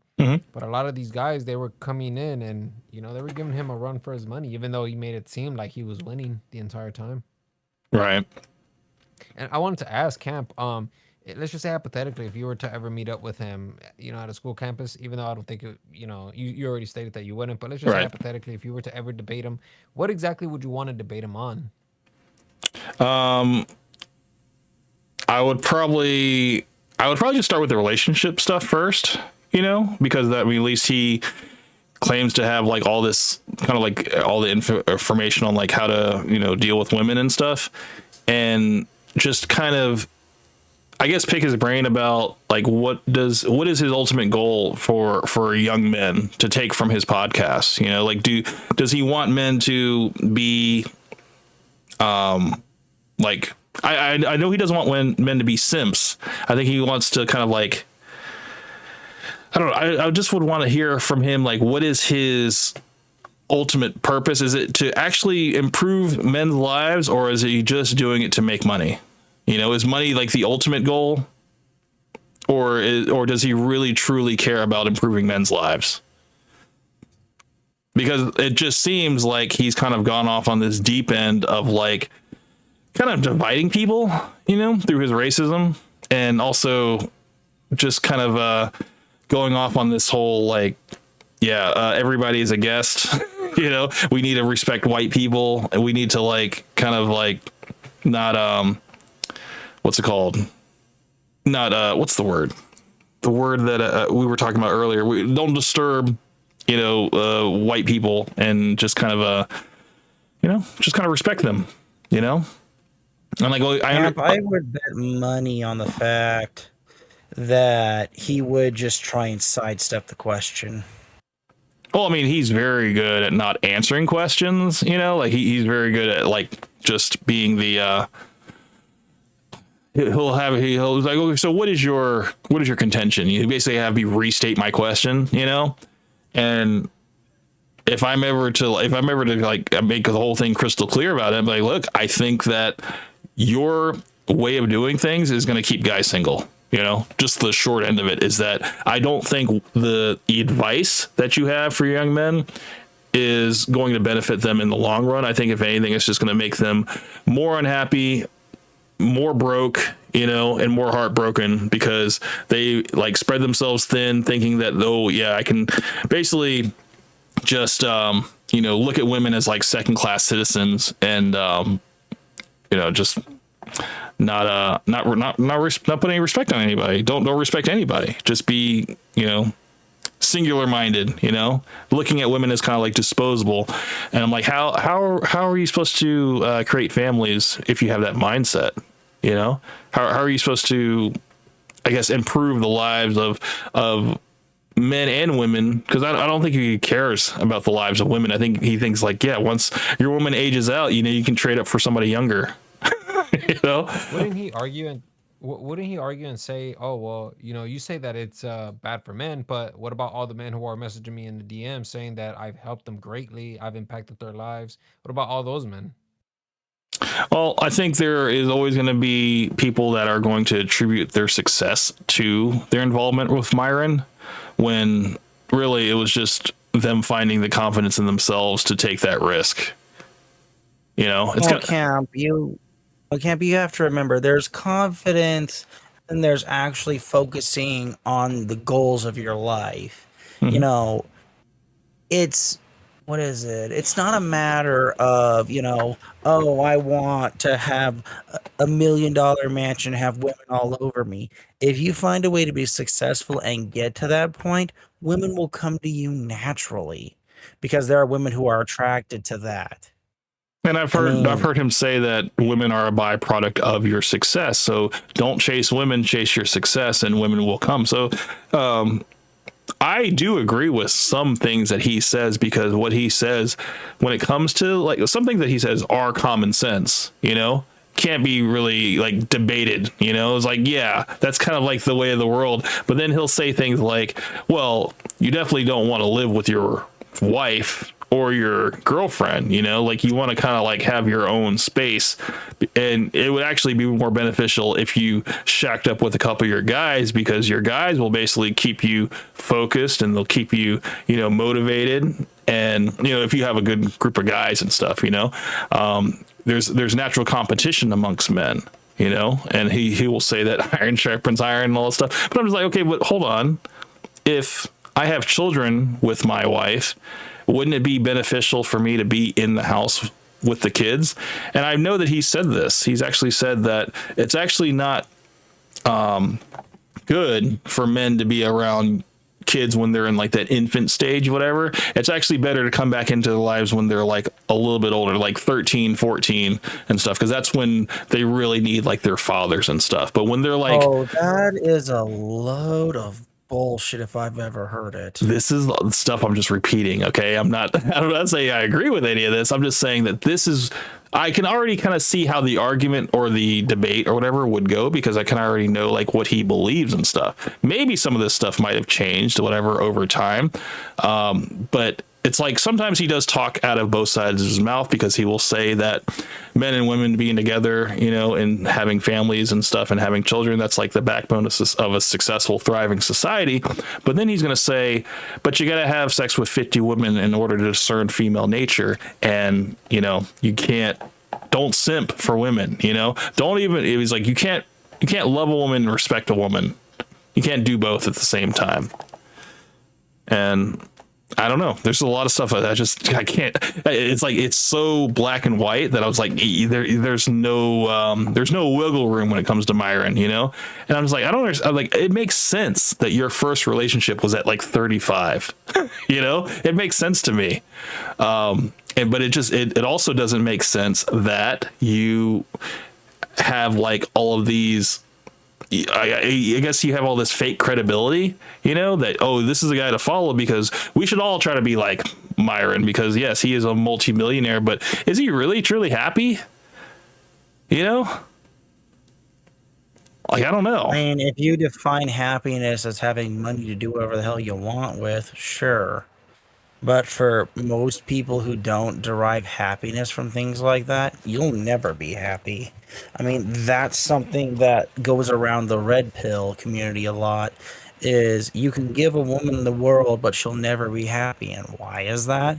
Because they don't understand their place in the world. And if you don't understand your place in the world, how will you ever be happy? Yeah. And there's of course things that are fulfilling to people, and it's sometimes it's things that money can't buy. It's the moments that you share together, and also the time, the happiness that children bring and stuff, and things that can't be bought. Memories and stuff. But what is a memory if you're just going through women, bunch of different women or whatever? I just think it kind of spreads your soul thin, like you feel empty after it ends, and there's no I don't think there's any real progress that you've made. Like, yeah, you have a little bit more experience because you've had a little bit more women and stuff, but like, do you have anything to show for it?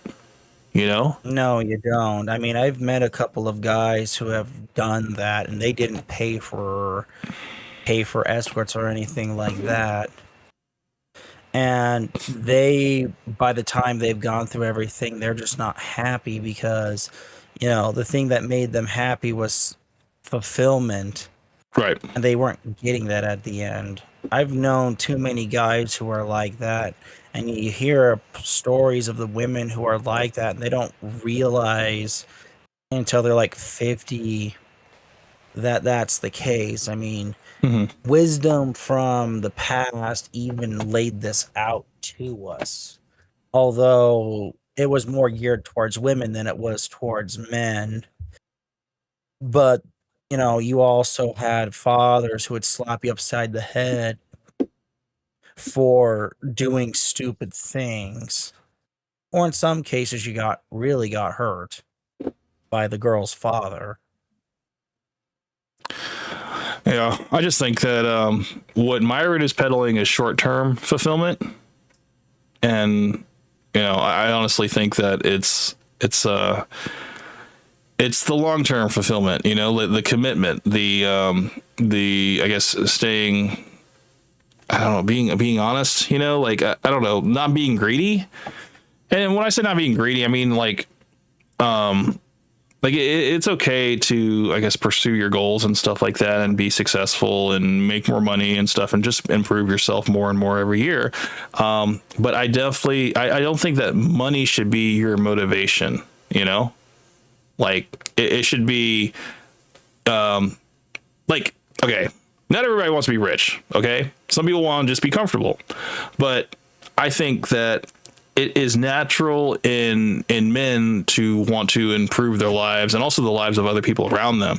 So if that means being able to make enough money to take care of a family, maybe even a couple kids and stuff, the long-term fulfillment that comes out of that is a family, a legacy, and your kids go off, have their own families and stuff like that because you raised them well, and you get to kind of like enjoy the fruits of your labor. Where if you were to just replace all that with just like a job or a career, and you just kind of like look at women as like disposable, not really something to settle down with. What is your long-term thing that you can look back on that you've done? Okay, yeah, so you've excelled in your career, you've made all this money, you probably have some nice cars, maybe even a couple summer houses in different countries and stuff where you get to travel a lot. But what is what, you have memories of these things. Sure, maybe that works for you because you're like, look, I don't want to have kids, I don't think that. I think once you have kids, it's like your life is over because it's all about them. I can see how people think that, but I think when you have kids, it's like something unlocks that you didn't realize before. You didn't realize that, it's actually a lot more fulfilling when I see my child, that I taught them to do something and now they have the confidence to do it on their own, like that type of fulfillment. I know it sounds simple, but it's those little things that bring someone like me so much joy that I'm like, okay, I actually taught, my daughter how to ride a bike, before, she was just she was scared, but I try to instill the confidence that, yeah, I mean, look, it's, you're going to fall down, but that's, that lesson that you're going to fall down, that can apply to other parts of your life that, yeah, look, you want to keep getting up. You want to keep trying. Don't ever give up, because once you do overcome that fear or that obstacle in your life, you'll realize that I don't understand why I thought that this was impossible, and then you start training kids to think that, yeah, I mean, this life isn't, it's anything is possible, So I don't know. I just want to not really, because I think kids, they're, especially my kids, sometimes they get frustrated and they want to give up. But I don't ever allow them to give up. I just tell them keep going, keep trying, and then they finally get it. Can I ask you, what would you do if I don't know how old your son is. He's 2. But okay. So let's just say hypothetically he was 12 or 13 and you caught him, watching Fresh and Fit. What would you do? I would be like, is this for entertainment? Are you watching them for entertainment? Because I used to watch them for entertainment. I don't know. The thing is, man, I wouldn't be able to really judge him off of that. I would ask him. I'd be like, so, I was like, what do you think? And it would all depend on what his answer would be, If he's like, hey, these guys are spitting facts, or these guys are idiots, it all depend on whatever he said, what my next move would be. I could go back in the crates and be like, hey, well, I can show you a video of Fresh and Fit, and your old dad.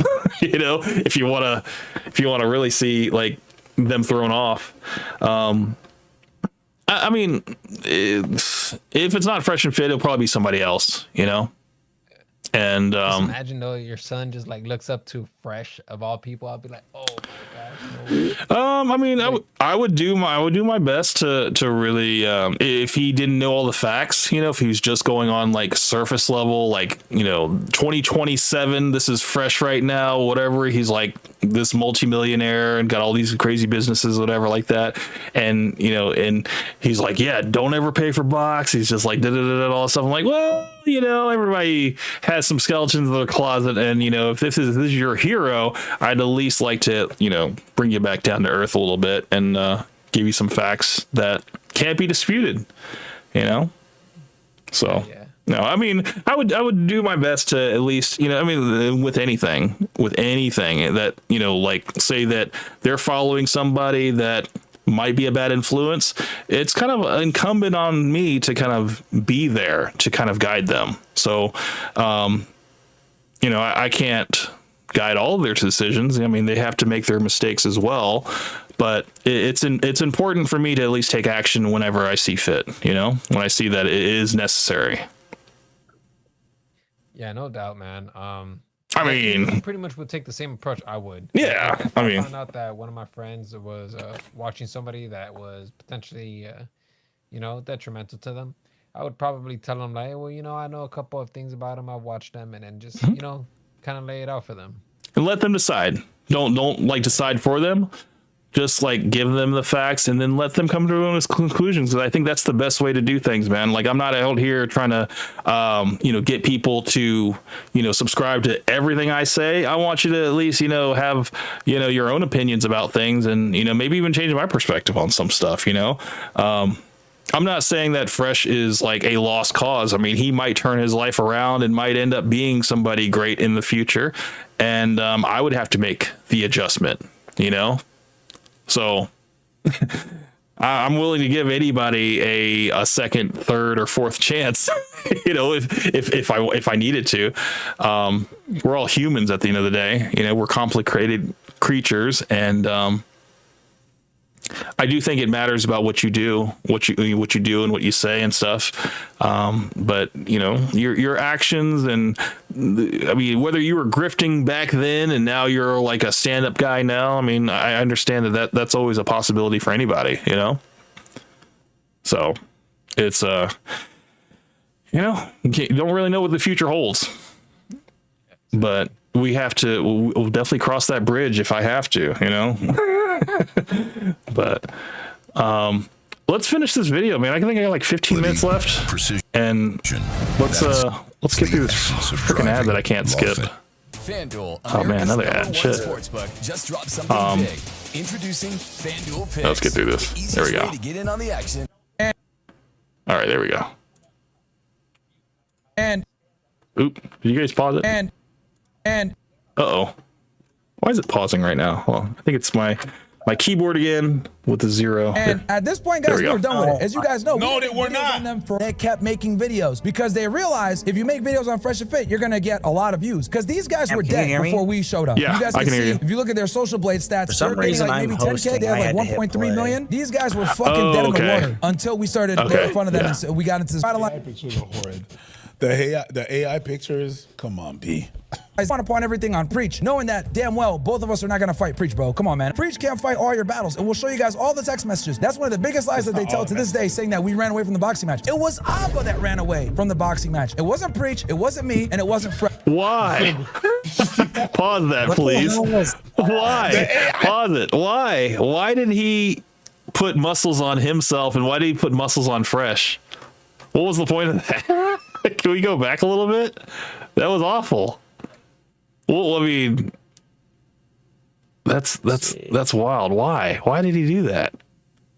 That's one of the biggest lies that they tell to this day, saying that we ran away from the boxing match. It was Abba that ran away from the boxing match. It wasn't Preach, it wasn't me, and it wasn't Fred. What the heck? What was the point of that? That's some crazy shit. What did they do to Walter? Why does Walter have? What did Again, what is the point of Back that? it up. They'll bring it back. What did it to him? You know, damn that Twiggy don't look like that. Do you think he put in the prompt? Beautiful. Whiten my skin, please. Bro, he needs feel like like I was in the 5 years in Yo, the was trying to gym shit just to about his hit wife and his that. country. Bro, number one, that Dude, wasn't his that wife. is- Dumbass that is Breach all goes types on of, the like, Saucecast, gear. And this is what he says. Instead of going after what we said about their takes, they went personal. That was August or something like that. That was like way later. Way later. They found a picture of someone, and I'm going cheeks to cheeks with that person, right? We're cheeks to cheeks, and we're blowing a kiss. And they took that picture and they said, that's his wife. Got him. It's not my wife. No, got you, you fucking liar. If you God want to smell damn it, amazing these fucking all ads. winter, you won't regret using this L'Occitane limited edition stay. Off of us insulting your wife and your country. You run with it for views and clout, and you guys try to make the situation look a lot worse than it really was. We and you lied orchestrate? and kept up with the lie for a year plus after the fact to go ahead and try to paint us as assholes for making fun of your fat wife. I feel like remember that guy who was like manipulation. Yeah. He's low Oh, IQ. you gotta pause it here to talk. I can't hear what you. happened was he called your wife Mr. Host. a bunch of names. Yeah. And then There you go. Are Abba and Preach even married? Preach is married. Abba is not. Jeez. He's not really doing a good job with this. Wait, Myron? Yeah. I know. That's the funny part about it. That's why we can laugh at this stuff, because it's like this guy apparently, used to be in Homeland Security, and he was all about, writing up documents and stuff like that, and He was doing his research. administrative for DHS. Yeah. And he's supposed to be like, he's supposed to be like research heavy and stuff like that, coming with the facts and stuff. But when it's like his research is a little shoddy from time to time. At least when it doesn't, concern like, government policy and stuff. When it's just like internet drama, it's not it's not as, I guess, thorough as it should be. Jeez, it sounds like I do more research for my videos than he does for any form of debate. Well, it comes off very emotional for the most part, and that's something he needs to work on, especially if he's supposed to be this stoic individual that everybody's supposed to try to be like, So.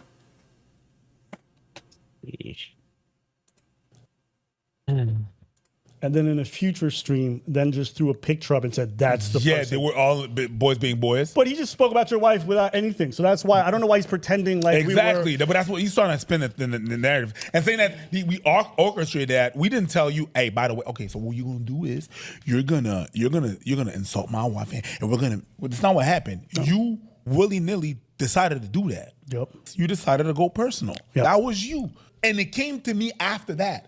Some people reported, hey, by the way, they used the picture, and then I went to look and I saw that they sent me a clip of what happened and who you sent. You want to know? So I haven't seen none of that. You want to know how this is not true? It's very easy. You never heard us ever claim that they posted a picture of his wife. No, never did. We never claimed that, not a single time, because that's not our claim. Now, we both know the individual that they posted the picture of. Yeah, and started doing it annoyed us a lot because it sent unnecessary harassment to somebody who has nothing to do with anything. So these guys doxed this person for no reason, didn't know who she was.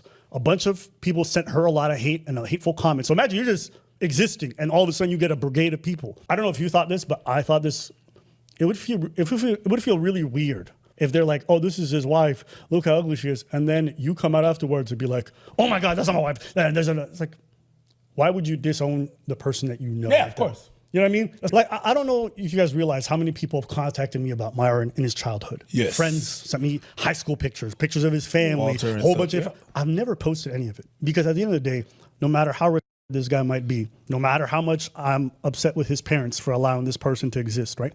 I would never think of ever posting anything about them. I've always thought it was strange that they never talk about their personal lives. They never talk about what they do. But then again, when you're someone like Abba, who's getting pegged while you're on all fours, you probably don't want to share too much because it's probably embarrassing. Because at the end of the day, he's a sodomite, and he's never going to be able to live that shit down. I always love. So what? Who cares if they don't bring up their personal life? How many people like their lives dragged out in public? Not a lot. I mean, even celebrities have to deal with paparazzi, and they hate it.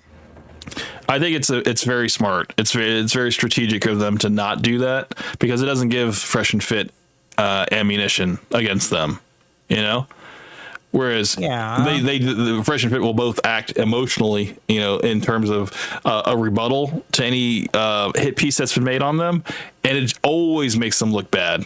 You know, they always get angry and all of a sudden I'm like, dude, you're not supposed to be getting angry because it makes them other person look like they're winning, you know. So don't feed into it. Jeez, that's slower than going straight for the throat when you get on somewhere. Abba was on a podcast where they were talking about a prostate orgasm, and he was just like, "Yeah, so you've had one before?" And he's just like, he admitted, he's like, "Yeah," and he was basically talking about how it happened, you know, with this girl that he was doing it with, or whatever like that, and. So Myron kind of ran with that, oh, he's a sodomite, you know, like he's gay, whatever, because he did that, whatever. But I mean, Abba was also gay for salsa dancing with women as well, you know. That's at least what Myron said. He's like, you know, he does all these gay dances and stuff with these women. When I was like, oh, but you're in bed with men though. But he's like, that's not gay though. That's just boys being boys, you know. That's just men working towards the same goal, struggling together. You don't know about it because you weren't in like law enforcement or military and stuff like that, so you don't really know what that is about. You know, that's just boys being boys. You know, so it's not gay. It's not gay. It's just, you know, it's just men going through the same struggle together. You know, but that's how I shook it off. I'm gonna go ahead and call it a night. I'm falling asleep a little bit, so Sonic, I appreciate you coming through, man. Yeah, thanks, Sonic. You guys for hosting me, man. Yeah, dude. Thank you guys. Yeah, dude. Take care of yourself, and you want to tell my audience anything you're working on your channel? Anything we can look forward to? Well, you guys, if you guys are curious to know, you guys can check out Sonic's Mindscape. I make videos.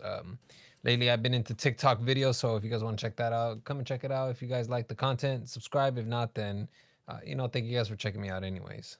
I appreciate you coming through, Sonic. Yeah, thank you, Cam. Thank you, Ghost, for hosting. You're pretty problem. good host. All right, guys. Take it easy, Sonic. See you later, Sonic. As someone who's been in the military and had to live in a barracks room, we never shared a goddamn bed. Never. I also played sports as well, dude. We never did that gay shit either, bro. But that's what Myron will say. Is like, look, you obviously didn't play sports for a living, or you never played sports in your life. You never was part of law enforcement or military, whatever. So you don't know anything about, you know, men struggling together and all that stuff. You know, like you understand that it's just boys being boys. It's not gay, you know. It's not gay to lean back in one of your man's like chest, whatever, in a booth in a restaurant while they snap a photo, or have another man like shave you, you know. Like that's pretty fucking intimate when if you ask me. And like, yeah, Myron has done it. He's basically embraced another man, had the man kiss him on the cheek. They've been to a concert where he hugged a man from behind, kissed him on the cheek. It's just like, dude, there's a lot of evidence here, you know, but it's not gay. Okay. It's just, you guys don't play sports and you haven't been in the military or law enforcement. So you don't get it. You don't understand. I was just like, what are you talking about? I mean, even in India, where you see men hold hands, they don't do that stuff. Yeah. Oh yeah. It's completely different. Yeah. That's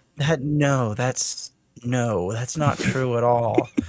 I mean, I've never had the misfortune of being on the end of a marionette bath, but Oh, I don't know what that is. You're speaking a foreign language to me. I don't know what a marionette bath is. I'm scared. Yeah. I'm scared if you describe it, but if it's safe for YouTube, can you let me know what that is? You ever seen Full Metal Jacket?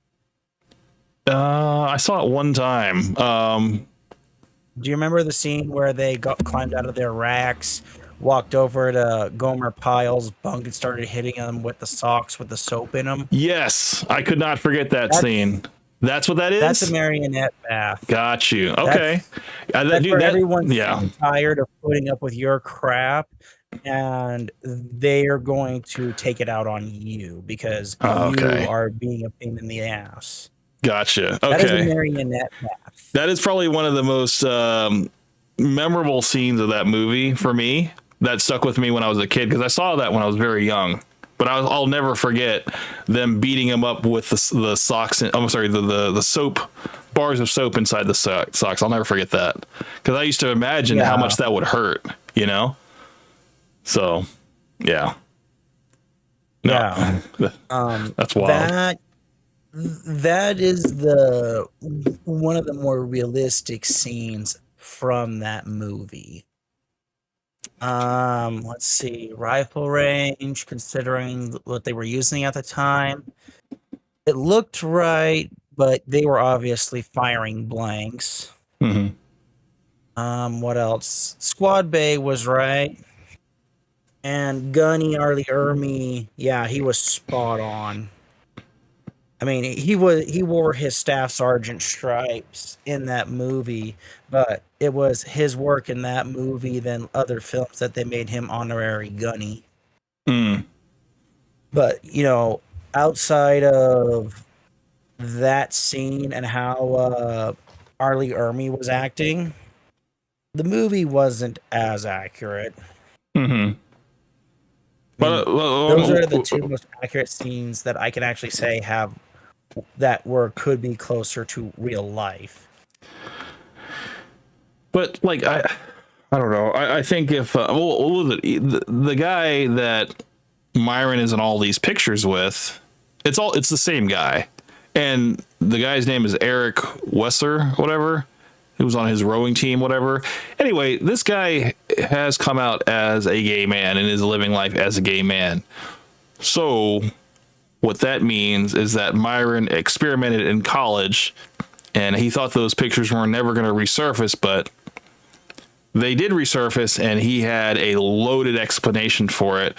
And to me, it's just a heterosexual spiel. You know, it's something that he has to, he said it so many times, it just sounds rehearsed, you know, like he said it so many times in the mirror that he has now convinced himself that, you know, this should pacify them as far as like an excuse, or not an excuse. It's an explanation. Well, if that's what he tells himself to sleep at night, good for him. You're not. I will rip him up and down if he dares say that in my. I mean, to me, it's funny, man. Like I can laugh at it because it's just like, dude, like nobody has ever tried so hard to say that they're straight than Myron Gaines. You know, nobody that I can think of. He tries so hard.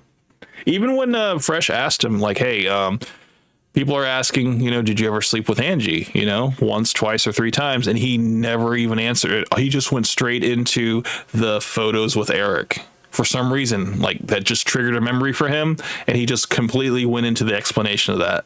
He's like, people just called me gay, whatever. It was because of those pictures. And he just went into the whole thing about it. I'm like, dude, you didn't even like answer the question after this whole like 10-minute explanation. And then he, you know, of course, Fresh didn't really, it was a softball question anyway. So Fresh never really pressed him on it, you know? So they just kind of moved on. But I was like, dude, anybody that's listening to this is like, you never answered the question. So. That's why I said earlier, Camp, I'd bet $2,000 that if you went on there and asked the right questions, he'd just sidestep you and try and not answer the damn question. Pretty much. Yeah, I mean, it would be, see, that's the thing. I would be stepping into his you know, it's the final. Oh lap. shit! The stakes have never been higher. These damn ads. Hold on. I would be stepping into his arena, you know, where he has all the control to mute my mic, kick me off, say that the call dropped, whatever, when really they just disconnected me. There's so many things that could happen that, you know, I would basically be able to lose the argument, not be able to get my stuff off, you know? So yeah, it's it would be my hope that he would want it, like if he does a call-in show on his own show, you know, on his little debrief show, that he would not cut the call and he would let me just kind of get my stuff off, and you know, it would be entertaining, you know. I would make sure of that at least. But also hopefully I could get some real answers out of him, you know. That would be the goal, at least. Exo Charles, he just says, when I played sports, some guys were zesty and had fun like Myron's friends, but never kissed, especially on camera. Well, that's the thing, man. Yeah, you might. Yeah, you'll get the ass slaps, but let me kiss you, baby. No. Let me shave you? No, absolutely not. Like, I don't know, man. I think shaving is a very intimate thing. Like, especially like if your girl wants to shave you and stuff like that, like shave your you know, your chin and stuff like that. Like that's an intimate thing. You know, you're trusting her. There's a lot of trust involved, you know? But, yeah, I don't know. I guess if you're not good with women, which, you know, that was the era for him. He wasn't good with women. He didn't actually have an actual girlfriend until 35, you know, 3-4 years into the podcast. So it's crazy that came out as public. I'm just like, well, what the fuck have we been talking about for the past 3 years? Like, how are you claiming to be the authority when, you know, you don't have any results? So I was like, why are people following this guy? You know, but to me, it's comedy. You know, I think it's funny. I can see the bullshit for what it is, and you know, it's unfortunate that a lot of these young guys they don't. You know, they don't have father figures. They don't have older brothers that can kind of show them the ropes. You know, so they turn to the internet. Yeah, it's not healthy. All right, should we continue the video cam? Yes. Let's finish this one out. Then we can wrap this one up. All right. You lost unless you punch it. So on November 4th, put the pedal to the metal before it's too late, and vote in Georgia's Public Service These Commission unskippable elections. ads. The cheap utility bills affordable. All right, here we go. All right. Build a website you love. No, not another ad. Here we go. Damn it. For your words. I'll f you up. You know it. I'll make you the fucking sodomite that you really are. You fucking pussy. How are you gonna do that? Are you gonna start? Are you gonna wait? No. Pause. You can't say that. Let's take a little moment to dissect that. I will make you the sodomite that you really are. So that's threatening. That is threatening with sodomy. That is. Oh my God! You gotta be kidding me. Precision. These ads are going crazy right now. Often. FanDuel, America's #1 sportsbook. That wasn't the right thing to say, you know? FanDuel picks. No, it wasn't. That was obviously said in emotional. In emotional. One second. I just bring it back right there. There it is. There it is. Dude grabbing him from behind. There it is. No, there's no way that's sport. These are pictures out of context, okay? Do not pass judgment. Brother. Do not pass judgment. My question These is, are out of context. Where's his other hand? Okay, I don't understand. It's fine. It's cool. It's fine. That's it's okay. fucked up, dude. My bad. Where's his other hand? That's not gay. I've been to a lot of concerts. I ain't never been by one of my homies yo. Because like, hey, because he's like not even playing, dude. He's like in the ear and shit. Like, hey nigga, yeah.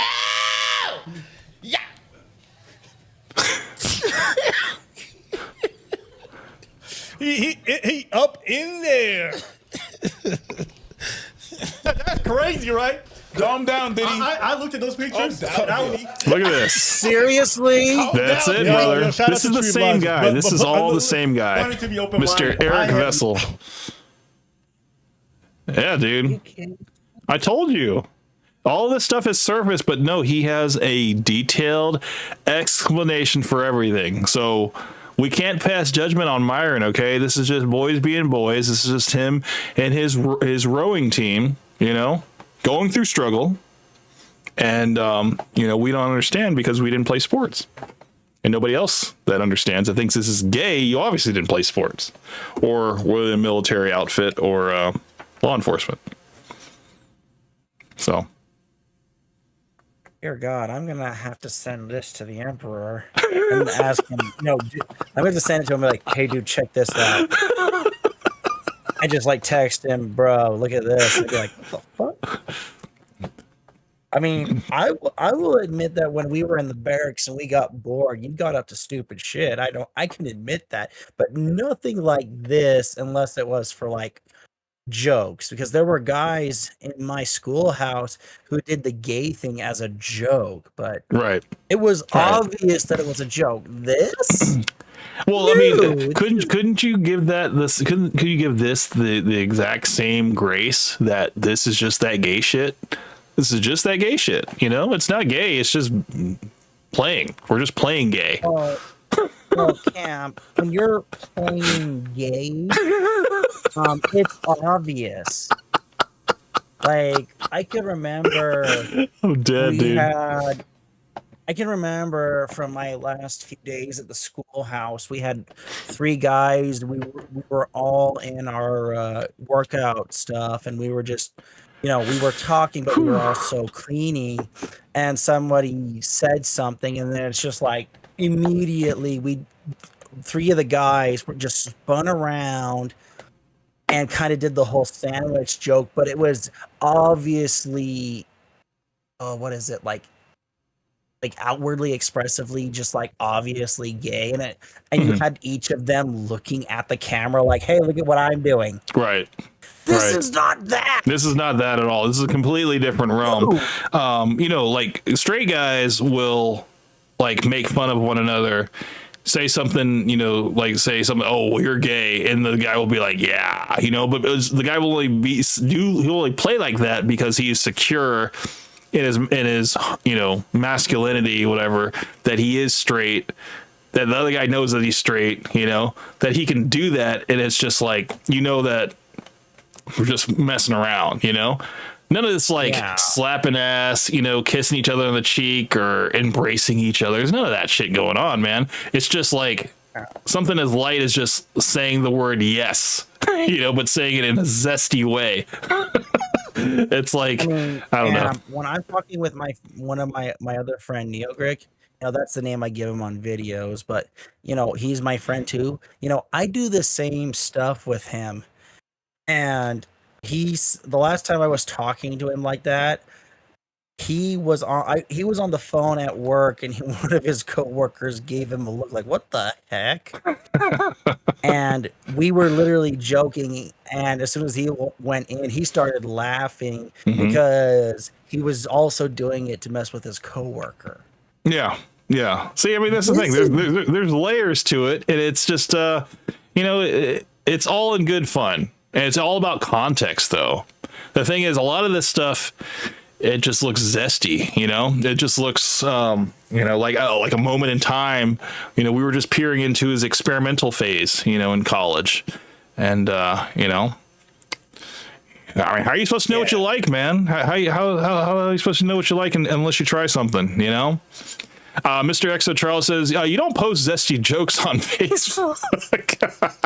That's where this was. This was on a Facebook page, actually. All of these photos, and they weren't privated because Myron didn't feel like the needed to be privated.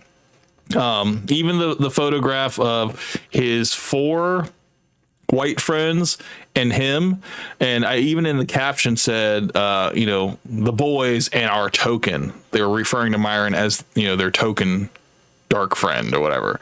So he dealt with that all through college and stuff, and it really shaped him to be the kind of guy that he is now, to kind of really hold up white men as the top tier, just respect them. Don't disturb them, basically.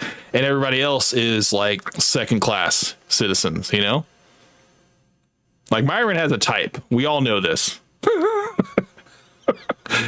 He can't. I mean, that's why he's so contentious with women. That's why he, says black women are at the bottom of the barrel.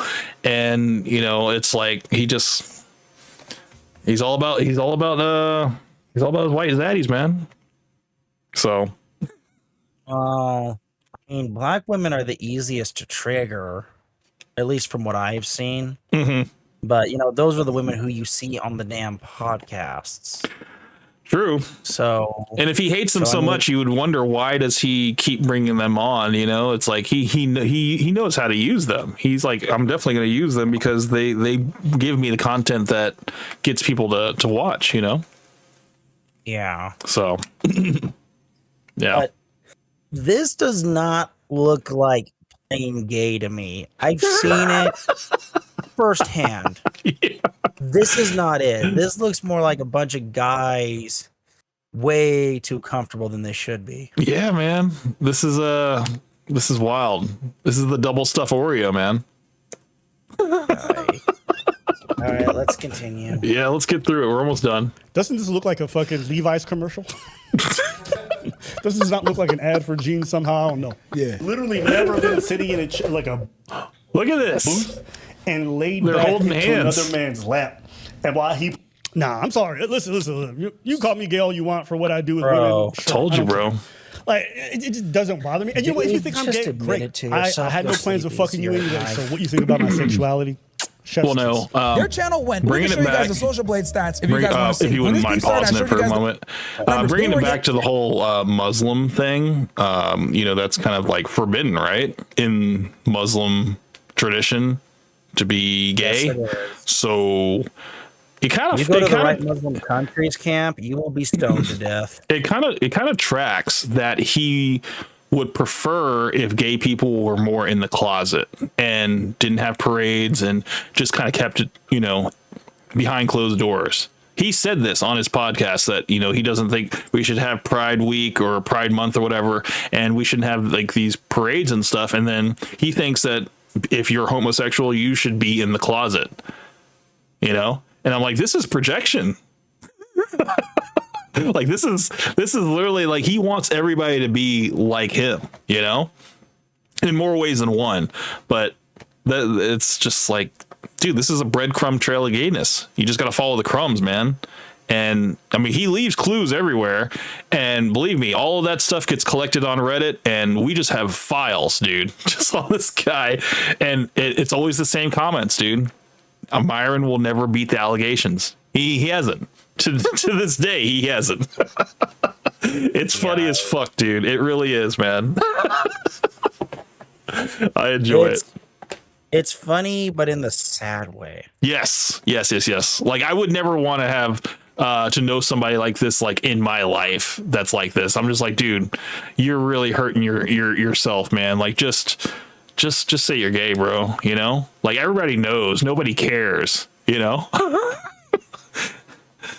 Yikes. Everybody knows and no one cares. All right, let's continue. Sir. It'll play. Getting 10K followers. So he's saying that we needed him to grow, but if you just look at the own evidence that he posted, this guy's maybe, I don't know. Shout out, at least he posted the real thing. You can just see that we're growing the whole time, and we keep growing. 200 total million views. We hit that in January. Before that, and then we just kept climbing afterwards. Did that initial part of the beef give us a spike? Sure, but we were growing the whole time. Myron to me is a pay pig. You know what those are? You know what like those sex workers call to do, and they're like, "Hey, you f***ing loser, go into your bank account, transfer $3,000, because you're a loser, good for nothing dweeb, who would be lucky to be able to sniff my feet after a long day on the elliptical." You understand that? The pay pig is like, I'll make you a soda. No. On a vacation rental, ad break. If it's not listed on Booking.com, it's invisible to millions of travelers on our platform. FanDuel, America's #1 sportsbook, just dropped something big. Introducing FanDuel. Guardians here Oh for my you God, in the 3 moments ads, that dude? matter. That's Planning crazy. for new arrival. That is. I got 3 ads, dude. That sucks. That does suck. Making a comeback. Protecting your family's future. Behind every life well lived is a Guardian. Build a website you love. This is the last ad. Sheesh. 5 ads, dude. For your words, Someone's trying to make money off you, Cam. I know, dude. We got like how many minutes? We got 4 minutes left. Let's get through it. Oops. Oh, that's funny. I didn't move an inch. All half eat me, half paid. You think I made 70 plus videos on those fresh and fit suckers just to get sucked out of my fresh and fit money? My mama needs a third con. It's true, dude. It's true. They're getting millions of views, dude, off their fresh and fit videos, and it's poetic because they are demonetized, so it's like they have no recourse. They can't do anything. They can only take it on the chin. So this is funny, bro. It's funny shit. Yeah, it is. They're in the power position right now. This is pathetic for fresh and fit. I know. But they keep going, dude. They keep going. So What? FBI. Why did he include that clip? I know, man. That's stupid. That's such an L. Hey, that's crazy. This man's stalking my Instagram for those. What did I say here? I didn't move an inch. Fuck all that meat. Halfway price. You think I made 70 plus videos on those fresh and fit suckers just to get sucked out of my fresh and fit money? My mama need a third condo. Facts. I might actually get her a 4th condo if they get remonetized. Thank you, YouTube. Then we go to Barbados for what? Coconuts, nigga. Coconuts in Barbados, Go to Barbados. Let's go to Barbados. Let's go interview people who knew Walter Oh Weeks my back in the day. God. You know how many people from Barbados have contacted us about these guys? Yeah, about the time you farted in that class. And then, Coconuts anyways. in Barbados. Yeah, that would be the best vacation, bro. If you guys want to go ahead and keep watching Gayness and Reach, please. All right, that was the end of that segment. So that's the whole thing. Myron crying the whole time. As far as what I think about it, I don't really have much thoughts. People are like, "Oh, Abba, you guys are obsessed." Sure, whatever, man. Same way, like people are like, "Abba, you're gay." I'm like, sure, whatever you say. Honestly, he's just a pay pig. I like to make fun of him because it's just easy. Anything else? Don DeMarco. You know what I love thinking about? What? I just imagine this guy in his room practicing his speeches and be like, "Oh, you fucking losers now." What speech? We are better. Yeah, of course. By next year, we'll lap you, crickets. Like, think about it. We make a video on this guy, and this is how he gets. Couch, and I was waking up every fucking morning at 5 o'clock. I didn't feel like it. Felt like shit. Dizziness because I had to run 7 miles, rowing all the time, going to the gym, etc. Training 3, 4, 5 times a fucking day for hours on end. I was like, God damn, this sucks. But I thank God that I went through it. It gives you the confidence. It gives you the backbone. You're able to stand there on your 2 feet, 10 toes down and say what the fuck you want to say because you've been through more than other motherfuckers. A lot of you guys have now suffered enough, and you wonder why. Okay, he's full of shit when he's talking about the gym. No, I know. Oh man, the vein on his forehead is literally going to explode one day because he's so passionate. He's got a. I mean, it's good, passionate, Cam, but you don't go run 7 miles, then hit the gym for 2-3 hours. Right. As someone who's had to run more than 10 miles and hike with a 60-pound pack on my back, no. Right. You go run 7 miles and then you want to go to the gym after. You don't go to the gym and hit the row machine after doing something like that. You might go to the gym and hit a massage chair or the sauna. Then after you've had like an hour or 2 of rest and you actually had the energy, then you might actually go hit the weights. Right. But what he's describing, no. Yeah. I've known people who are in very good athletic shape and they're not just like putting on muscle for show. Right. I've known guys who do that and they say, if you go run like 5 miles, you're not going to be doing a lot. As someone who's actually ran I think the most I've ran in one day was about 7 miles. Mm-hmm. Yeah. Yeah. You couldn't. There's no way I'm going to the gym after doing 5 or 6 and hitting the gym, hitting the weight rack until I can't feel my arms. I'm not doing that. My body has already lost so much water and electrolytes that I actually need to restock that before I even consider hitting the rack. And that's going to take a bare minimum 2-3 hours just to refresh. Even if I'm hitting pre-workout, it doesn't work like that. You will break, your body will break before it does that. I mean, that may be true, but it's a lot easier to say, isn't it? You know? Yeah, the most you're gonna, well, yes, you are right, but the most you're gonna get is running. Like, I could believe it if he was doing like a circuit run, but what he's describing, Yeah, even some of the most diehard people I know, they wouldn't do that, because at that point you're doing more harm to your body than actually getting gains. well, I mean, I don't know how much credibility he has when he has that man piece on top of his head, like if that really drives the point home that, look, man, I'm 100% authentic, all right? It just adds more comedy, in my opinion. Every time I see like these flashback clips of Myron Gaines where he, and if you go too far back, he has no hair. If you go a little bit far back, he has a lot of hair. And then you go back to the present and he has no hair again. It's just, it's like, that's not how hair works. He needs to make up his mind. I'm about ready to shave my head due to the fact that I don't have a lot left on top, but still. Well, I mean, he has his vanity to maintain. Okay. I mean, that's it's an image to uphold,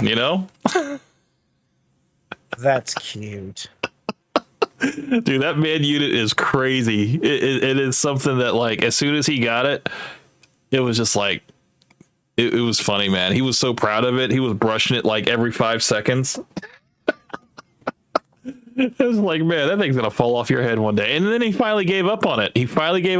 And he just did away with it. I was like, finally, dude. Yeah. All right, let's continue. Yeah. 2 minutes left. We got it. No one respects you because you're a bitch. You're a bitch. You're sitting in this chest like, well, yeah, just network with millionaires. I don't know if we're gonna make it. Oh, now everyone's gonna become a millionaire. You're a pussy. What the is wrong with you? If you suffered enough, no one will stop you from getting it. Okay? You're gonna have the mindset that I have. I will not lose. These two pussies in Canada try to destroy us. Guess what happens? We became even stronger from that shit. I'm like, say it. You hit me. I lived through the battle, and I get stronger after the fact. Now we're number one men's podcast in the world. Those two clowns tried to destroy us, and they failed. I want your opponents to fear you. Have the fear of God. If I ever run into this mother, he's gonna beat the shit out of me. That's what I want, because you have the fierce tenacity that no one can fucking. I like how his voice went up an octave. That shit was great. That voice crack betrayed him. He was kind of consistent. That voice crack went like, "Now you a bitch." To watch. Oh, go back. I gotta see that. His voice cracked, man. It sucks so bad. Damn. He looks like a fucking Klingon. I know. Like, how much makeup you got on, bro? This is wild. Jeez. And the hair doesn't move, man. It can't. It doesn't have enough roots. You gotta be careful, man. Jeez. You might as well be Brooke from One Piece. Jeez. You gotta love the DBZ reference, though. Like, he just, he can't help it, man. He's a nerd at heart. Yay. All right. Let's see. Watching him lose his mind.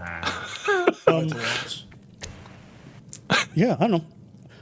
I wish I could get like this passionate about this shit, but I just don't care enough. You know, I don't know. I don't have this like feeling that he has. So whenever he's like, but box me, I'm like, give me a reason. Like, you haven't given me a reason to. Like, you care about me. I don't care enough about you to do it. So when you give me a reason and, you know, give me some sense of motivation to do it, then I might indulge you. Anything else? I like training, so. You're just looking for an excuse for a little sparring partner? Sparring is fun. Yeah. I find this dude just kind of repetitive, a little bit dull. Oh, repetitive? Yeah, it is. Yeah, I mean, like I wish I could say something new, but it's just like. It's nothing new. It's the same thing over and over and over again. Shout out to whoever did his hair transplant, though. Holy shit. That hairline, like he said, make me Indian and just push that shit up to like he had the East African going back, and and now you got a proceeding hairline. And it's just proceeding. And it's just moving forward. Just encroaching on his eyebrows. Actually, it looks more like you could peel it off. Yeah. It does look like the layer of an onion or something. It's wild. For your words, create your brand. I think that's it, dude. I think we made it. Yeah. Good job, man. I think that's it, man. That's all I wanted to really go over. That was the main topic was covered. You know, the Sneeko and Myron debate about Muslim being guests and stuff. I think I at least put enough forward to at least put my part that I mean his whole argument kind of falls apart because one, he doesn't know his history, and second, he doesn't know his constitution, and then the third, it's just an opinion, you know. Because it's one of those things that even his opinion would include him to be a guest as well. And I mean, he calls himself a guest, but these guests don't have to leave, you know. But I'm like, you can't call someone a guest because that kind of implies that they need to go back home, right? Yeah. So I don't know. I think the terminology is a little off. I think the whole thought. I think it all needs to go in the garbage. Are they a guest in your house who's overstayed their welcome? Here come the police. Take them out of my house. Just for being different, you know, just for not being white and Christian, you know. And I mean, I think it was it was definitely a good discussion. I do appreciate you coming on. Sonic, shout out to you. Thank you for coming on. And I mean, this was fun. This was a lot of fun. It's always fun to take pot shots at, you know, Fresh and Fit. Fresh got off easy. This one was all about Myron and his hot takes and crap takes, if you will. But no, I had fun, man. Do you have anything else to say? Don't forget Tea and Toe with Ghost. I am your titular host, Ghost, every Sunday at 5 p.m. Mountain Standard Time. Also, my new video drops tomorrow, 6 p.m. Mountain Standard Time. So go ahead and watch. Appreciate you coming out, man. As always, man, dropping the knowledge. And I always learn something, man, when you join the stream. So I appreciate you, man. Thank you. No problem, Camp. All right, sir. All right, you guys all have a good evening. Thanks again for stopping out. And I'll see you guys on the next one. Take it easy, sir. See you later, Camp. All right, man. So. Peace. All right, you guys. It was fun. I'll see you guys on the next one. You guys have a good night. And this is Camp Hustle 1. Out.